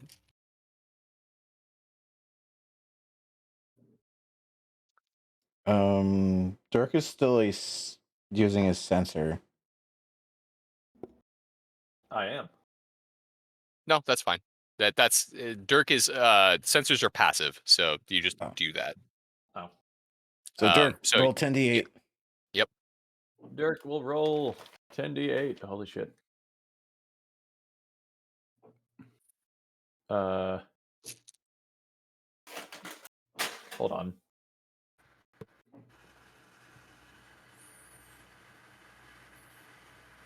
And I don't know that I have another way to do this, so I'm 42. just gonna have to do an advanced dice roller. 42. That's You rolled for demon 132 damage so far.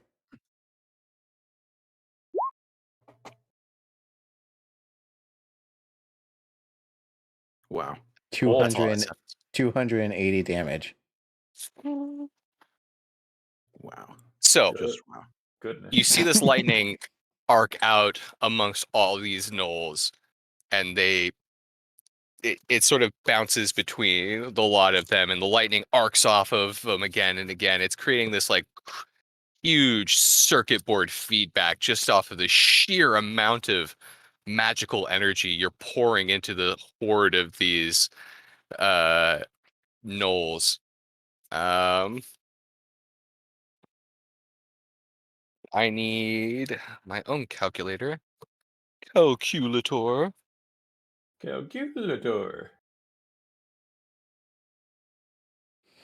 What was that? Yeah, calculator. 280 That was from Gumball. total. Oh.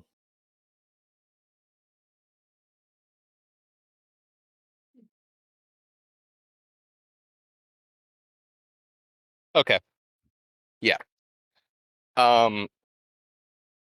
So I said there is about 24 or so in front of you. They're all completely eviscerated. There's piles of burning bones where there used to be these demons. Tyrion begins to see the mouth. Good. He's drunk with power. And then you just hear Dirk go, "Oh no!" The power.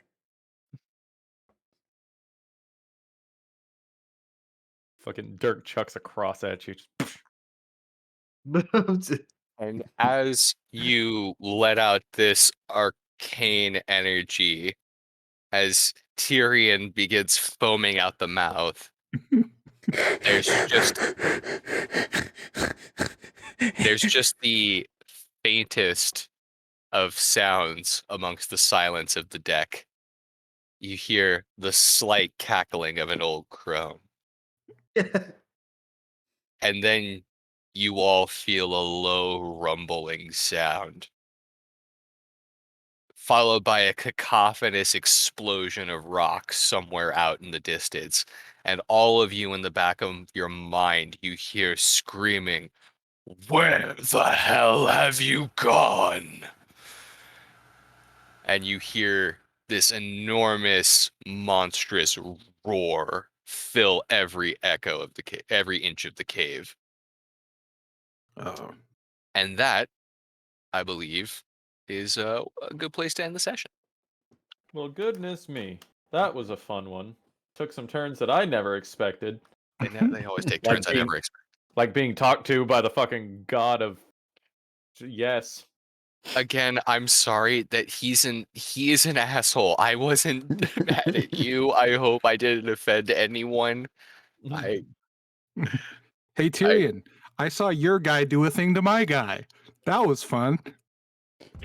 Kind of scary. Yeah, that's what happens every time that I talk to him. There's usually more swords involved.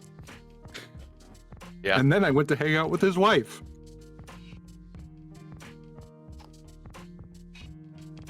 I'll downplay that part next time I talk to him.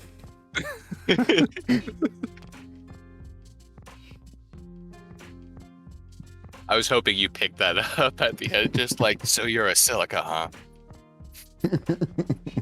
I did. Yep.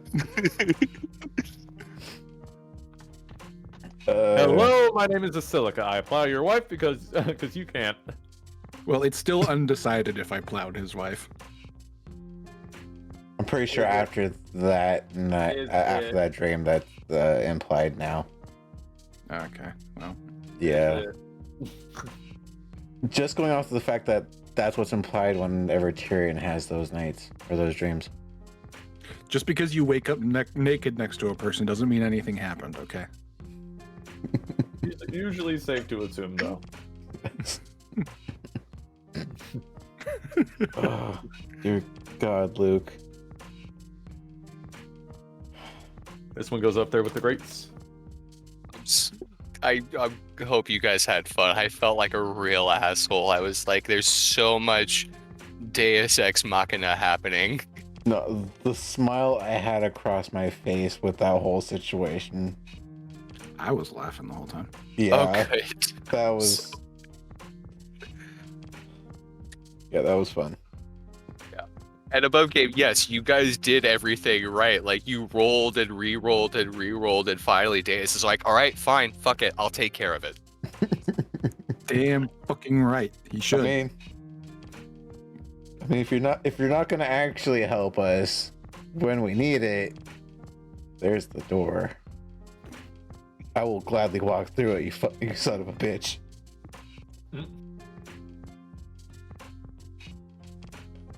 Oh dear God, Luke, the amount of power that, huh? Go ahead. Sorry. I was gonna say, Luke, the amount of power that you put into the Shmoktabula with that. Yeah. That's That- fucking nuts. Yeah. I wonder if there's a reason for that. Yeah, and I'm scared to think of what that reason could be. Are we gonna have to fight a god at some point? I mean, we've already fought in a demigod. But I mean like a really big one. You fought a demigod at level. You're only level 4. What?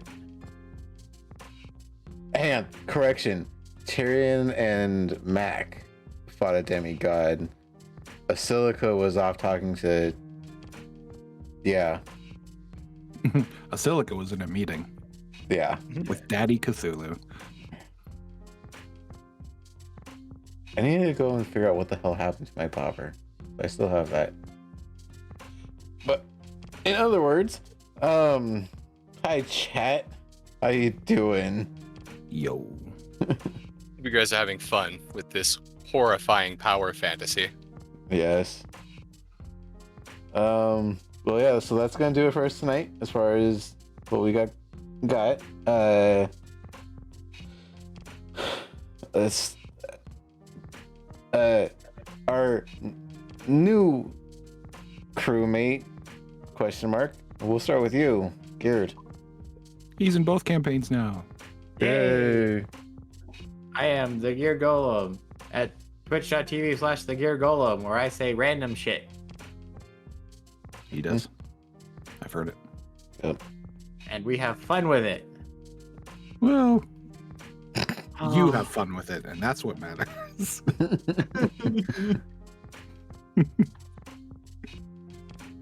Bleh.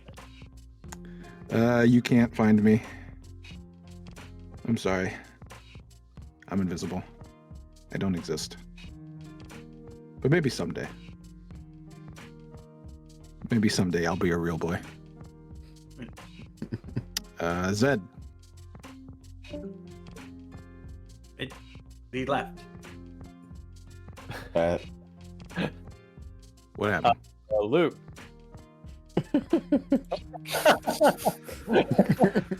Good job.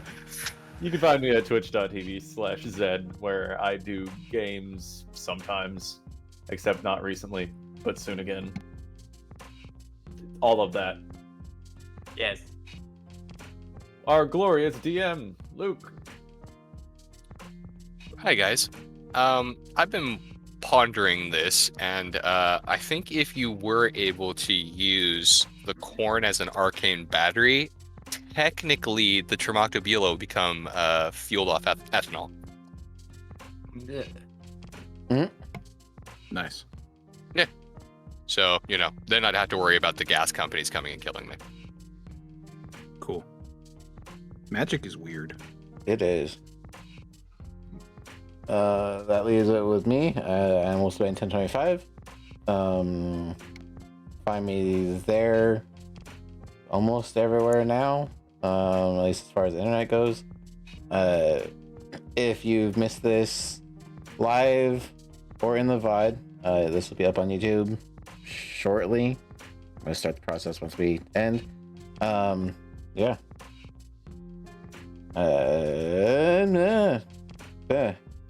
Yeah. Good night. I'm gonna see. Ah, I have a anyone title. Love you. Bye. Does, I have does a title anyone? for this episode. Yeah. Whole lot of rocks. But spell There's a whole whole lot H-O-L-E. of rocks. There's a whole lot of rocks. Does anyone have someone they want to raid out to? Unless you want to go off the mic. No. Hang on, let me see what I got.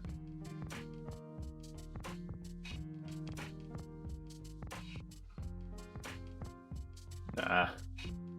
No. Okay. Well, then we're gonna end it there. Thanks everyone for joining and watching, and we will catch you next time. Bye. Bye. Bye.